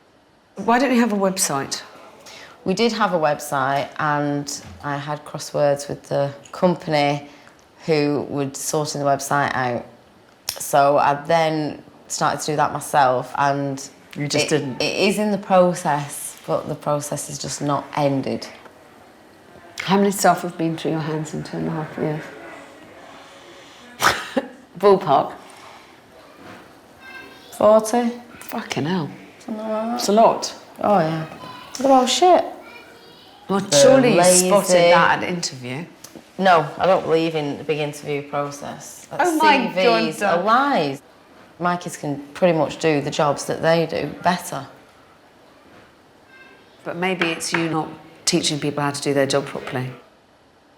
With Charlotte determined to sweat the small stuff alone, Alex is worried she might be missing the bigger picture. I'm interested mainly in the idea that you hate so much the idea of being considered a pub with rooms.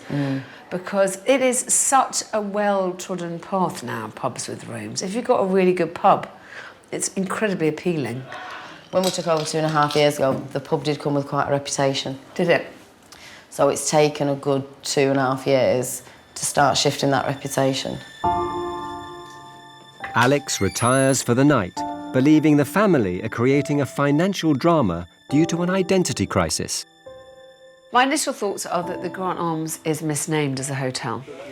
I want to convince Charlotte that a pub with rooms is an honourable undertaking. I think obviously Charlotte's bitten off more than she can chew. You cannot run a 14-bedroom place and expect to be able to do everything yourself. You just can't. So everything then gets done badly.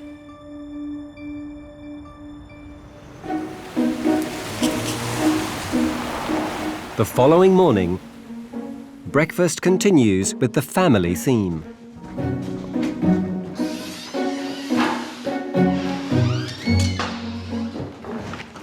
Morning. Morning. You must be Tiffany. Yeah. How old are you? 11. Very nice to meet you. I'm Alex. That's So nice are to you meet my waitress? Yeah. How often do you do that here? I do it every morning. Do you? Yeah. Before school? Before school, yeah. Can I please have 2 fried eggs on wholemeal toasted? Okay. Thank you.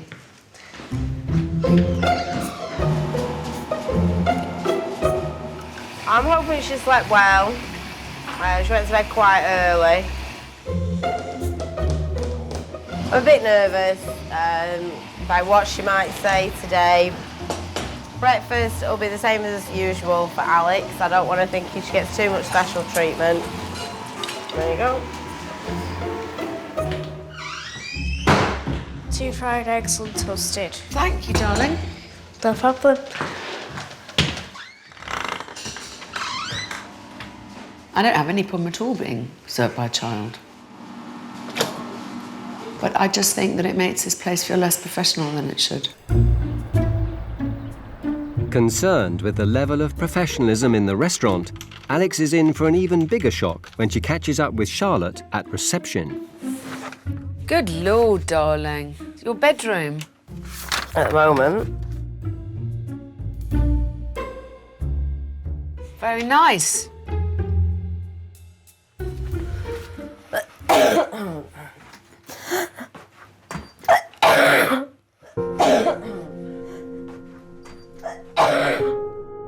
This is chaos back here, my goodness.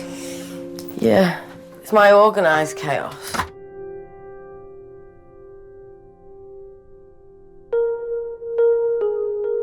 Does this not bother you? We tidy this regular, and then it ends up being a bit of a dumping ground.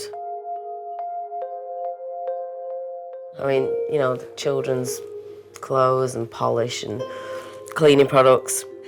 I kind of need to shift you out of here. I need to stop you sleeping in that ridiculous office.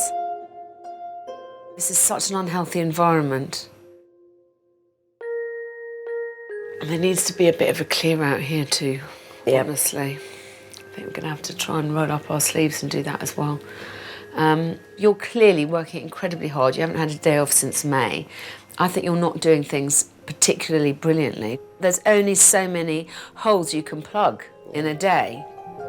I love Tiffany. I think she's a great waitress, but people expect a level of professionalism from a hotel. It feels very hand to mouth to be served by your daughter. I'm sorry, it feels like this is a business in trouble. With the problems mounting, Alex wants to hear from the other side of the family. Hello, you two. So if you had one wish for me a problem to sort out, what would it be? I'd like Charlotte to come here in the morning, do a day shift, and at tea time come home and spend the rest of the day with me and the kids. That's what I want. I've been telling her for weeks I'm sick of being here now, and it just needs to change. My argument, and I would like to see if you agree with this, is that although she spends a lot of hours here, she's not being very effective. Yeah, I agree. I think she tries to do too much, all on her own. She's spread thinly throughout everything, ain't she, son? Yeah, pretty much. What about you, Holly? What do you think needs to be made better here? I just want to get rid of the place. Do you? Why? So it's just too much work. Okay, I'm going to have tough words with her. Don't you worry. I'm more nervous about this than I have been for a long time, just because I think they've got themselves into a real pickle here. The rooms aren't particularly nice, but they're okay. We've got decent occupancy. It's kind of limping along, but it's not enough just to say that without coming up with some solutions. I've got to find some solutions now. With family harmony on the line as well as the business, Alex has a plan to get both back on track. Interestingly, you know, Harley said to me he just wants you just to sell it. He said it's just too much hard work, he said. So, the first and most important thing is that you have to accept that you are going to have to find a way to step back a bit. Because I don't think you're being very effective. You're so close to the coalface, it isn't reasonable to expect you to work all day and sleep behind reception at night. Because no one can do 24 hours a day. I understand that you're worried about security, and I'd like to think of some low-tech solutions for that. If Alex is to help the Grant Arms come up to scratch and back into profit, she's going to need Charlotte to start firing on all cylinders. There are lots of things about the hotel that I think would be very simple to fix if you had the brain space to do it. Really simple things like behind reception. I mean, that's just, it's impossible to run a hotel smoothly if that working area is like that, darling. Yeah. And it's kind of, it's a bit chaotic. Yeah. I'd like you to be able to clear that out. I'd like you to look at all the signage everywhere. To allow Charlotte to enjoy an improved work-life balance, Alex wants her to take a more professional approach to hiring staff and stop relying on family members to fill the gaps. I'd like to help you try and find a significant person who is a grown-up, who has experience, who has certifiable references, and who one day a week can actually look after the hotel for you so you have time with your family. Finally, Alex wants to help transform the Grant Arms from a hotel into a far more modern and fashionable pub with rooms. The fact that you have a pub, I think, will make a big difference. It's a one-stop shop. Yeah. They can come here, a couple of pints, decent home-cooked meal, no frills, but Bob's your bloody uncle. I think that's a very appealing message. I'd like to suggest that you let me do up the bar. Then that might help generate the money that you need. Great. How does that all sound? Sounds great. Does that sound like sensible? Yeah, it sounds sensible. It sounds like it could work. Just talking to you, but you're very flat. And I know that's also because you're ill, but there's not much room for highs and lows. There's just, you're just doing what you have to bloody do. I personally don't think that's a great way to live. It's not, because it's not exciting anymore. There's no enjoyment. We are plodding. You know, we are just getting through the day and getting the jobs done. And now I find myself, you know, painting a smile on because you just want to go to bed.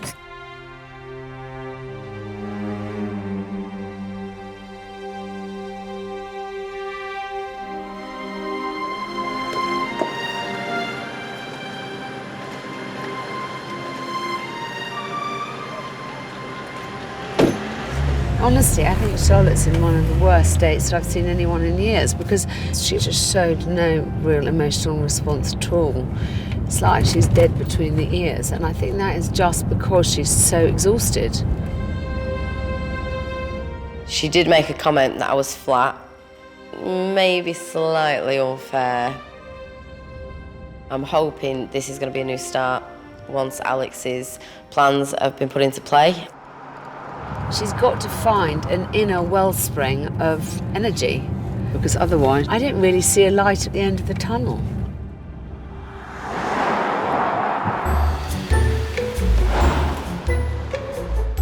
Alex Polizzi is at the Grant Arms, a 14-bedroom hotel in Ramsbottom that's taken the term family business to its extreme.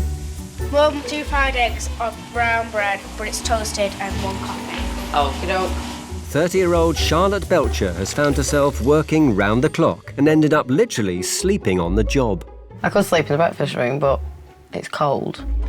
I would like my mum to be at home a little bit more because we don't actually get to see that often.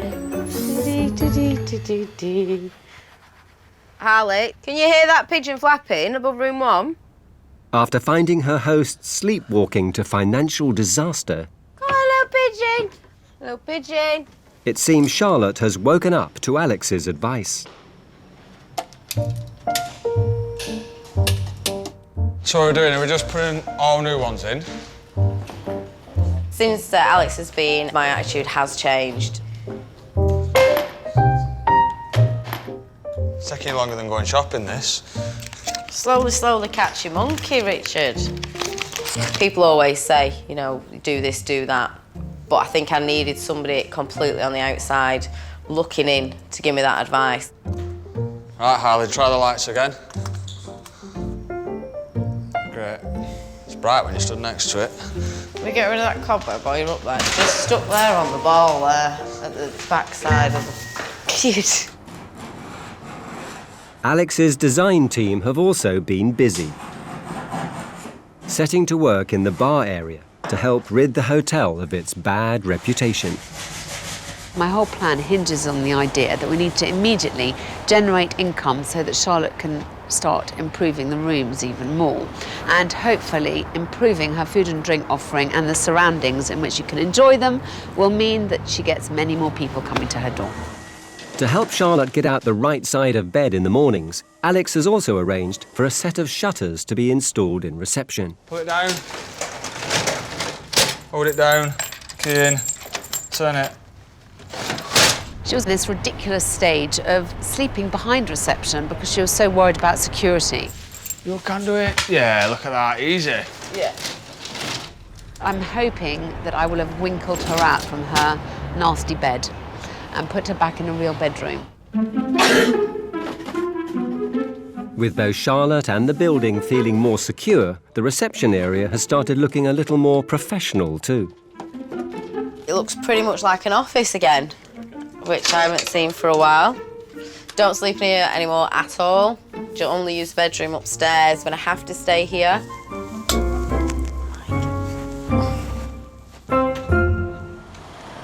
With things now feeling a little more businesslike at the Grant Arms, Alex wants to turn her attention to Charlotte's haphazard working hours.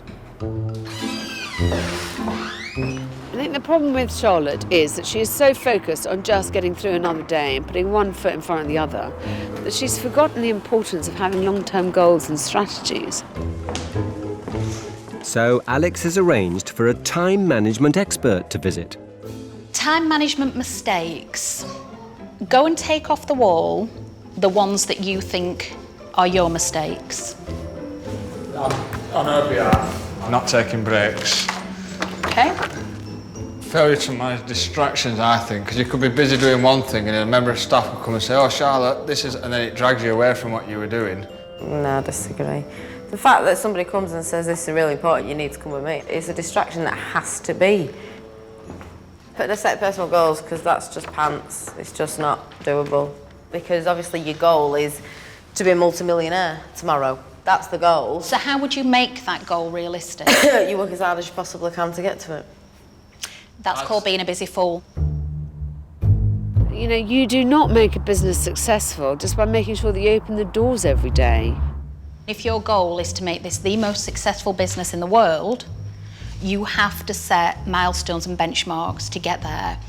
If your way of achieving that goal is to say, I'm just going to work as hard as I can to get there, I would suggest that's not effective. Okay. All right. With Charlotte's business approach failing to stand up to scrutiny, her management skills are next to come under the microscope. Would you say your staff are trained to the standard you want them trained to? Okay, so training staff would be a time management issue. Would you agree? I wouldn't say it's time management, I'd just say that they're just lazy. Can't get decent staff for the wages we pay. Now, important for me is to know what you've learned, that you've actually taken away something from this that you can use. To be fair, with no disrespect towards yourself, it all just seemed like common sense to me, so I don't really feel that I've learned anything. Okay. Interesting.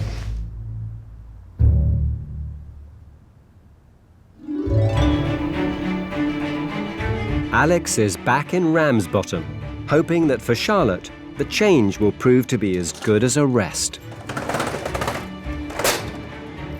Hello, my dear. Oh, hiya, nice to see you. How are you? Not too bad. This is all looking much better. As you requested. You're looking a bit sparkier. Yes, I'm a lot better now. Had a lot more sleep. Moved out the office. Yay! As you recommended. Oh, I'm so pleased, darling. Yeah, it's been a big improvement since you was last here. Time management. How did that go? Not fantastic, but it went okay. I took a couple of bits from it. I do think if we had a bigger team that could have played a part in that, Yes. then it really would have helped. If I had people to delegate to, it would be wonderful. Well, funny you say that, but that is the next part of our strategy, is it not? It is. I know you are not very sure about finding anybody, but you know, you can't grow this business without some more staff, can you? No.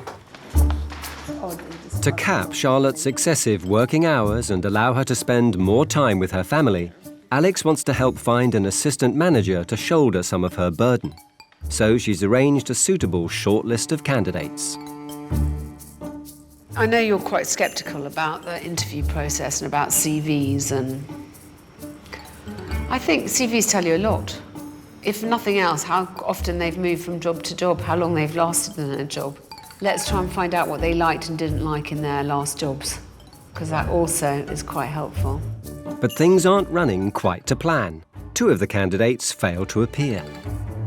It's a good start, isn't it? Both our candidates so far are late. And it's really a big pet hate of mine. See, you wonder why I give up, because this is my time. I can't stand it when people are late. I can't stand it. It really bugs me. I've never been late, ever.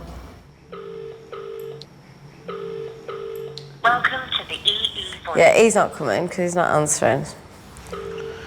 Don't bother calling again. Don't bother. With the external candidates failing to show, Alex wants Charlotte to explore another option closer to home. Training up one of her existing staff. So she's called up Matt for interview. And also, it's nice to show that you're interested in your staff's development. I think you should never underestimate how powerful that is. Hello. Hello, good afternoon. You look nice. Thank you very much. You're working behind the bar at the moment. Yeah. It's a lot of customer contact. How do you find that? Do you enjoy it? I enjoy it. Is there specific training that you'd like to be given? Is there something that particularly you feel like you would benefit from learning? Well, getting used to the computer, and if a customer asks for invoices, instead of leaving messages for Charlotte to do it, if I'm trained up, I can just do it there and then. Initially frosty to the concept of staff training, Charlotte's starting to warm to the theme. Really, we just want to know what you intend to do, what your future, you know, what you can see yourself doing here. If it's possible, maybe an assistant manager's role, more responsibility, if you feel I'm up to it. I like to challenge myself, and I like to better myself as well. All right, darling. Thanks Thank you very much. Thank you. See you later. See you later. Bye, darling. See ya. Well, he is a nice young man, isn't he? A very nice person. Good work ethic, which is exactly what I need here. Could assist me upstairs a little bit more, maybe, which means maybe even if I just get an extra few hours away, I could probably do that with him just being able to do the computer system. After targeting Charlotte's unsustainable working schedule, next in Alex's sights, the hotel's bad reputation. She wants the bar area to become the centre point of the Grant Arms' new identity, a pub with rooms. What I'd like us to do is to have a pie and ale night. It will give us a reason to invite people, to get them in through the doors, and then they'll see what a good job you've done here. You know, you've struggled with this place having a bad reputation, and you're finding it hard to transmit the fact that there's been a massive sea change here. Yes. Hopefully this is one way of, you know, people believe the evidence of their own eyes, don't they? Yeah. And if then, I think you will start convincing people a bit more quickly. Are you enthusiastic about it? Yes, I'm hopeful. Hopeful? I'm very hopeful. Good, that's good. That's enough for me. It's terrible how I'm forced to drink, even when my heart says no, no, no. Professional to the last, I will do my best, hey? To help the evening go with a swing, Alex has arranged a visit to a local brewery to find the perfect selection of ales. We need something that goes with pie. Do we do that? Yes, let's do something for beef and something for chicken. The idea, choose the selection of ales that can best complement the food. Well, that's lovely. While Alex and Richard dive in, What I like about tasting beer is you have to swallow. Richard, you meant to have a little bit. Don't drink a glass of every one. Do you want a straw? the experience seems to have left Charlotte with a sour taste. Are you not a beer drinker? Absolutely. What do you think of it? Is that the Costa? Oh, that's delicious. Should we write you some more? That's cheered me up no end. So this is what we're drinking to go with the beef pie? Yeah? What do you think? It's your decision. Hello? So you agreed that these are the ales for our pie and ale night? Yes. Thank you for your expert help, Rich. We couldn't have done it without you. No worries. Thank you very much. Pleasure. Charlotte hasn't been in the best mood. I'm finding it very difficult to work with her. She's just quite grumpy. I'm a little bit dubious about the pie and ale night. I really hope it goes well, and I'd love for it to take off with it being such a simple thing. I thought when I first saw her that she seemed immensely revived and re-energised, but she's kind of just very flat. It's hard to rouse her to enthusiasm or anger. I'm hopeful. I'm not yet convinced. The Grant Arms has a bad reputation, so it's really important that she gets this right. And I don't want her to blow this one opportunity she has. Alex Polizzi's in Ramsbottom, helping 30-year-old Charlotte Belcher reverse the Grant Arms Hotel's bad reputation by turning it into a more stylish pub with rooms. To aid the transformation, Alex has arranged to smarten up the unappealing exterior. I think they look great, and they look a lot fresher. And invigorate the bedrooms with brand new soft furnishings. We've got some new cushions, new throws, new lamps, curtains. I think it looks a lot better than it did. Alex did help with pillow protectors, so we've already made a start putting those on the beds. Alex should be very happy now. There we go, all done.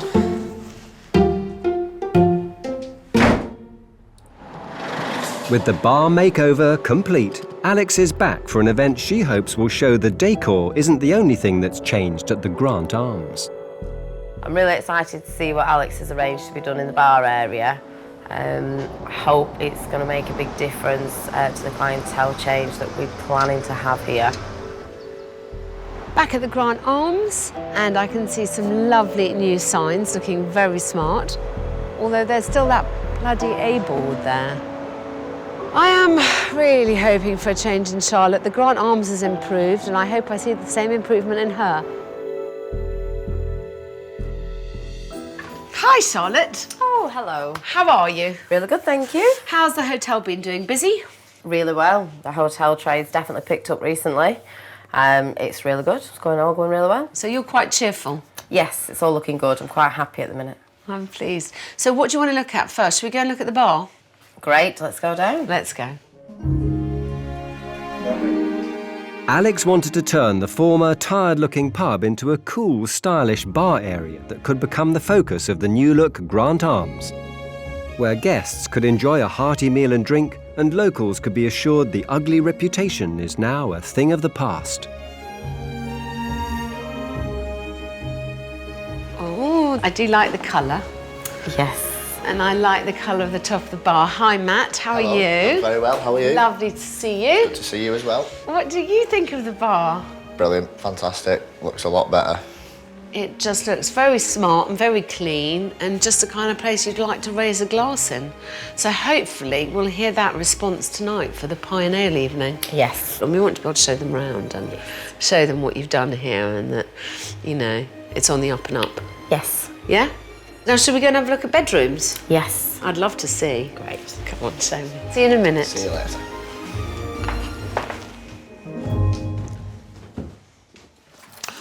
Ooh, this looks loads better. Yes, I think so. I really like this one. This is definitely my favourite. But it all matches, darling, the Yes. bedspread and the cushions and the curtains, and you've even got a little lamp. Yes. Does it work? Yes. Not to say that I don't believe you. Let there be light. Yes. And how many rooms have you managed to affect? We've done about 4. Gosh, well done Ish, you. yeah. It looks lovely. It looks really a lot nice. cosier. Come on, let's go. With the Grant Arms now well on the way to respectability and the pie is ready to rise to the occasion, Alex has one last piece of advice. So I really want us to dispel this myth that this is a rough pub. Yes. I mean, that is the aim. And I want you to be charm personified as you are. I just want us to make a really good first impression, because first impressions count. They do? Yeah. Fortunately, Alex's new bar provides a warm welcome for guests. Hi, it looks wonderful. We're getting a lot of feedback from the workmen who we have Monday to Friday that they like it here because we have a pub. The pies seem to be going down equally well. Beautiful. Keith, get yourself a pie. It's good to see that you kind of do it with gusto. What's better than a bit of ale and a pie? And the new spruced up bedrooms also get the thumbs up. Very nice. Great. I think the work that we've done over the last few months may have helped change the reputation of the Grant Arms. I hope so. I admire her for having such guts and such drive. You know, this deserves to have a place in Ramsbottom and be somewhere that makes money. But the biggest change of all involves the staffing. It seems Charlotte has slowly started handing over responsibility to Matt the barman. Now I'm coming upstairs, I'm checking hotel guests in, showing them to the room. I'm locking the pub and the hotel up as well at night time. It shows that she believes in me, she trusts me a lot, so it does mean a lot. So she's got plenty more family time. She said she took you to the hairdresser the other day. Yeah, she did. Well, so that's good, isn't it? Yeah. So do you think she's a bit more relaxed? My mum's been a lot more relaxed now that we've had the blinds and the place looks a bit more warmer and people are coming in a lot more. We're fully booked like nearly every week.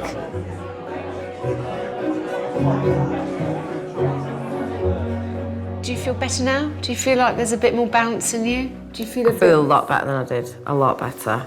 I feel that things have got done. You know, I'm not chasing my tail as much as I was back then. And with the works that you've helped do now, I think that's just going to increase the trade even more. Clientele has started to shift. And we are starting to get the clientele base in that I've always wanted. The children are definitely happier. As a whole, you know, we're all happier. Thank you. Couldn't be more grateful. Oh, darling, that's nice of you to say. Thank you. I think the Grant Arms is much improved from when I was first here. Charlotte seems happier. It seems less on a knife edge, this place. I didn't know how Charlotte was going from one day to the next, and I didn't know how her family could bear it. That all seems to have calmed down. And Charlotte, although not full of beans, I wouldn't say, does certainly seem as if she's got a few more resources to deal with the next stage of work to come.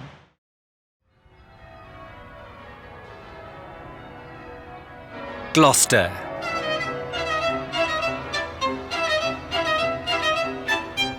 One of England's historic cities.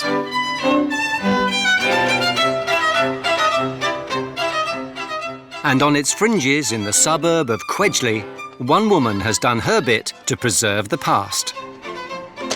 Hello, little Thatch, can I help? And it's not working. The Little Thatch is a 14th century inn. For more than 40 years, it's been in the hands of 71-year-old Jackie McDougall. It was a nightclub when we first came here, and it was an exclusive nightclub. Our membership was 10 guineas a year, for goodness sake. A pint of beer was 2 and sixpence. You know, a pint of beer now at £3 something. I think, my God, it all seems so expensive to me. Sometimes I'm quite embarrassed to ask people for money.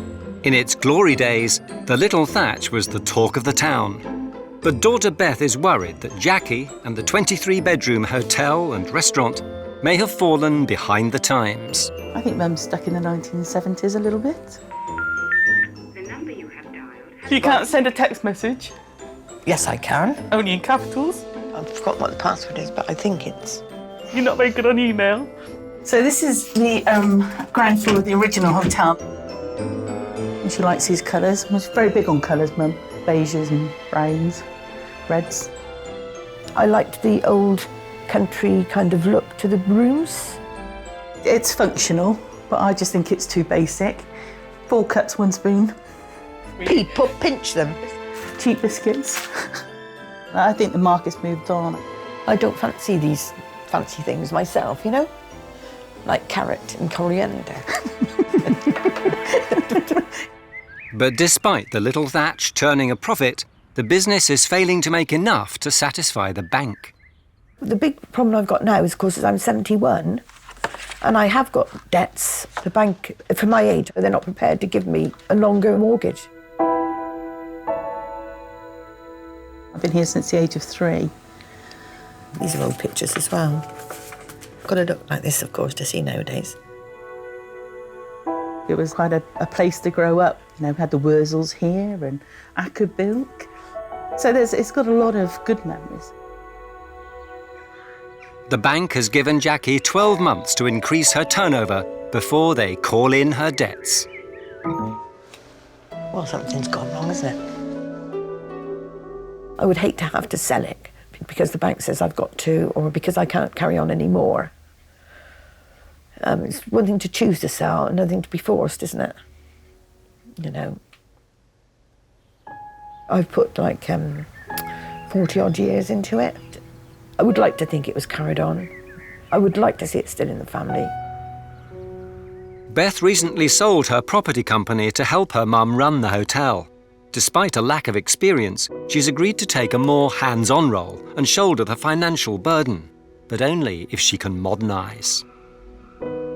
At the moment, things have to change. So much of the Thatch is mum's personal taste.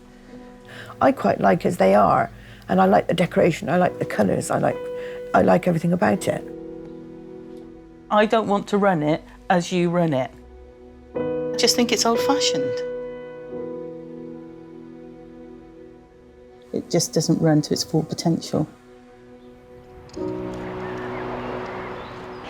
With the bank on their backs and disagreements on which way the business should go, It's not about sides, it's just changing Mum's mindset. She's a bit set in her ways.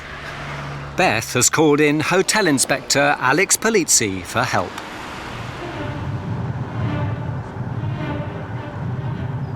I'm hoping that she's going to agree with me rather than what Beth thinks we should do first, because I do think I'm right, really. Family relationships are complicated by their very nature, and throwing business into the mix can only complicate things more. Here we go, little Thatch in.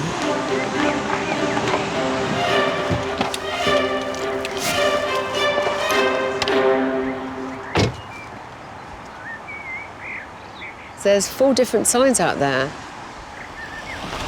all in different fonts, all in different styles, all in different colours. Clearly consistency is going to be an issue. Bit nerve-wracking, really. Nobody really likes criticism, do they? You know, and I'm a bit older in the tooth to take it too well, I think, really. I'm always amazed when I come along. You've got this clearly historic building and you have luminous orange signs. And then traditional Sunday lunches now being served between 12:30 and 2. So it's a very boarding house, isn't it? And then the slightly odd tone of how about a bit on the side, And by that they mean side orders of things like chips and garlic bread. So clearly they're not going majorly on food here. And I think that's a shame. Hi, Jackie, I'm Alex. Hello. Nice to meet you. Hi. Hello. Very nice to meet you. Thank you for inviting me. So, how well do you do here? Well, I do well enough for me. Yeah. You know, but wanting Betty to take over from me, we don't do well enough. And we also are not quite sure, well, I'm quite sure, but we don't agree on which way we should go forward. I don't know why that should surprise you. I mean, your mother and daughter, you know, different eras of business practices, Yeah, so she says I'm a dinosaur. It's not a back bar. Thank you. It's a bit of a warren. It really is, darling. Nearly there. Bedrooms at the Little Thatch are priced at £60 per night. Their core business during the week caters mostly to contract workers. Great. Who's responsible for decor? Mum. Is it your taste? No. Okay.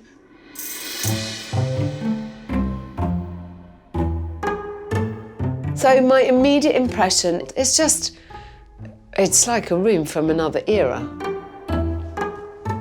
This colour is just awful.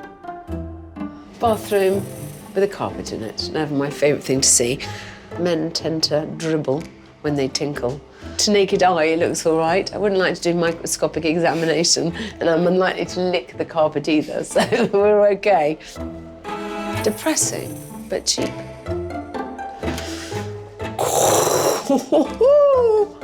Well, let me give you the shock announcement that I hate this even more than the terracotta room. I should be ever so disappointed if she says the colour's wrong. I really, really will. Just this combination of colours might work in Thailand, but where would you see this? In England, particularly in Gloucester. All in all, I think this is just somewhere to stay because it's cheap and it's probably very practical. But, you know, you wouldn't be particularly happy if a boyfriend brought you here for a weekend away. So I've only just met Beth and Jackie. Looking at Beth's facial expressions, and actually, I think she's feeling quite daunted. I think it's very hard to step between mother and daughter because the webs of loyalties and resentments are so complicated. You trespass upon them at your peril. But if I have to try and help them move the business forward, then I will. May I join you? Oh, please do. We're ready for you. Cheers. So, how have you found it? It's a bit tired. It's kind of from a bygone era, darling. Well, I did it. In actual fact, I deliberately picked something that was a little bit old-fashioned because I thought it went with this. I think old-fashioned is one thing, traditional is something else. Yeah, well, that's what I meant was traditional. Don't you find that traditional? I find it old-fashioned. Your income derives how much from the rooms and how much from food and how much from the bar? Half hotel and the other about the same quarter, isn't it, really? Yeah, I think that's what you said. For the food and the drinks. So when are you busy for food? That's hit and miss. This place is either all or nothing. You can be dead one night and jam-packed the next. Well, we're not jam-packed. Even the busy Saturday was 27 covers. That's not jam-packed. And the contractors who come in, do they eat here? Not really, no. Why not? Well, I don't know, really. Well, haven't you asked them? No, I haven't. OK. Let me sleep on it, and I'll see you both tomorrow. Is that OK? Yes, that's fine, yeah.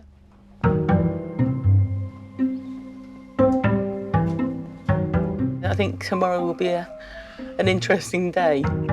It all gonna stay the same. Above and beyond the kind of joshing and the laughter and the affection, I'm sure emotions are running quite high. You know, Jackie's passionate about this place. I think I rather wonder whether Beth wishes she could just walk away. It all kind of rests on her shoulders, which is a very uncomfortable place to be. I mean, I think what she must be wondering is, can she do it? The little Thatch in Gloucester, owned by Jackie McDougall, is facing an uncertain future. The bank will not allow me to stay here unless somebody else takes over because they are not prepared to allow me a mortgage. Daughter Beth has volunteered to help out, but only if she can make changes. What would you say if I was to say, why don't you go at market? I found when we did deal with people at market, they tend to be a bit snooty. I don't agree. I've got my idea of how we should go forward, and I don't think it corresponds exactly with Beth. The hotel's restaurant was once a thriving business, but now struggles to pull in the punters. Not sure about this kind of stuff. I hate those old-fashioned tablecloths. I think they're awful, and they make the whole place look really cheap. This is one of the more old-fashioned breakfasts that I've ever seen. And those croissants look like they've been there a long time. Possibly since Henry VIII's time. I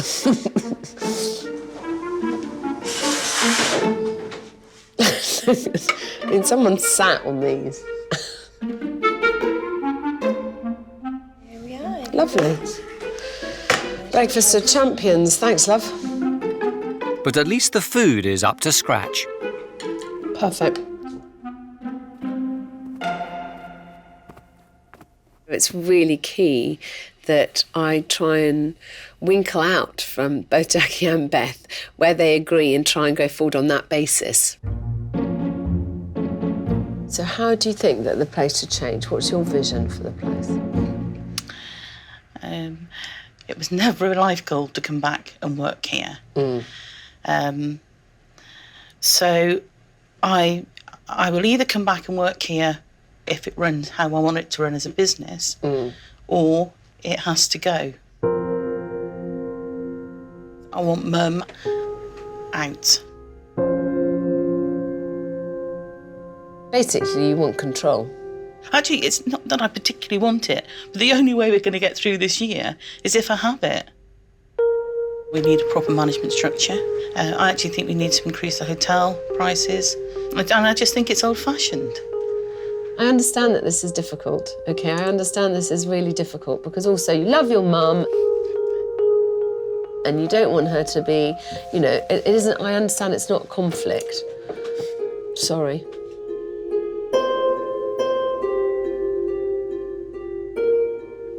I'm not quite sure if I can persuade her, but I'll do my best.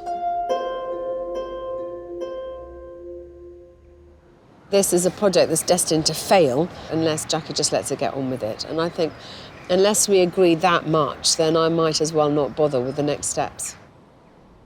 I do think it's quite a lot to ask of Beth to kind of come in here and take over this problem in inverted commas. Yeah. There's success. Stop fiddling with that. But you're asking her to take over something to basically save your bacon. She, as a result, is coming in and having quite a lot of responsibility on her, and to give her the responsibility, you have to give her a head. You're just going to have to swallow that and let her get on with it. I've worked with my mum. You know, I do understand. It's a kind of complicated thing, isn't it?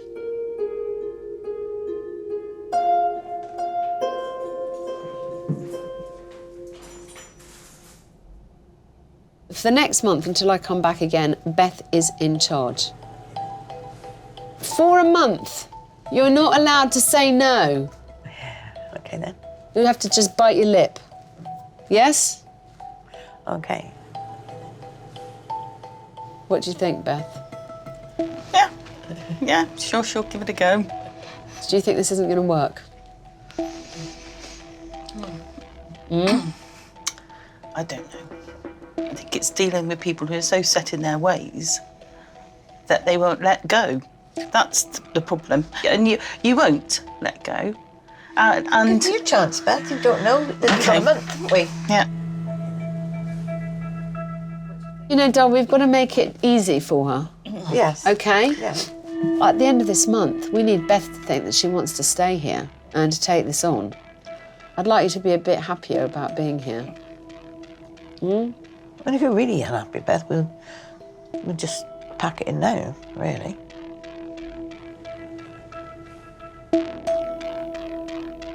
It's just an immense task.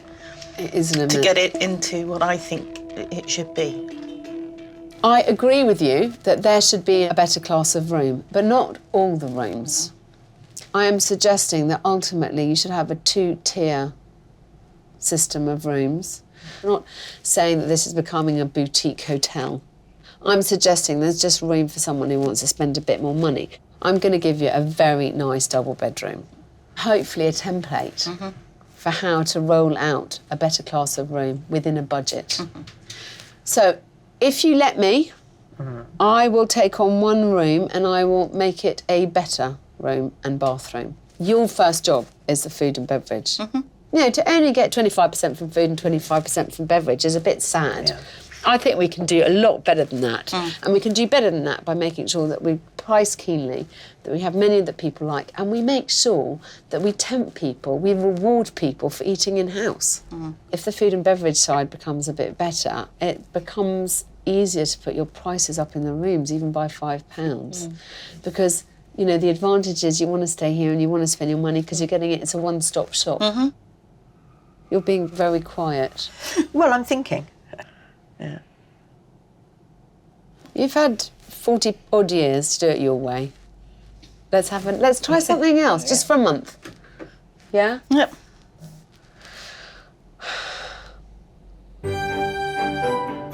To show Beth and Jackie traditional needn't mean old-fashioned, Right, do you want to bring in a big table, you two? Alex sets about tackling the restaurant. With a quick furniture reshuffle All right, another big one, please. and the removal of the tired-looking tablecloths, she's hoping to make the space much more appealing. I think this is interesting, just to test the waters. Let's see how well Jackie reacts to this. What's her immediate reaction?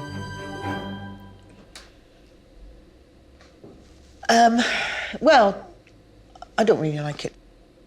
When you have just like 2 or 3 tables taken, it looks, you know, it's a bit... Well, it's a bit of a chicken and egg situation. You have Yeah. to have a restaurant that you can fill to then try and fill it. This has got to be a fairly dramatic change. And this food and beverage operation, we need to try and encourage it to be busier. Yeah.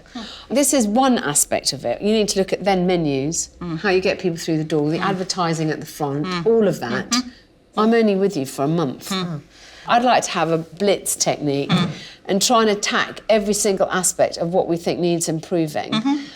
And then you've got a chance to see whether it works and whether we're along the right lines, or hold up our hands in surrender and go, no.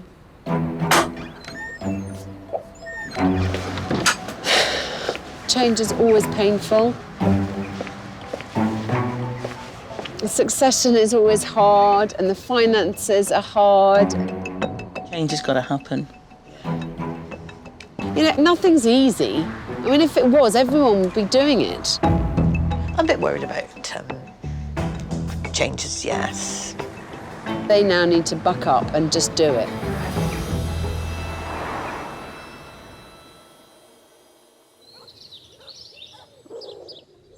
Mum didn't actually change an awful lot after Alex left. Although she was keen to let go, day one didn't happen. Well, it's not instinctive for me to step back. I'm having to work at it. I want to be in charge. All right.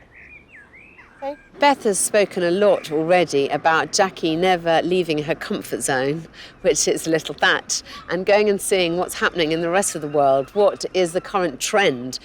Mum hasn't taken the time out to check and see what the competitors are doing. No, I've never done that. No. I've always been a bit... I think everybody's going to recognise me, you see.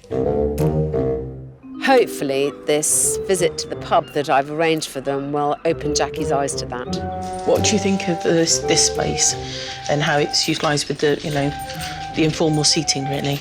It's a bit like a lounge kind of effect, isn't it? Like you would, in your house, you would have. People that do go out do like these kind of places.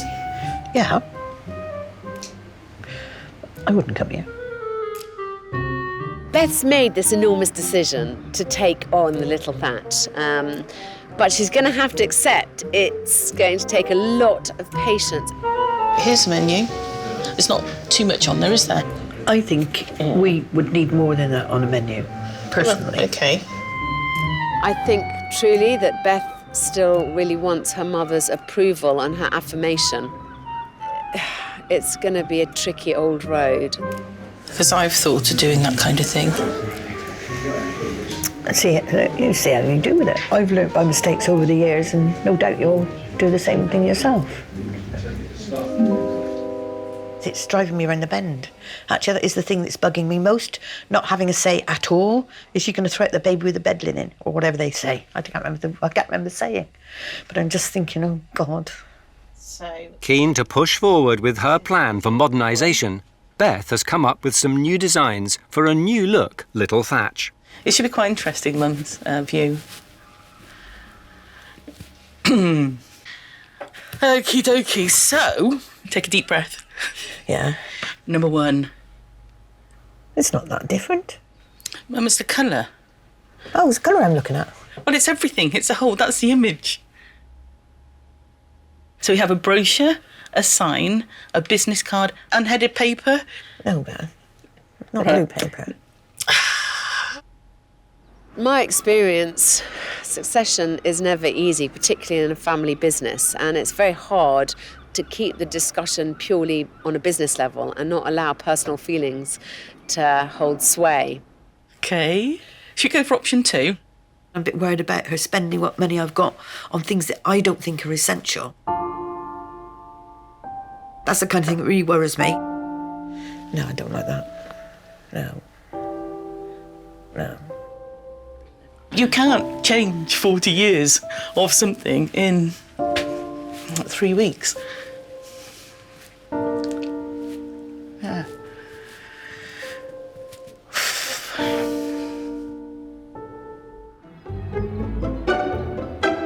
Alex Polizzi is in Gloucester at the 23-bedroom Little Thatch Inn. The business, run by mum Jackie Hello, Little Thatch, can I help? and daughter Beth, Good morning, Thatch. When would that be for? Hello. needs to change, and fast. OK, thank you very much. Bye. Alex left Beth in charge for 1 month to implement her modernisation plan and left strict instructions for Jackie to take a back seat. I don't want you to interfere. I want you to bite your lip, and I want you to let her do what she thinks needs doing. Alex has agreed to make over one of their bedrooms to demonstrate to Jackie just what the modern-day traveller now expects. I think the rooms are really pretty poor. And I think it's very important for me that I win at this battle with Jackie, because I think this kind of place is in decline. I'm not at all happy about somebody doing one of my bedrooms without me having any say whatsoever. There needs to be a wholesale effort to stop the decline and reverse it, in fact. Going forward, we've got big decisions to make on doing up other bedrooms, OK? You're going to step back and you're not going to make any decisions regarding that. You're not going to put any input in. As long as it's anything too drastic and I can't foresee real problems, no. Yeah. But that's not what the point there, is it? That's not stepping back. Okay. There we are.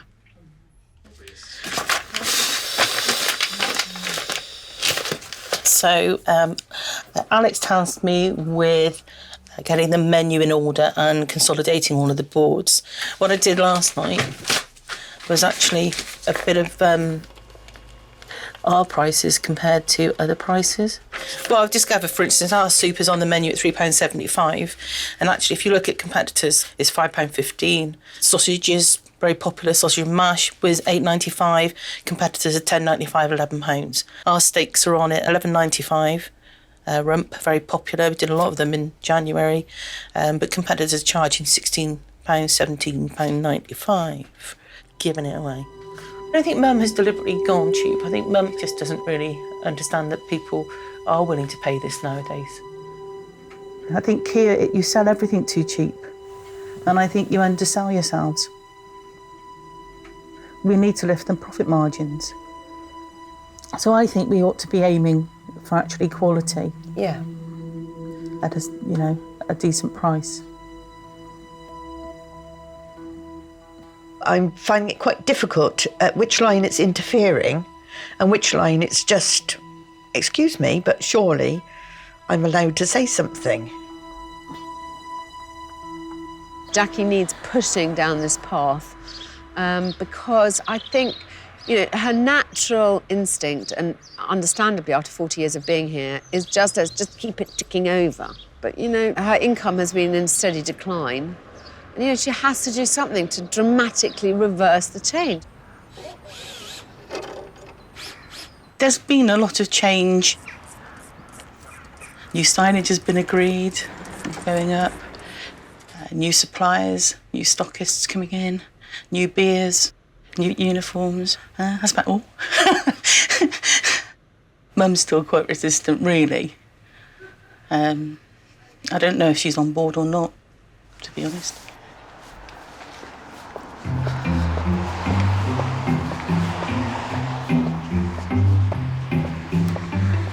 I'm admiring the wonderful new signage.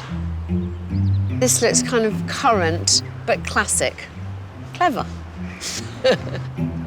Overall, it already looks much more unified. So I'm feeling quite enthusiastic at this point. This is much better. Instead of that enormous, really unappealing menu, she's got the kind of stuff on there that everyone wants from a pub. But also all the signage, all the advertising matches, and that's really important because what it does is it looks like a professional operation. I'm really hoping I'm going to go inside and the physical changes that I can see here are going to be reflected emotionally in Jackie and Beth. Hello. Oh, hello hi, there. darling. How are you? I'm good, thanks. Hello. Hi. So first of all, the signage looks amazing. Yes. I'm going to use that as an example between the difference between traditional and old-fashioned and classic and bygone era, which is really a tough one to pull off. Really, really well done. I love the colours. I love that green and white. And I saw the menus walking in. Good for you. So you've cut it down considerably. Yeah. And I think that's absolutely the right way to go. Well done. How have you two been getting on? Well, we get on all right, don't we, Beth? We get on all right then, yeah. Mainly because I don't say anything. Oh dear, mother-daughter relationships. Yeah, joy it is. It's The a joy. joy, I know, it's funny. Come on, let's go and look at the room. Alex wanted to create a modern, superior room to broaden the appeal of the little Thatch, one that could raise that all-important extra revenue. Wow. That's a bit of a difference. It is a bit of a difference, isn't it? It's just so different, actually. I think it's great. I'm sure it will be very nice because it wouldn't be anything else but. Whether I'm going to be happy with it is a different thing altogether. Oh, it's lovely. Oh, look at that. I mean, I didn't ever like the fitted furniture, so the fact that it's all freestanding, I really like, you know. You're not horrified by it? Oh, crikey, no. You like it? I like it. They have tried surviving on just their contractors and it isn't enough business for them. So they have no choice. They have to either upgrade or they have to sell up. So I think this is the solution. We have to find out, as Beth knows, that we can charge them money for this. I believe that you can, which is why I've suggested this as an option. I mean, I really think this is what people want. We've all become very, very picky and quite spoiled. Yeah. And that's why so many hoteliers go under, because they don't keep up with the times. You need to appeal to the modern traveller. You need to kick it up a gear. To help move things up even further, Alex's plan is to put food back at the heart of the business. When Jackie started this place, the Little Thatch was immensely popular. They had a thriving restaurant, and over the years, that's fallen off. And it's essential, if they're to start making some money, to re-establish themselves in the psyche of the local community. I mean, quite honestly, unless they start making money out of the restaurant, it's going to be quite hard for this place to survive, so they need to make it work. Alex has asked Beth to invite a group of locals to sample the Little Thatch's new food offering. So you have this menu ready for them, which sounds absolutely lovely. Please choose from honey duck pie, trio of sausages, tartiflette, yummy, I love tartiflette, faggots. That sounds lovely, darling. How many people do you think are going to come? Well, we think about 35. What do we have to do?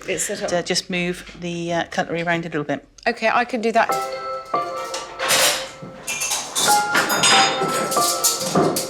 I'm extremely worried about tonight. I've never yet seen Beth overflow with enthusiasm. There's a year to effect this change, and unless they go at it really all guns blazing, they're just not going to achieve what they need to. I have been working very hard, and I've spent a lot of hours here. Yeah. It's quite interesting to see the changes, but there's so much that has to be done, in my opinion, that I don't feel we're there yet, and yet it's just so hard. It's such hard work. I don't feel this is my business. I didn't set it up. But I'm doing it for Mum, really, ultimately, yeah.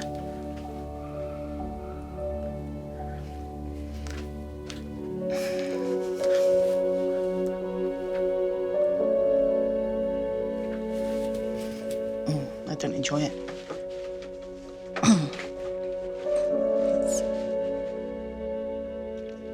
a bit disappointed to hear that she doesn't think she'll ever want to do it. There we go. I feel a bit as if I've kind of failed a bit, which is silly, really. But I do think, when I see all these things she's doing that I haven't attempted to do over the last 2 or 3 years, and I'm thinking, I'm a bit kind of sad about that. And I'm thinking, it's just, you know, I could have done a bit more, really, you know, truthfully. Alex Polizzi is at the Little Thatch in Gloucester, helping daughter Beth modernise her mum's hotel to attract higher-paying customers. Beth has been a very, very busy bee, and she's got a lot done, and actually I'm quite proud of her, because I really didn't think she'd be able to get so much done in so short a time. So, yeah, she's done a very good job. Alex wants to return the restaurant to the heart of the business to help fund the much-needed bedroom renovations. Hopefully they can get the restaurant and bar revived and they start getting some revenue in to spend on the rooms, and they can accelerate the renovation process. Lovely, I have a table of 5 for you. Okay. Do come in. Thank you. We have a lovely dinner. There's so many things that could go wrong tonight. They've got 40 people all sitting down at the same time. Is Beth going to keep her cool? I haven't really seen her with customers yet. And I'd just like to give you the menus for you. Oh, lovely, thank you. Thank you very much. How long are people going to have to wait for meals? Would you like that with homemade chips, mashed potatoes or new potatoes? It does need a strong hand at the helm. And I think hopefully Beth will be leading from the front, because that's what's needed now. I hope this is going to work. Are you okay? Yeah, fine.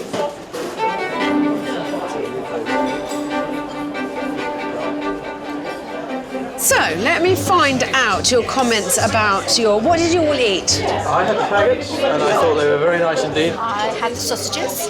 Good? Lovely. Oh, good. There's nothing worse than a bad sausage. No. All good? Very good, very good. It was nice to have something different, not the run-of-the-mill what you have in the chains.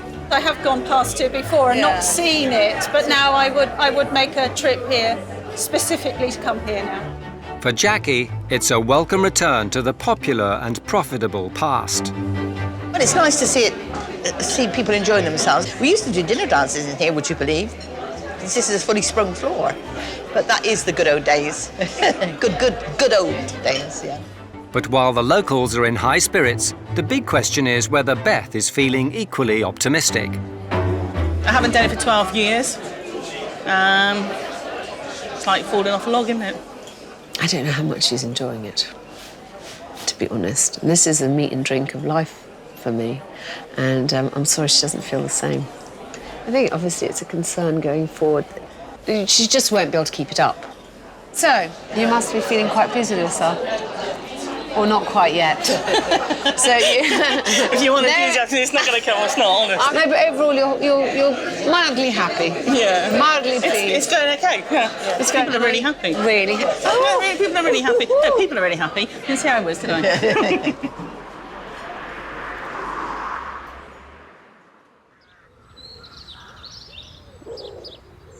I just think that going forward, what I'd like to at this point is kind of having a roadmap for the future, and I don't think that there is a very clear one. So the big question is, do you think you can stick at it? Can you face the idea?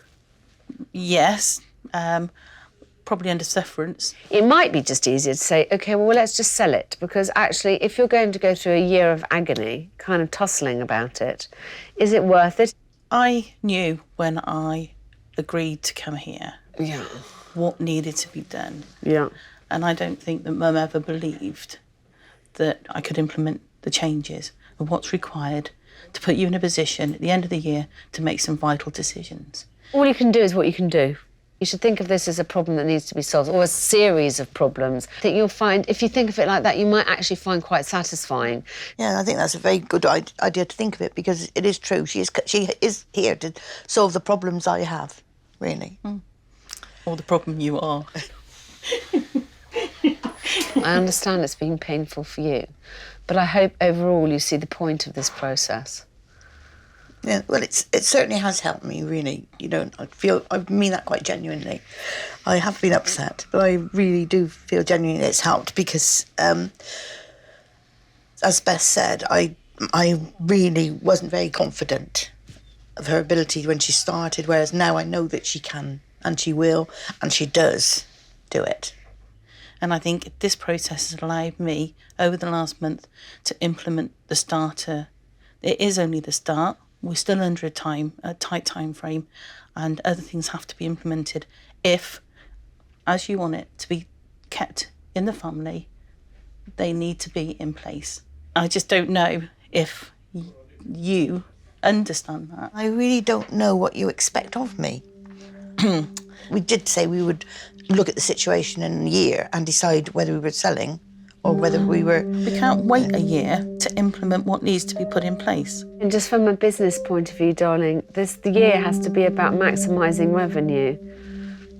And I think there has to be a strategy about how to achieve that growth, and that's what I'm saying. That's what we've been trying to achieve here. The only thing is, I said, I'm scared, really. I know.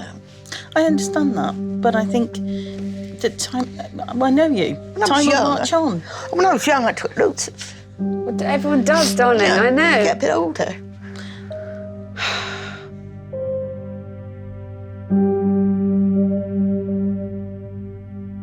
I just wonder how it all got to be my fault. It isn't all your fault. It's just the inevitable has got to occur at a certain point. It's amazing that this business is still afloat. You've done a good job for 40 years. You've handed over the baton while you needed to. The best thing is to find the cleverest exit plan that ensures you some security for the future. Yeah. OK, girls. I have faith that it'll be all right. Yeah, I'm sure it will.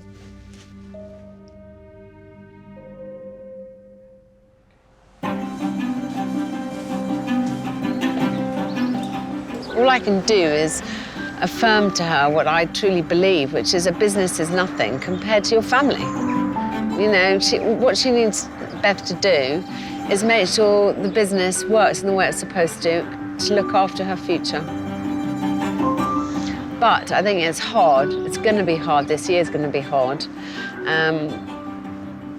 I'll be thinking of them. A month later, Beth is still at the little Thatch, but is she any happier? At the beginning of the process, I really did feel burdened, quite honestly. But I think if I look back now to what we have achieved, then I just think, well, it's doable. As a result of this process, really, Mum does trust me.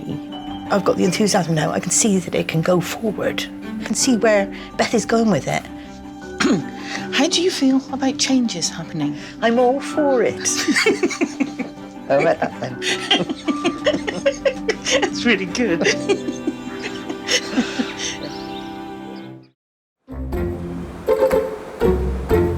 Spain, the #1 destination for the British holidaymaker. The region of Andalusia, home to the Costa del Sol, sees 8 million visitors each year. 2 of whom were so captivated by the Spanish lifestyle, they decided to stay for good. Can you get that? Hotel La Casa.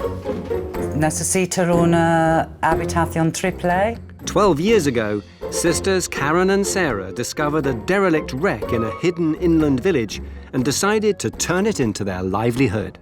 La Casa Hotel and Restaurant is in the beautiful village of Torrox. A traditional working Spanish village.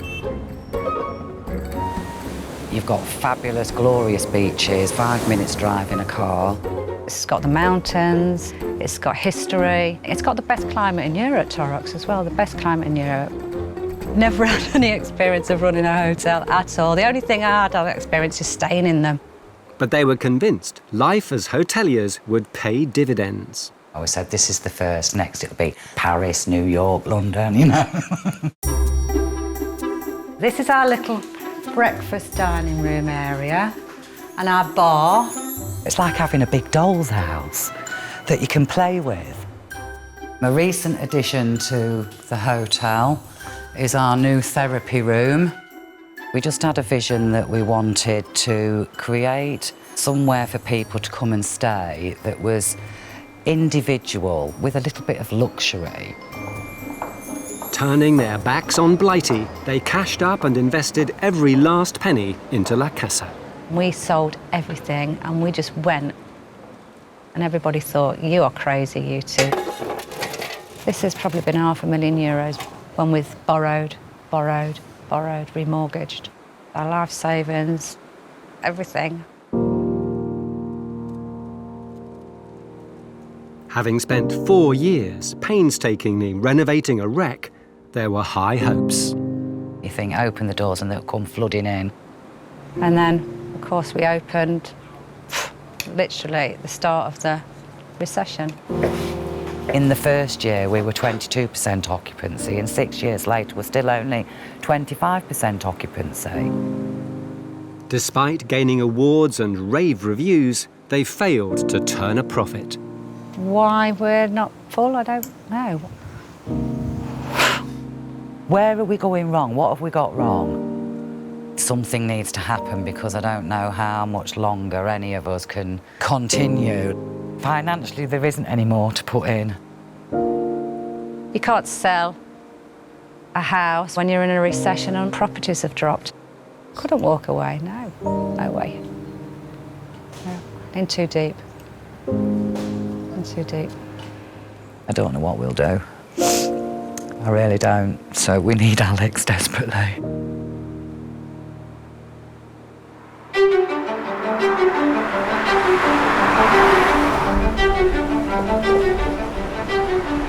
Spain has the largest British expat community of any country in the European Union, but with the recession, almost 90,000 people have come home over the last few years, abandoning their dreams of sun, sea and sangria. But for Karen and Sarah, this is their home.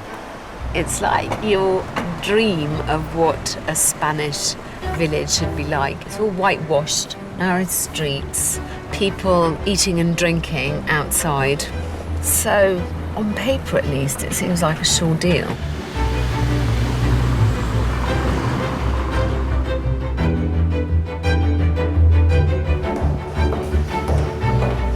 Finally, I'm here. My immediate impression is it's quite hidden.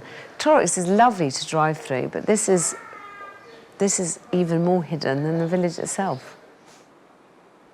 They do weddings, an art group, curry buffet and disco, patio market, live music dances every month. Gosh, they're trying everything. Smacks a little bit of desperation.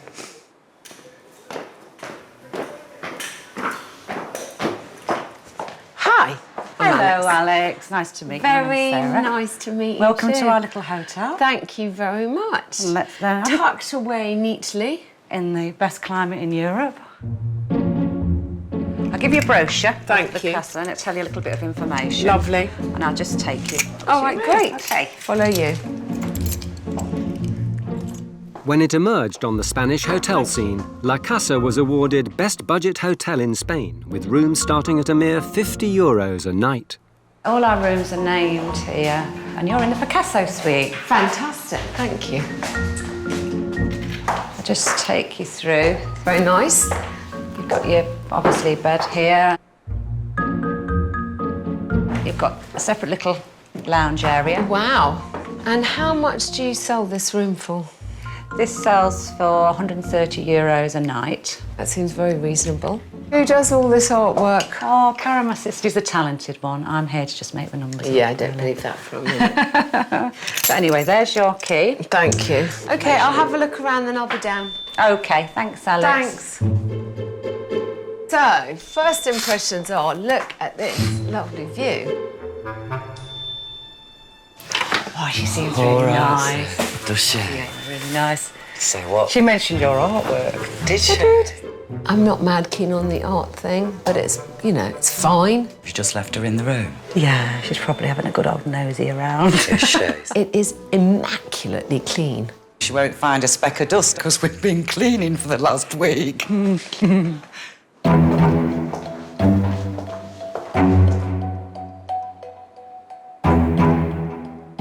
Not mad keen on the title of the room, flamenco. It's a bit yawn. Might as well have Matador. Oh well. What a wonderful view. It's magnificent. I can absolutely see why this hotel won Best Budget Hotel in Spain a few years ago. It feels like you're getting really good value for money. I really like these rooms, and I don't often say that. Despite a positive review, with the girls on the brink of bankruptcy, it's time to get tough. So what happened? I mean, is this an area where you knew people, or why had you come here? We researched quite a lot of villages within sort of a 40, 45-minute radius of Malaga Airport, which is the key airport for this area. And we looked at various villages, used to get in the car with the kids and go out just searching and looking for the right sort of property and the right sort of village or town to do it. You must feel like expats. Your children have more or less grown up here, so I suppose they feel more Spanish. They are more Spanish than English. All their friends are Spanish. They, you know, play for the local football team. And they speak Spanish to each other. Do they? Yeah. Is English their second language? Oh, I love that. You know, it's very rare that I walk into a room and there's nothing that offends me, and you manage that. Oh, thank you. I really like the fact that you've kept it simple. Clearly, there are lots of things that we're not doing right here, and my job is to ferret them out and put them and set them to rights.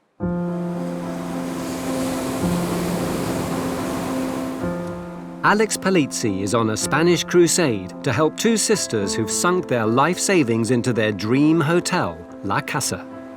You can't borrow any more money, and you don't want to borrow any more money because that's just crazy anyway. 7 years on, they've failed to turn a profit, and now their livelihood and home is at stake. You know, we're going to lose the business. Yes. And this is our home as well. It's mine, and oh, no, I'm going to set off now. Sorry, stop. Nestled in the traditional hillside village of Torrux, the hotel's under an hour's drive from Malaga in an area favoured by expats. With so few paying guests, the sisters have turned to novelty nights to earn a few euros from local Brits. Homemade onion barges. The best curry on the Costa. Are you all right? I'm fine, thanks. We're trying to be all things to everybody, I think. Yeah, that's and you do come up with some crazy ideas sometimes, and just to get the money in. What a glamorous bunch of guests. Testing. Hello. The curry buffet will be open in just 2 ticks. Eat all you want, and then a little bit later I want to see you getting it on down. Have a fantastic evening, thank you.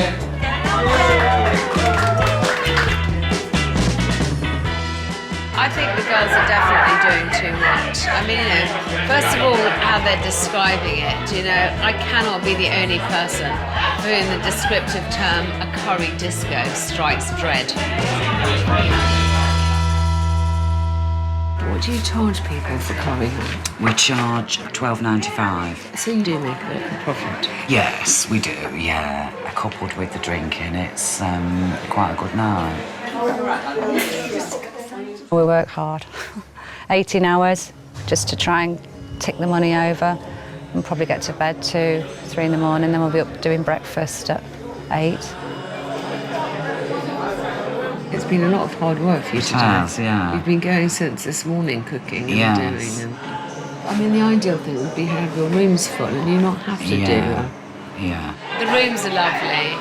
The food's very good. There's absolutely no reason that they shouldn't be successful just on their rooms and their food.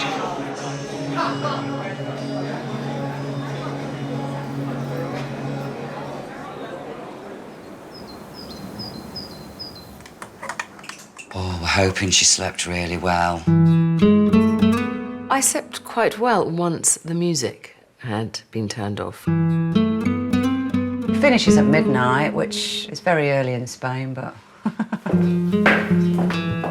For about an hour before that, I was lying here with a pillow over my head. I think she might be a poached.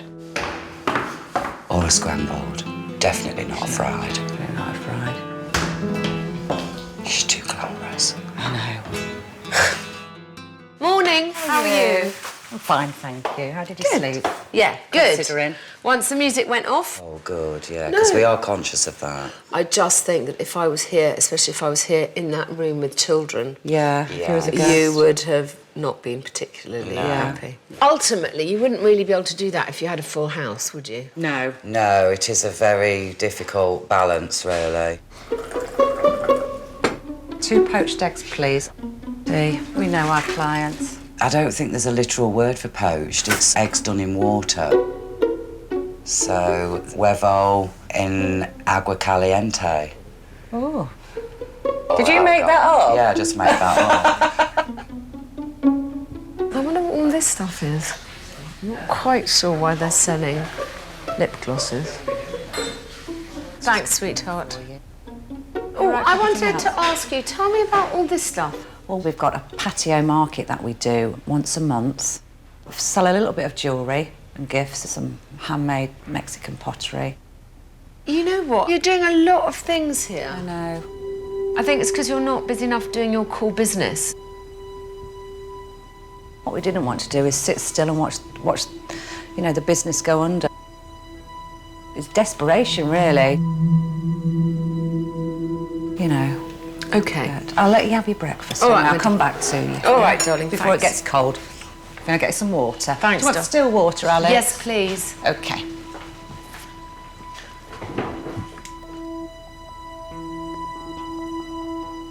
La Casa's core product is really good, especially for what they're charging. And I'm not entirely sure that they should be frittering their energies on so many other things. She did say, you know, you look like you're doing so many things on the board outside. You seem to be having events. We do, yeah. Because we're not filling the rooms. Yeah, I know. I'm here to try and improve their core trade, and I don't think that that's an unreasonable expectation.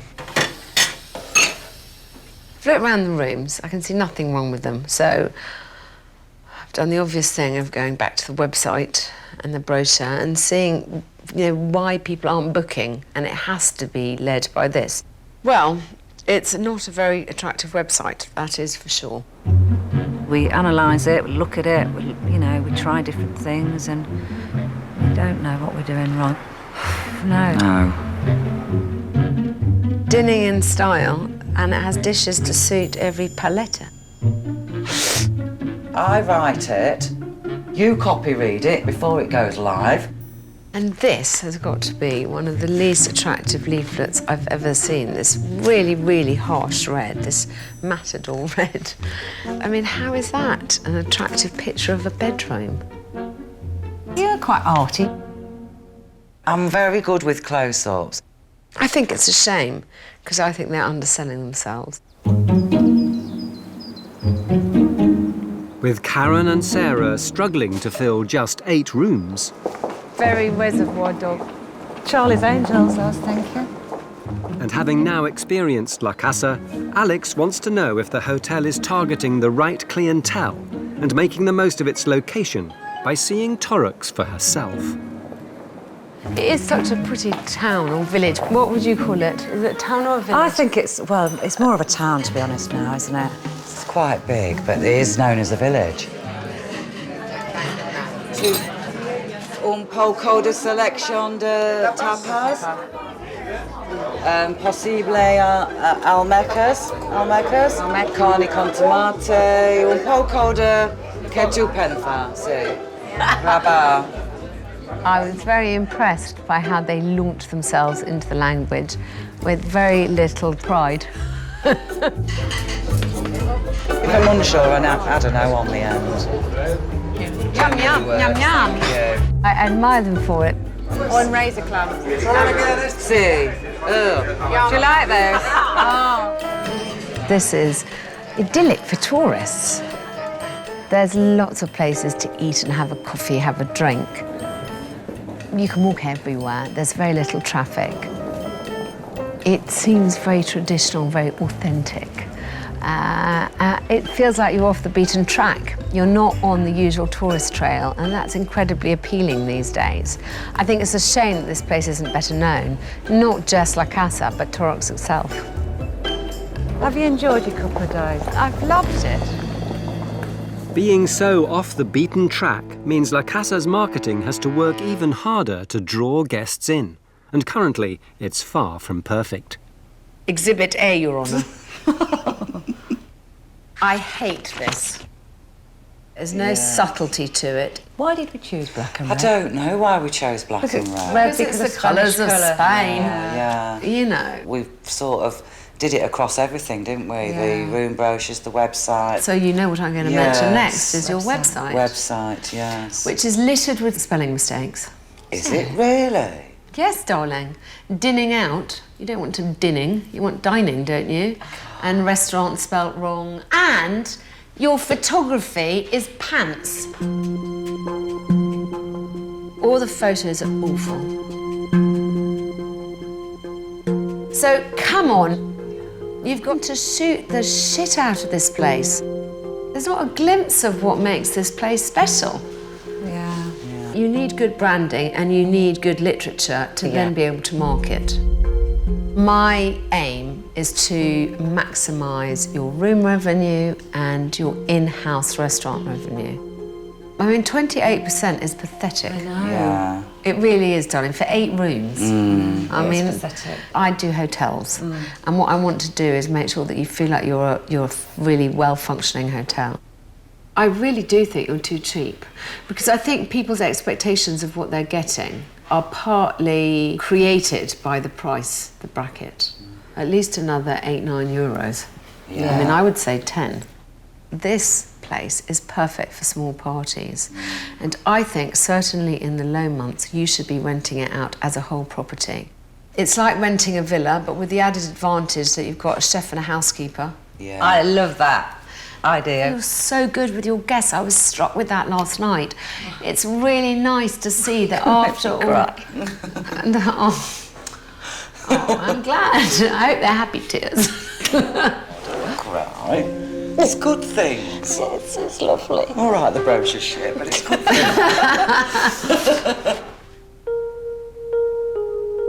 You know, I'd see a lot of people who kind of tough times break and who they're kind of, I mean, that's why I keep saying it's nice that you two, I know you're sisters, of course you have fallings out, but you two work so well together.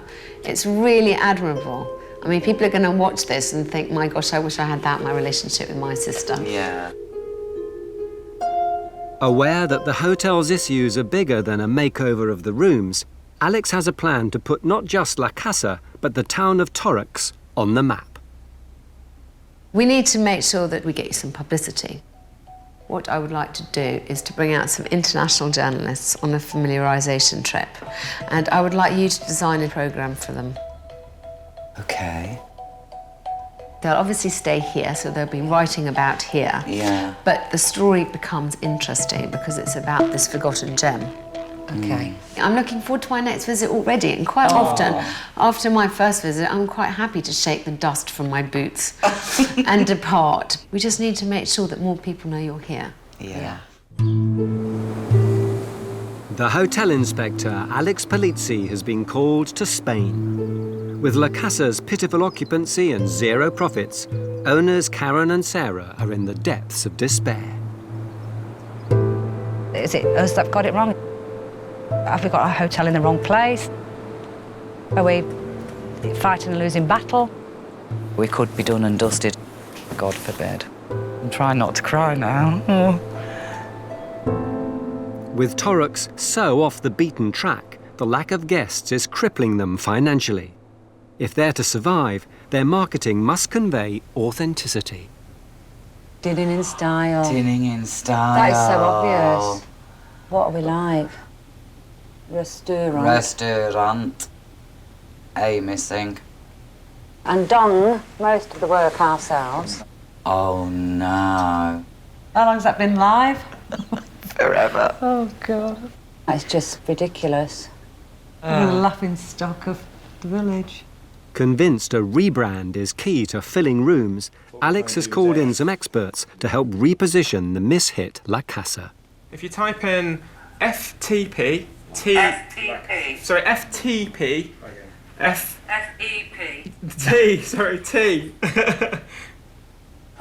here we come. There you go. Yeah, so can you see the brand and the logo that we've created there? It's fantastic. It's so simple, actually. This company have looked at a sense of place, location, colours, fonts, ceramics that should influence the new logo and brand identity. Take a step back from the crowded Costas, take a step back to a life less hurried. I love it. So nice, honestly. We're really, really good. chill. The other thing we did is we dropped the word hotel from the logo as well, because we didn't think you were a hotel in the traditional sense of the word. You're more like an open house. We wanted to get that across, that more homely feel in there. Muchísimo gracias. Hey, that'll do for us. With a rebrand underway, the word now needs to be out there to draw potential guests to the town. So, this is Talk Radio Europe. A golden opportunity to shout out to 500,000 listeners.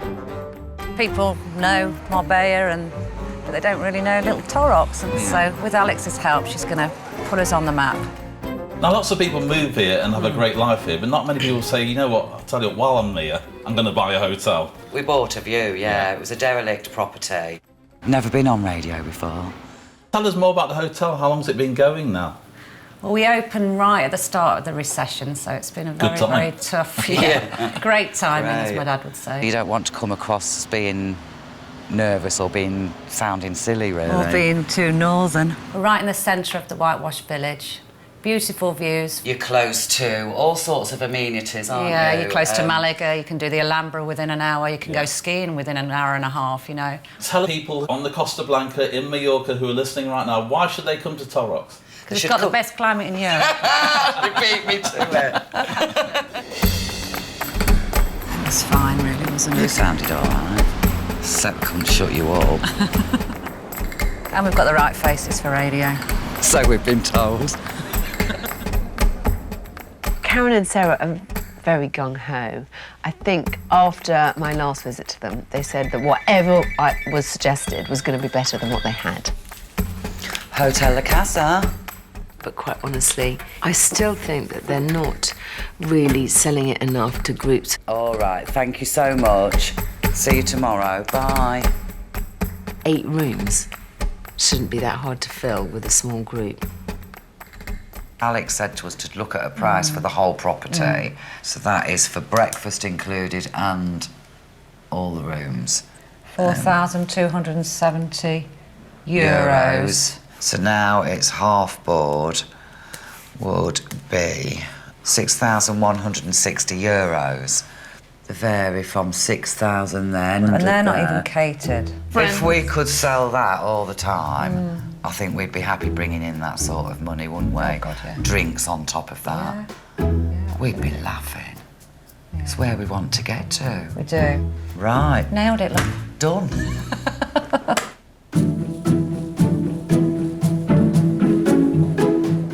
The new look La Casa receives its finishing touches, just in time for the hotel inspector, who's back in town.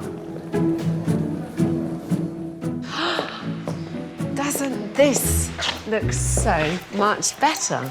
Very, very smart.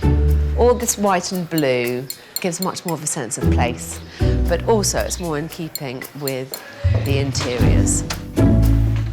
Morning! Oh, morning, Alex. How are you? Very well, and very glad to be back nice here. to see you Lovely to see you. And you. I'm so happy to see the new signage. Doesn't all this look nice? Yeah, we're so pleased. It looks so classy. And I have your leaflets, Wow. which are, again, a certain amount more classy, I think you'll agree. Oh my God, I love the branding, I love the colours.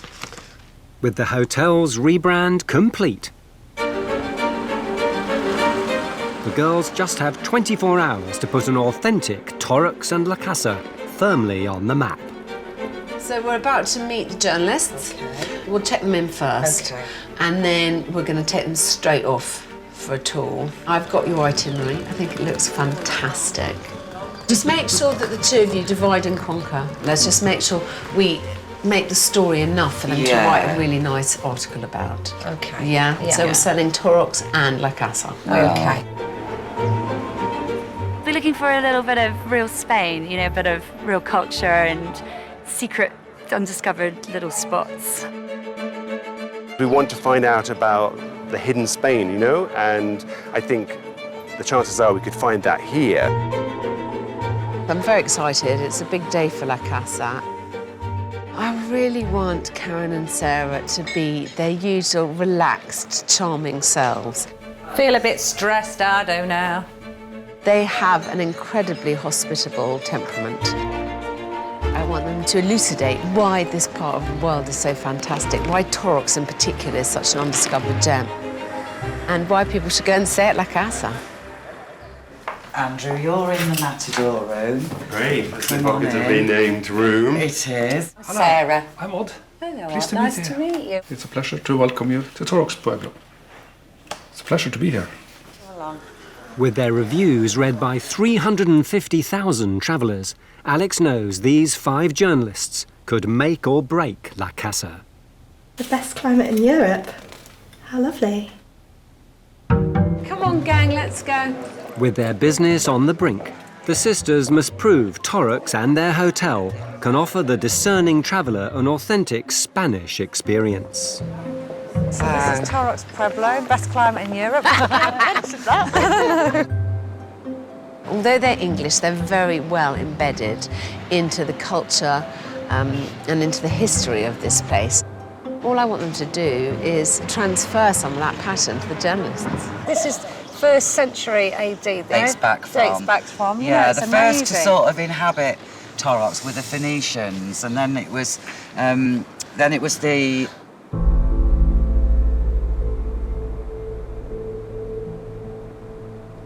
Romans. Well, the Romans made it prosper with 1st century AD. I mean, that's how far back. After a hesitant start, can the girls now pick up on their pitch?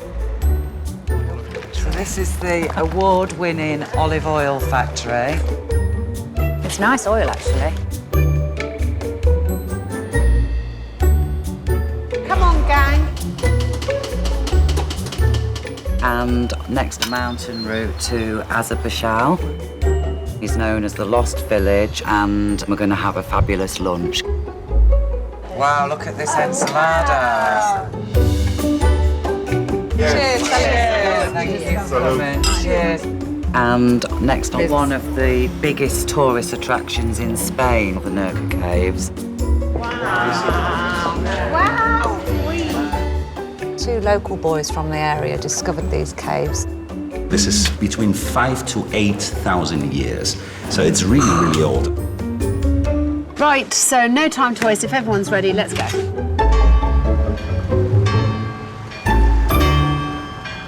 This is the courthouse on the right-hand side, actually. They're so passionate. I think they really add a lot to the hotel experience. You know, they've moved here for a reason. They must love it, and that really has come across today. They have a way to take care of their customers. They manage to feel me like an explorer or something, not a tourist. The VIPs have bought into an authentic Torrox. I think it's going okay. So far, so good, really. But a lot depends on dinner. I've never eaten a la carte at La Casa, and I hope Karen pulls out all the stops. Alex Polizzi has been called to Spain to help sisters Karen and Sarah. They've made a massive commitment building this place, doing most of the work themselves, and they've spent 7 years running it, not particularly successfully. So, for everybody's sake, I've got to help them make this work. To rescue their failing La Casa, she's given them just 24 hours to impress 5 top travel writers and put a traditional Torrox and their hotel firmly on the tourist map. I can't get those plates in there. This is ridiculous. To complete the day, the hosts just have a couple more hours to prove La Casa adds authentic flavour to the Spanish experience and is the place to stay. Odd, you're at that head of the table, please. I think I'm particularly keen to impress all of them. They've all got pens and they're all going to write about us. Ladies and gentlemen, can I encourage you to look at your menus? Yes.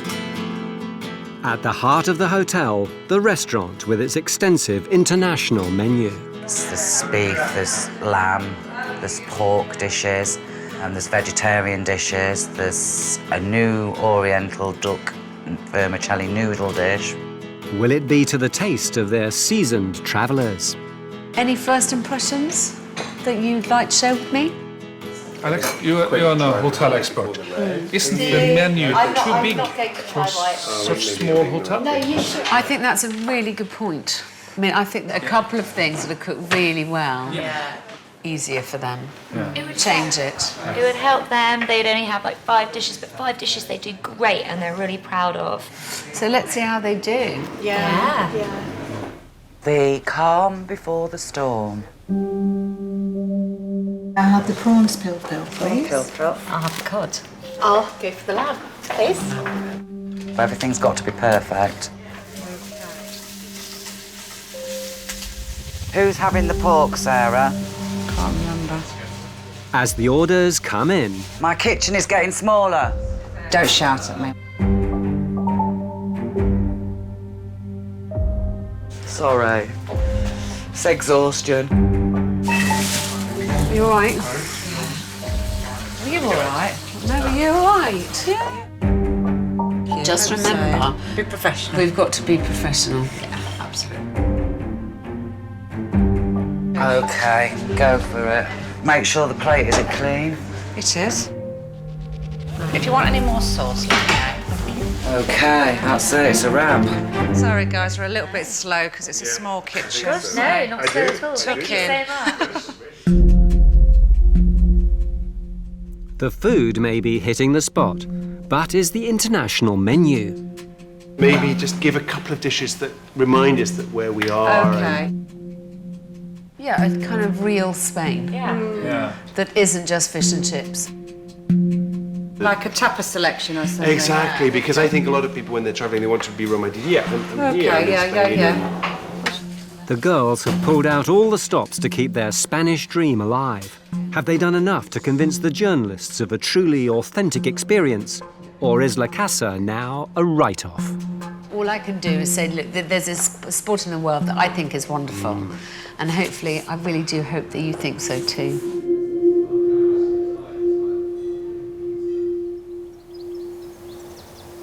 How are you feeling, sis? You're shattered. It's shattered, yeah.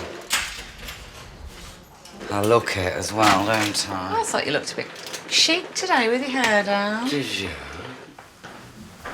With just a few hours before the journalists leave, and with last night's menu not delivering that authentic touch, La Casa's future hangs in the balance.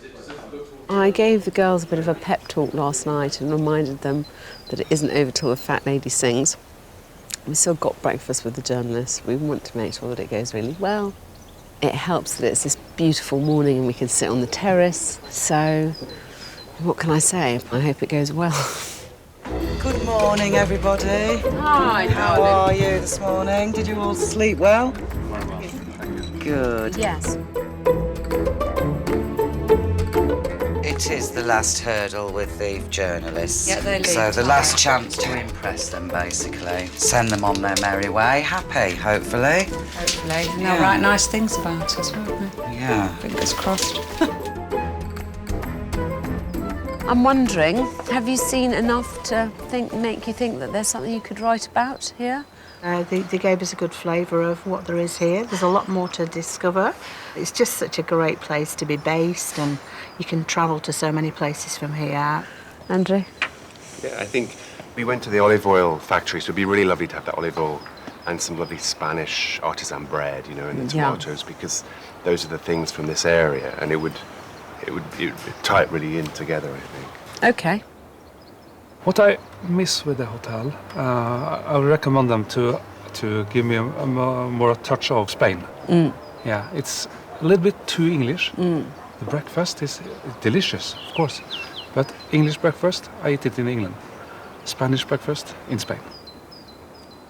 What about you, my doll? So I'm really looking forward to telling the story of Karen and Sarah and about this really lovely, undiscovered gem of a place. Good. Thank you. Thank you very much. I wanted to come here with an open mind, and I've left feeling that I really want them to be successful. Of the 5, I'm confident of getting something out of at least 3 of them. I will write about Torrox. If you want to feel the atmosphere, this is the place to go. I'll definitely be doing a piece on my blog about Andalusia, and I'll probably do a piece in the newspaper as well. I think a lot of La Casa's appeal is the hosts. You know, Karen and Sarah are so warm and so welcoming. They were full of praise for you as hosts, and quite rightly. As the journalists depart, timely news from Alex. The rebranded La Casa website has just gone live. So here we go. This is the new website. Ta-da! Ooh, Oh, that looks nice, doesn't it? I love that. Dining rather than dinning. Yes.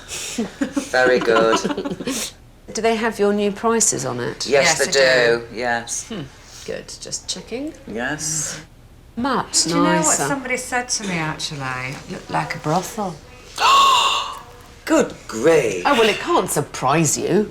Well, it didn't look like a brothel. Colours. So, what I really want to know is, have I done enough for you? Are you happy with the end result of the last couple of days? Yeah, we're really delighted with what you've done for us, Alex. And Good. yeah. We love the rebranding, we love the new website. And the group booking thing, I'm thinking, I want to really look at that. And I'm glad you've put your prices up. Yeah. And I think hold your nerve for at least 6 months. Run it a year, and then you can change. Also, I was thinking a way to meet the criticism that some of the journalists had in the way that you're doing breakfast or whatever. I would love you to put a line somewhere on your website, on that page, saying, if you have a preference, please let us know in advance and we will do our absolute best to accommodate you. Yeah. Okay. You must make all those points. Make it clear. Absolutely clear. Yeah, on the menus. Yeah, Good definitely. point, actually. It's very unusual that I leave somewhere feeling as affectionate towards people at the end as I did when I first met them. But I have to say, you've managed that miracle. Oh, and I'm thank really you. sad to be leaving you, but I'm happy because I think that all your hard work is actually going to pay off. You know, I am sure that in a year's time, there's not going to be a room to be had here for love or money. Really, we so hope so. I really hope so fantastic. too. Yeah. And I really wish you every single bit of luck I can. Thank you so much. Pleasure. And thank you for coming and talking to us and helping us and all your advice. We really appreciate it. Really do appreciate it. My pleasure. Thank you. I meant what I said to them. It's not often I get a chance of walking away, doing this job, feeling as happy as I do today. But I think I've given them a lot to work with and a lot to build on, and what they do now is up to them.